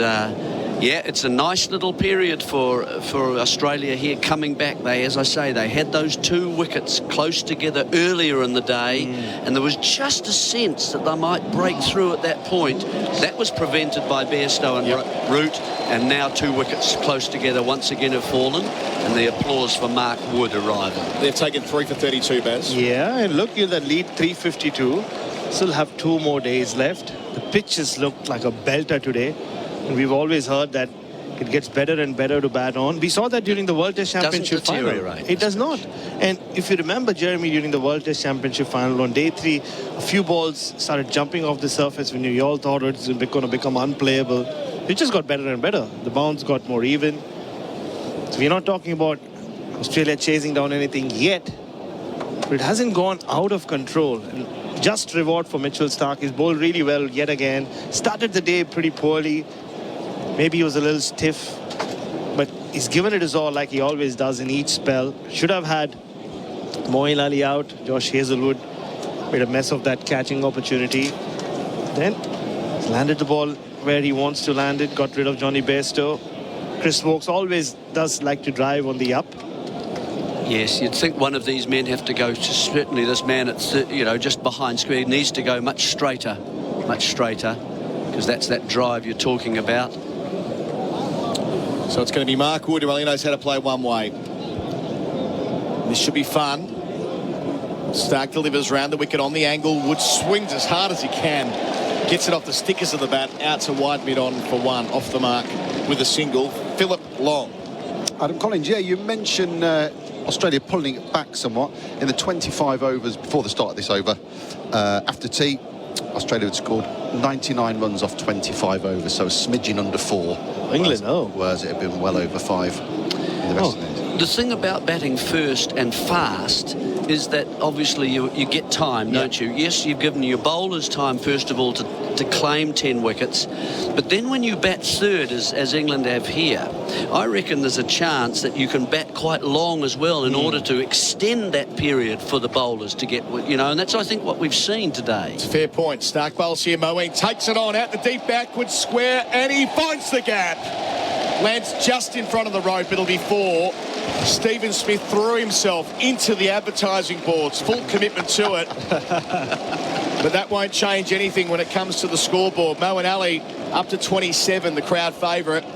45th 4 of the day to go with 3 sixes. 7 for 369. Jeremy. Yeah, good stroke, wasn't it? He got a good piece of that. He didn't get the one when he was dropped by Hazelwood at sort of wide, fine leg. This one he got a good piece of. And even the effort of Smith trying to flick it back, and he's hit the fence quite hard. And he struck up quite a pose. He just stayed there. Yeah. Just for a moment, he reached down and like, am I okay? Yeah. Is it all right? But it is. He's put his sunglasses back on. He's still out there at deep backward square. 1 of 4 men set back on the leg side. 2 on the offside as well. 6 on the rope. Stark bowls. Moeen slaps after dancing. Doesn't go anywhere, Stark, and his follow-through collects. I mean, if I was shop.ecb.co.uk, I would be very happy with that post because he just laid there right next to the board which says special edition Ashes shirt available now. There was Steve Smith. He was. Maybe you can buy this shirt with Steve Smith's image imprinted on the T-shirt. That will be on their social media feeds, I am certain. Very low chair. He just lay there. Comfortable. A beanbag. So Moeen Ali, mentioned before, in all probability, this is the last time he'll play a test innings, and he's making it count. He's having some fun. Need a full ball. What's his series stats, Phil? As Stark makes his way, Moeen 27 from 32, swings across the line, down to fine leg, gets 1, and they applaud because Labuschagne has taken it comfortably. That'll give Mark Wood 1 ball to face in the 75th over. Lead 358, Moeen 28. Yeah, it takes him up to 179 runs in the series at an average just under 30. Which is basically Moeen Ali to a T, isn't it? With the useful wickets he's taken throughout. Never taken a bag, but a couple of handy ones at Leeds when it really mattered. Smith and Labuschagne, which opened up that second innings. Oh, yeah, turned the series around in a way. And just looking at a move during this innings, Jeremy, I think he's going to bowl.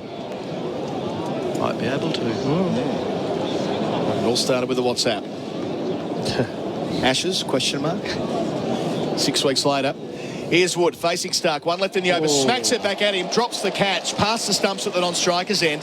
Had it run into them, I reckon Moeen Ali would have been run out. Instead, they get a single, and Mark Wood does retain the strike. I'm not sure that was the plan. That might have been more on instincts. Wood 2, Moeen 28. 7 for 371. And I think that's a drop catch. We'll see it in the break.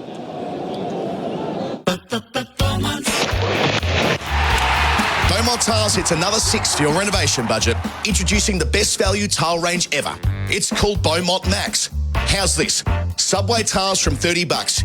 Yes, Subway tiles from $30 in over 10 colours. 3x6 white wall tiles only $19.95. Floor tiles from $29.95 featuring concrete and marble look. Don't be caught out of your crease. Buy Beaumont Max from Beaumont Tiles. You'll be happy you chose Beaumont's.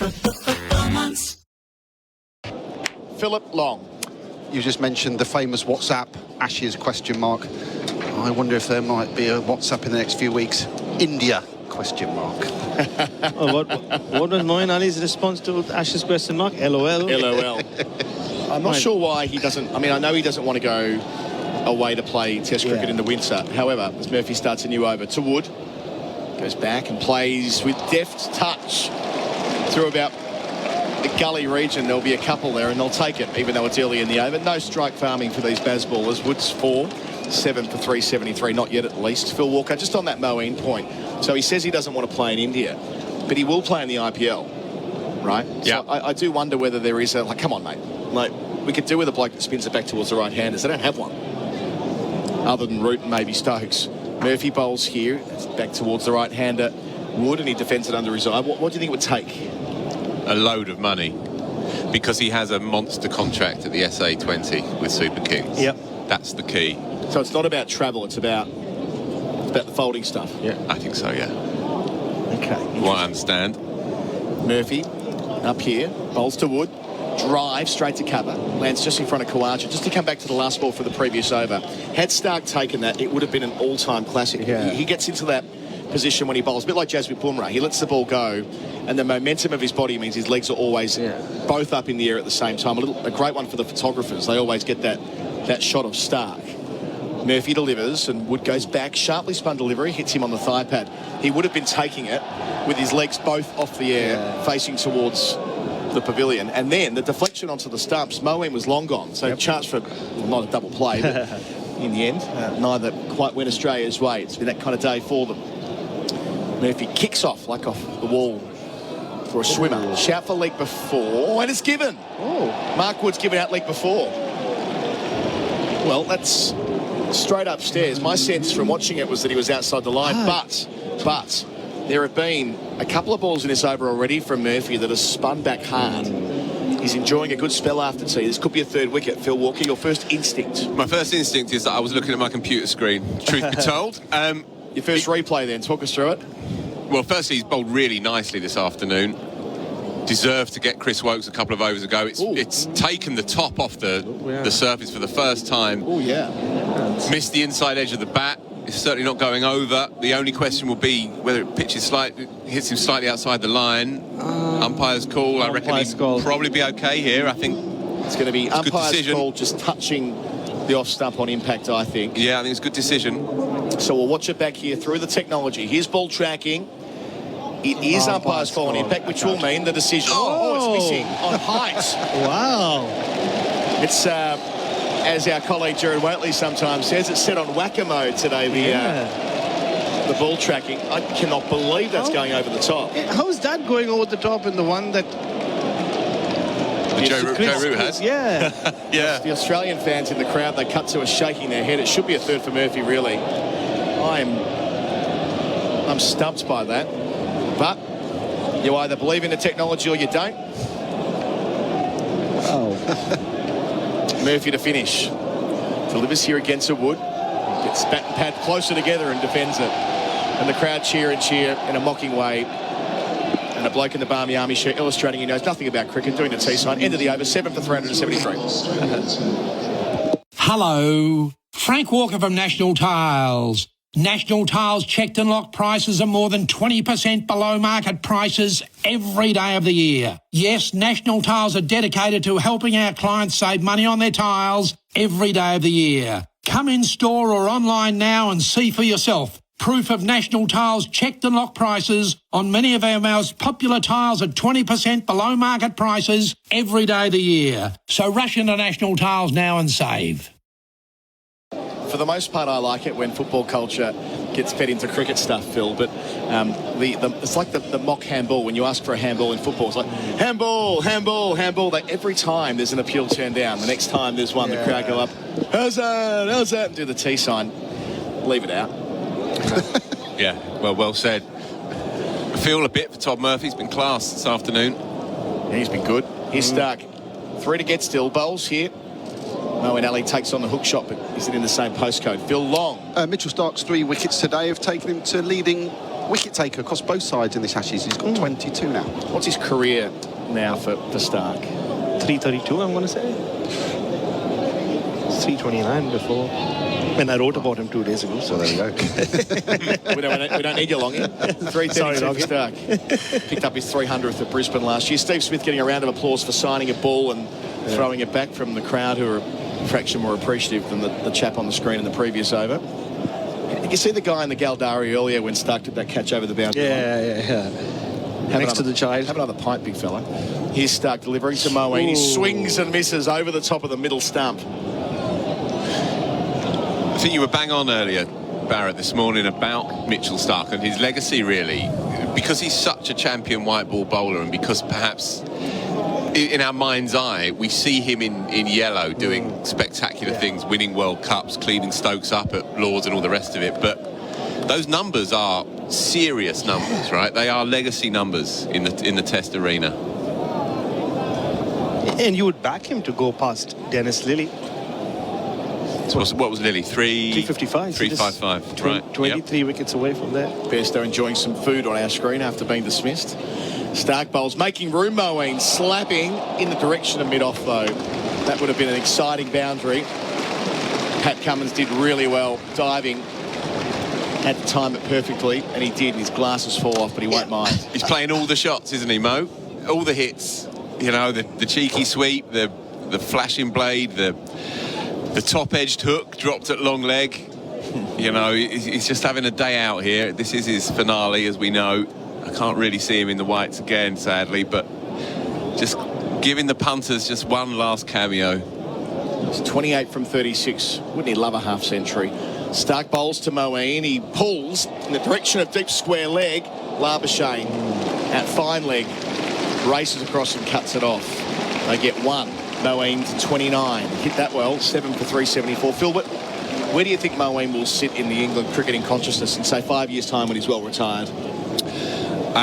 As one of the most popular players of his era, a player who never gave a toss about stats, who was all about impact, who could have been a top 4 or 5 batter, but was almost... well, he was so naturally good at bowling off breaks, although he did it belatedly in his career, that got in the way of what would have been, I think, a successful top 5 authentic batsman at Test level. But the numbers, nonetheless, have crept up on you, but they're quite spectacular. Stark to Wood. Bowls here outside the off stump. Thick edge, might be the bottom of the bat. Labuschagne again beneath us. Collects it just inside the rope. A third man gets 1. Wood 5, 7 for 375. Lead up to 363. So as much as he doesn't profess to care about stats, really, he still nonetheless had his eye on 3,000 runs and 200 wickets. And there are very few players in English Test cricket history that have managed to pull that off. He's got there now, so he can retire comfortable and happy. But he's a moments player. And especially here at the Oval, he took a hat-trick against South Africa a few years back. He made a stunning 100 here as well. He is a moments player and one of the most watchable players of his era. Nicely summed up. Stark's got 3 for 93. Into Moeen. Short leg in now. Bouncer lifts it down towards third man. Hazelwood takes it on the rope at fly slip. And Stark celebrates, and he should as well. He's bowled well today, Stark, after a tough start, conceding 22 runs in his first 2 overs. Well, he's now got 4 for 93 in Australia, 2 wickets away from chasing. 8 for 375 the score. Moeen Ali, I suspect, will receive quite the ovation here when he makes his way from the field, because, as you say, Phil, it's likely to be his last Test innings. It was a fun one. And he's put England into a strong position, or he's contributed to the strong position they're already in. So Moeen Ali, 29 from 38, caught by Hazelwood, down at third man from the bowling of Mitchell Stark. Yeah, delightful knock. And useful as well in the context of this. I mean, I know it looks like a big score, and it is a big score, but this is a flat track. We can't ignore that fact. One slight fly in the ointment for Australia, alongside the pressure of trying to do something that hasn't been done in 22 years. That Todd Murphy delivery in the previous over, it went right through the surface. First time we've seen it. It doesn't crack up very much here, but it has been a dry day. The sun's been out on it. So he's got some purchase, hasn't he, for the first time. Bit of lateral movement for the off-spinner. I think you're bang on, Baz. I can well see Moeen Ali still having a role to play in this cricket match. Oh, very big role. Interesting, he didn't receive the ovation I foreshadowed there, Phil. I don't know whether the average England cricket fan has priced into their thinking that he might pull the pin after this, but, I mean, he was brought back purely for this series, wasn't he? It wasn't like, can you come out of retirement full-time? It was about that very text, Ash's question mark. And sorry to cut in there, but I just saw Brendan McCullum, of all people, get up from that chair. As you said yesterday, Adam, he always just leant back, his feet up.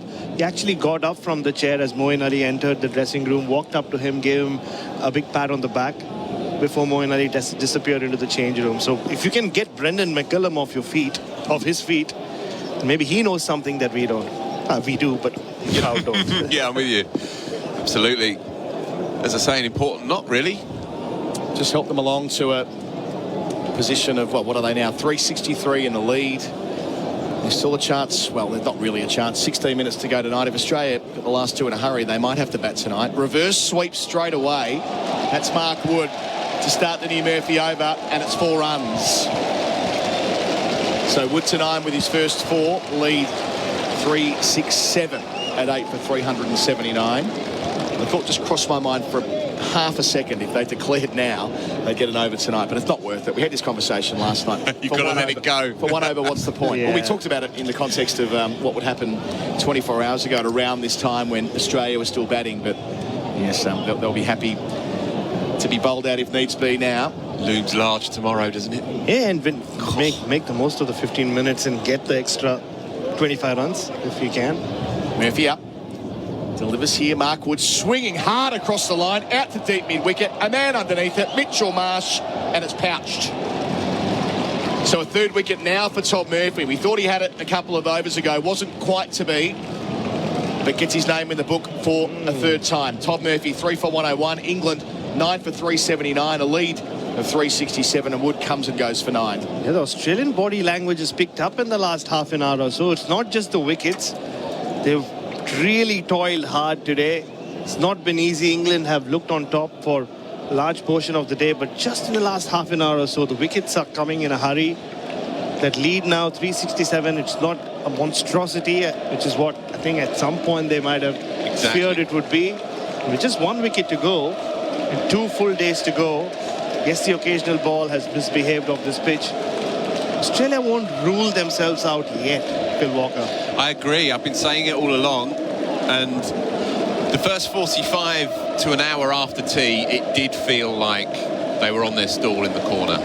But that wicket of Joe Root reminded them that this side is mortal and this side will keep coming at you, but they always keep you in the game. If England had played cold-blooded cricket, they'd probably have a lead of 420, 430 tomorrow morning, but that's not the way they do it.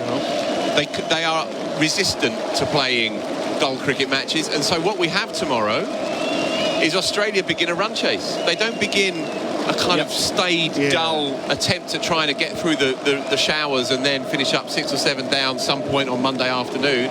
No, this is a run chase. James Anderson, who turns 41 tomorrow, walks out with a smile on his face. Speaking of players who might be batting for the last time in Test cricket, who knows? He's playing his 183rd Test match. Extraordinary career in so many ways. Average of 9 with the bat, but that's irrelevant. All now about how much he can add to this with England 367 in the lead. And I come back to it. Australia get the wicket here. They're batting for an over. And I wonder whether that might be why they are taking their time. There is a consultation here at mid-off for James Anderson. Now, I don't think, with all respect to Jim, I don't think that they require 4 men who have all been around for a very long time to map this out. We know that James Anderson will sweep and reverse sweep, and that's about that.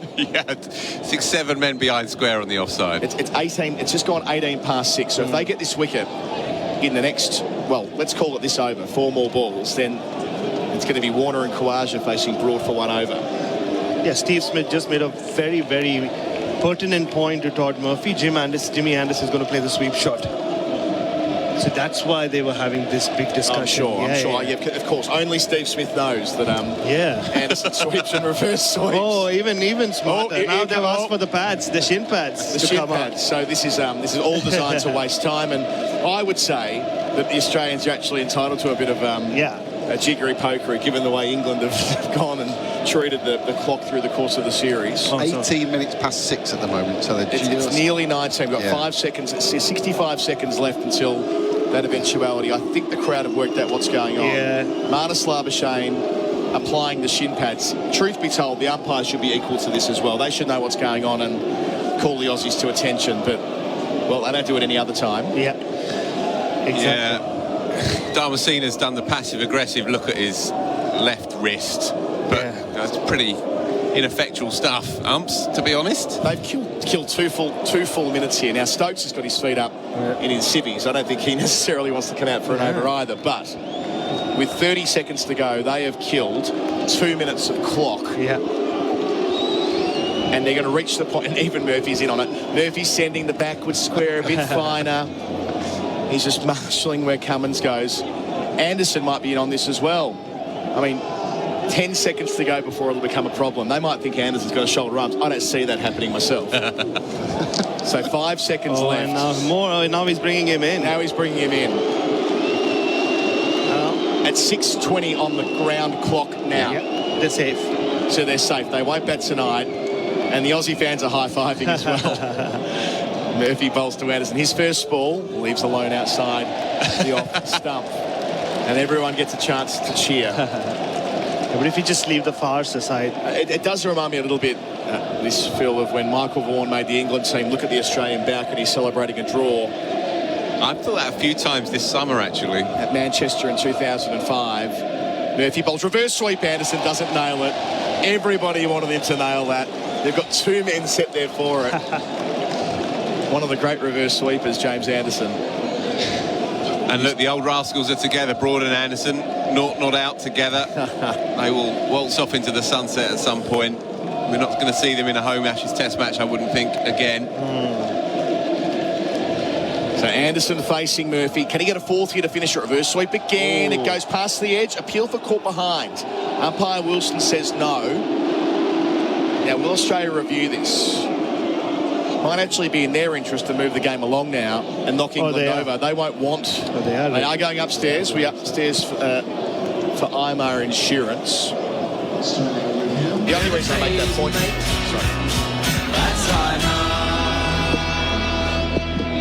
The only reason I make that point, Phil, is that they won't want to run the risk of not bowling England out and having to walk out tomorrow morning and have another trundle for a couple of overs. Anyway, we'll see here. Reverse sweep.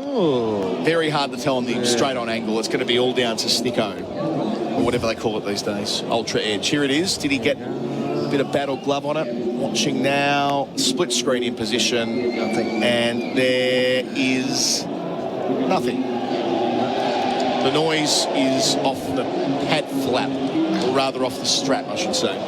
Alex Carey did take the bails off. We saw it happen so often in India. Had both wicket keepers doing the same thing. The double review. Yeah. The two reviews for the price of one. But that was of the DRS variety, which means Australia have burnt through another.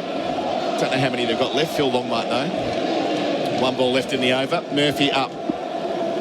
Bowls here to Anderson. Anderson for defensive. End of the over. They get through it. Anderson yet to score. Broad yet to score. The lead 367. Murphy has 3 wickets. England 9 for 379.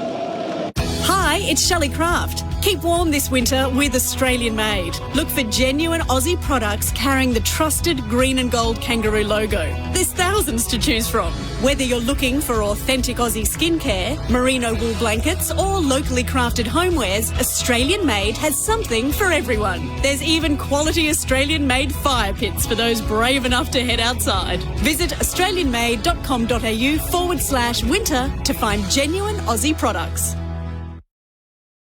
Our Macca's I'm loving it moment. Order the new barbecue bacon Angus at Macca's. For mine would be the Joe Root reverse ramp in the middle session. We knew it was coming and he played it perfectly. Root making 91. Top scoring for England in all probability. Well, the probability of him not being the top scorer would take something that truly would stunning. be amazing. It's got to be, give yourself some wriggle room there. Half centuries as well from Crawley and Mitch Stark on 4 for here, Adam. Chance for 5 bag. It's a good point. Stark up bowls here, making room Broad as he always does, and shoveling it out to get off the mark towards mid-wicket. Broad 1, 9 for 380. What a big day it's been. I should also say that Australia are on track to bowl 80 overs in the whole day, 10 short. So they'll get their World Test Championship points fine after the match. They'll relitigate it with the ICC. Of course, the ICC is a federation made up of members, of which CA is the second most important. And they'll get it knocked off. Nothing more certain. Well, Uzi snapped his fingers on this one, didn't he? You know, he said, we're getting hurt here. We're getting hurt in the pocket. Yep. So Wasim Khan, his mate, GM at the ICC, said, OK, no, fair enough. Let's not worry about it then. Not a bad mate to have. Powerful individual. He is indeed. Good man. He's Wasim Khan. Sure is. Come on then, Jimmy. Just eke out a single or two just for old times. Will he get off the mark? There's a short leg, field spread.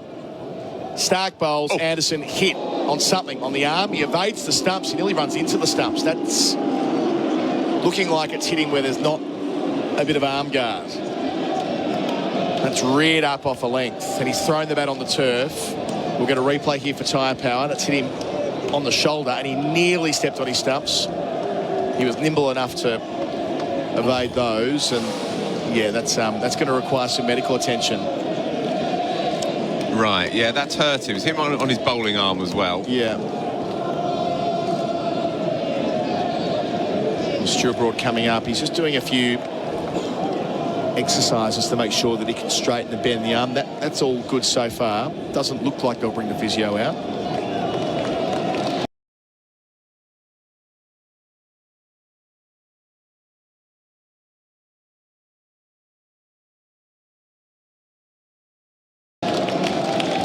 Yeah, he's okay. There's a horrible stat about him being out there for the Stark bowls to him. Filled in. Oh, he goes back again, hit again, gets out the way of the stumps again. Not sure if that was maybe off the splice of the bat. We're behind Anderson at our end. Didn't quite get up as high, but did a similar dance. Had to balletically get around the woodwork. We'll see it again. Yeah, off the splice, and then previous delivery past the leg stump, this time past the off stump. Yeah, he's been out there in the middle at the end of test matches more than any other cricketer, because of course he's often the man out or not out. He's got more not outs than any test cricketer ever as well, for obvious reasons. Volume. Anderson facing Stark. Down the leg side, misses everything. They want the bye. Interesting, they don't take it. We saw a little bit of that last week when Anderson was batting with Bairstow towards the end of there. That was a quick delivery, Adam. Yeah. Don't know what it... 92, yeah, 92. Wow. I thought it was. Naked eye. He's gone for the Yorker. Misdirected, but he's finding something here, Mitchell Stark. Running on empty. It's seriously impressive. 4 for 94.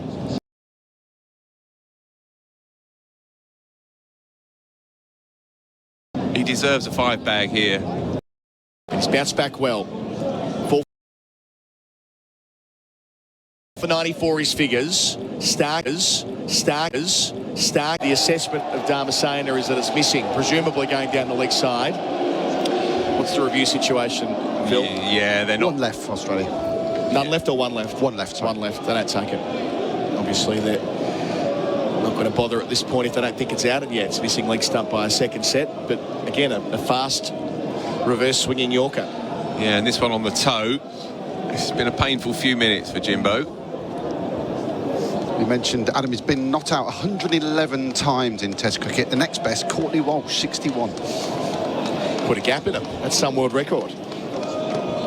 One he'll keep for a long, long time. Stark, one more chance in this over.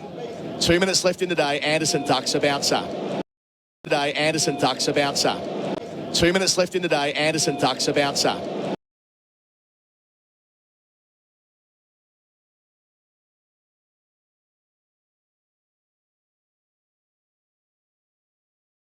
Test cricket for Tyre Power. Raise the bat as you save on Falcon tyres. Get 4 for 3. Adam Collins and Bharat Sundaresan on a day that went ever so well for England in their second dig. They trailed by 12. They led by 1 at the end of the first over, adding 13 for it. And it was that kind of day. They made their way to 9 for 389 by the close.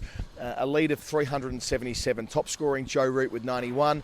78 for Johnny Bairstow. 73 for Zach Crawley. But the real news came when Stuart Broad walked off the ground with Jimmy Anderson as the two not-out men at stumps. And Stuart Broad walked over to TV and said, "That's it. I'm retiring from Test cricket. This will be my final match." Yeah, I've just been to the press conference of Stuart Broad. It wasn't so much emotional. When people announce their retirement, sports people especially, they come out there, they are a little emotional. Look, it's not done yet. He still has 2 more days. I mean, hopefully 1 more day for England's sake to finish off Australia and level it to all. But it was a really sweet press conference. So he told us the whole chronology of how it worked out. Last night, he's been thinking about it for the last 2 weeks. Last night, he walks up to Ben Stokes and Brendan McCullum and informs them that he's retiring. Apparently, he was very calm when he did it. This morning, he walks up to Joe Root, and then that's when the emotions started coming out. Well, he just shook his hand a couple of times and he said, "I'm done, mate," and he couldn't say anything more. Then he had to go down, and England play that pre-match soccer game or football game, keep-uppy game. He's the president of the club, so he had to nominate someone new, and that is Ben Duckett, and that's when the rest of the team found out that he's going to retire after this game. Oh, before I even move on with him, Jimmy Anderson is not retiring. That's the first thing he found out, because Stuart Broad in his mind had always thought about it. Both of them can't leave together, so who would have thought Stuart Broad would go before Jimmy Anderson? Yeah. But that's how it's played out. And look, I had to ask him about the first time he came into prominence from a world cricket stage, right? It was when he was hit for the 6 sixes, and I apologized to him for bringing up Yuvraj Singh, because that's a clip that gets played out in India a lot of times and over again, and I'm sure he's seen it as well. I just wanted to know if he can relate, he could relate with the guy, the bowler, the hair from 16 years ago, and he actually gave a really good answer. He said that was a significant moment in his career. He wishes it doesn't happen, But that's what led to his whole pre-delivery routine. He developed the warrior mode that he gets into, and Australia has seen that warrior mode so many times, right? Across 5 Ashes tours of England, and he finishes up with more than 151 wickets, but he's not done yet. He'll want a few more wickets, maybe the wicket of David Warner one final time when he gets his chance to bowl tomorrow. Yeah, nobody's taken more wickets for England against Australia than Stuart Broad. He's 151 of them. 5 consecutive Ashes series at home where he's played all 5 Test matches, 25 at home, which in itself says a lot about his longevity and how he saved his best for Australia at home. The trilogy of Ashes winning spells here at the Oval in 2009, at Durham in 2013, and of course the 8 for 15 at Trent Bridge in 2015, which will go down as one of the greatest spells in the history of Test cricket. So Stuart Broad, 602 wickets. Might need to take a few more in the second dig as well. I mentioned off the top that England now lead by 377. It was a hell of a start. I mean, they were none for 40 of 5 overs this morning with Duckett and Crawley largely doing as they pleased. Australia did drag it back. They eventually got Duckett in the 40s, caught behind. Stokes walked out at number 3, but the real damage was done in the middle of the day with Joe Root playing so well. The reverse ramp, he looked locked on for a ton. He only fell to Todd Murphy slipping one through the gate just after tea, which was a significant moment, I think, in the young career of Todd Murphy. Nathan Lyon and Ashwin have bowled collectively 237 overs at Joe Root across a long stretch of time. Never bowled him. Murphy does it today in his first Test match, or his second Test match against England, which is not for nothing at all. And Mitchell Starc picks up 4 wickets as well. So 3 for Murphy, 4 for Starc. It was England's day. I mean, let's get that out of the way. England, 377 ahead. It is their game to win from here. They still have that last wicket left. We still don't know. Stuart Broad didn't know whether Anderson and Broad are going to walk out one final time together. Just for the crowd's sake, maybe they should do that, even if it just means facing one ball. But England will feel that they already have enough. The Oval has become a good place to chase down targets in recent times, but that is a monumental target at the end of a long series. And what we did see from Australia, at least in the first session, was they looked like a tired attack for a change. Mitchell Starc looked a little sore, and the first couple of overs went for a lot of runs, like you said. Pat Cummins didn't start too well. Josh Hazlewood and Mitchell Marsh are the ones who pulled it back, but Todd Murphy had another big learning for him. Stuart Broad spoke about what he learned from being thrashed around 16 years ago. Todd Murphy would have learned a lot from conceding a lot of runs early on, but he came back strongly, just like he seems to do. Got the wicket of Joe Root, like you said. I wasn't aware of that stat. That's a sensational stat. Good for my intro as well. But then he also 237.2. Thank you so much. Now I don't have to watch this video again. Before that, he also got rid of Ben Stokes and could have finished with a 5-fer. There are a couple of LBWs that didn't go his way. Mitchell Starc, warrior again. He kept running in towards the end of the day. Took some crucial wickets. And it's funny, England was so far on top in the first 2 sessions. They were scoring well over 5 and over. But Australia pulled it back to the extent at one point, England's run rate in the last session was under 4 and over. I mean, that wasn't Baz's ball. But, that's when Australia, I thought, kind of came together as a team and said, we need to give it one final fist. And they did that. But still, they would have liked to have polished off England's innings for cheaper. But at the same time, England would have wanted to finish today's day or today's play with a lead of over 400, which Australia have not allowed them to get to. Yeah, so they'll be chasing something, maybe in the 300s. And you're right, it felt for a large part of the day it could have been 400 and something. We'll find out tomorrow in the morning whether they declare overnight or keep on keeping on England. Our coverage after play is for Tyre Power. Raise the bat as you save on Fulken tyres. Get 4 for 3. Adam Collins and Bharat Sundaresan will be back tomorrow for what will be quite the day with Stuart Broad walking down the steps of the Bedser stand, quite possibly for the final time. On the way here, delivers to Crawley. Crawley slashing outside the off stump for 4. Crunching out through the covers, reminiscent of the shot he played from the first ball of the series. He's feeling a bit better today. His ultra edge, all important, and there is a spike. There's a spike, that'll be given out, that'll be overturned by Nitin Menon. Mitchell Starc back into the attack, and after copping some tap at the start of the innings, he's completed a wicket maiden here, and it's a big wicket. Ben Duckett, who got off to a flyer, is caught behind for 42. England lose their first wicket with the score on 79. Well bowled, Mitchell Starc. Flight. Down the wicket comes Crawley and drives him through. Extra cover for 4. How's that for a stroke? Got to the pitch. Murphy darted the previous couple of balls. Gave that one a little bit more flight. And Crawley sent back his RSVP post-haste. 1 for 97. Mitchell Starc starting a new over to Crawley, who's driving him away almost past mid-off. Cummins half stops the ball. Has to keep chasing it back to the rope. Slides again and collects it. The old double save. like he's some sort of banking company. In the end, they race back for 3, and that will raise a half century for Zach Crawley. Another one in the series. It brings up England's 100 as well. 1 for 101. And Crawley keeps on influencing this Ashes contest. Up to Crawley, who's driving, and he's edging to second slip, and there is one of those wickets. Crawley goes, the catch is taken. And Stephen Smith adds another. That was a straightforward one. We've seen him take some screamers, but he doesn't need to do much other than get the hands in front of the breadbasket and take the edge. Mitch Marshbow's reverse ramp there from Joe Root. It was always going to come, and he plays it so well. All the way for 6. How many times have we called that through the series? If you don't have a third man for Joe Root, he eyes it off, he ogles, he looks towards deep third and says, that's my space. Bowling over the wicket to Joe Root, who takes a single. Out to a deepish mid-wicket, just taps the ball away, and that will be a half century for Joe Root. 2 for 213 England score. And listen to the Oval rise to their former captain, still a champion, and another 50 in the series to his name. Murphy, flight, Stokes, whacks him, down the ground, caught by Cummins, at a wide mid-on, and England's captain falls. He flips the bat in the air, fails to catch it, and he's failed to clear his opposite number at a wide mid-on. Murphy gets a wicket. He gets Stokes for the second time, and Australia needed that one more than we can possibly explain. 3 for 213 as Ben Stokes walks off the ground. Murphy, down the pitch, he comes and lifts it, long and strong, and over long on for 6. Well, that was coming up to the commentary box for a minute there. We saw it drop down in front of us, and he's got every single piece of that one as Harry Brook. Hasn't taken long to get going. 1 single, and then he pops the next one out of the ground. 40 overs gone, England 3 for 221. Comes up now and beats Brook again. Has he taken the edge? He's given. Harry Brook is gone. Well, that's 6 and out for him as well. And Hazlewood hits that perfect length, gets that little deck away. And a blow for Australia as this match goes one way and then the other. 4 for 222. Harry Brook's back in the hutch, runs in the first innings, walking off in the second. Hazlewood bowls and Bairstow drives through the covers and finds the gap for 4.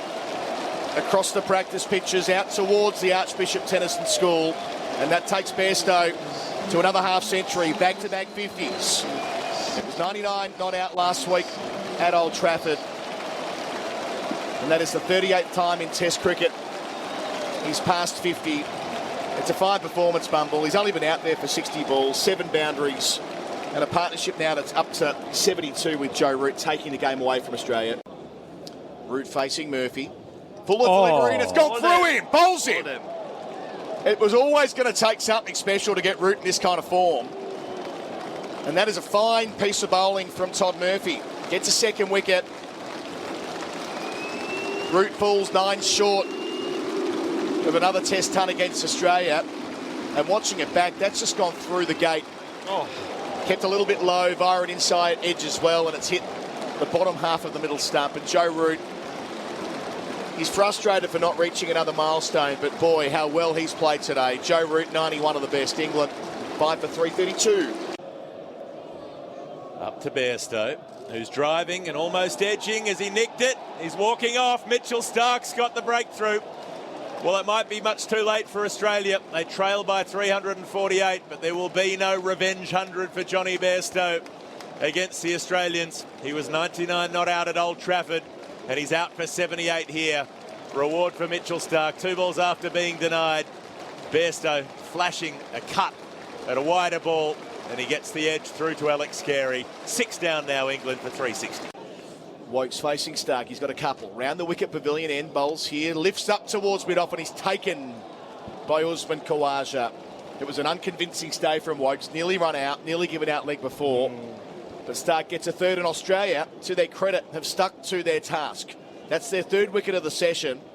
And they do have a bit of an opening here, Jeremy Coney. If they can finish it off in a hurry, they could be chasing something with a 3 in front of it. Nicely summed up. Stark's got 3 for 93. Into Moeen. Short leg in now. Bouncer lifts it down towards third man. Hazlewood takes it on the rope at fly slip. And Stark celebrates, and he should as well. He's bowled well today, Stark, after a tough start, conceding 22 runs in his first 2 overs. Well, he's now got 4 for 93 in Australia, 2 wickets away from chasing. 8 for 375 the score. Moeen Ali, I suspect, will receive quite the ovation here when he makes his way from the field because, as you say, Phil, it's likely to be his last Test innings. It was a fun one. Delivers here, Mark Wood swinging hard across the line, out to deep mid-wicket, a man underneath it, Mitchell Marsh, and it's pouched. So a 3rd wicket now for Todd Murphy. We thought he had it a couple of overs ago, wasn't quite to be, but gets his name in the book for a 3rd time. Todd Murphy, 3 for 101, England 9 for 379, a lead of 367. And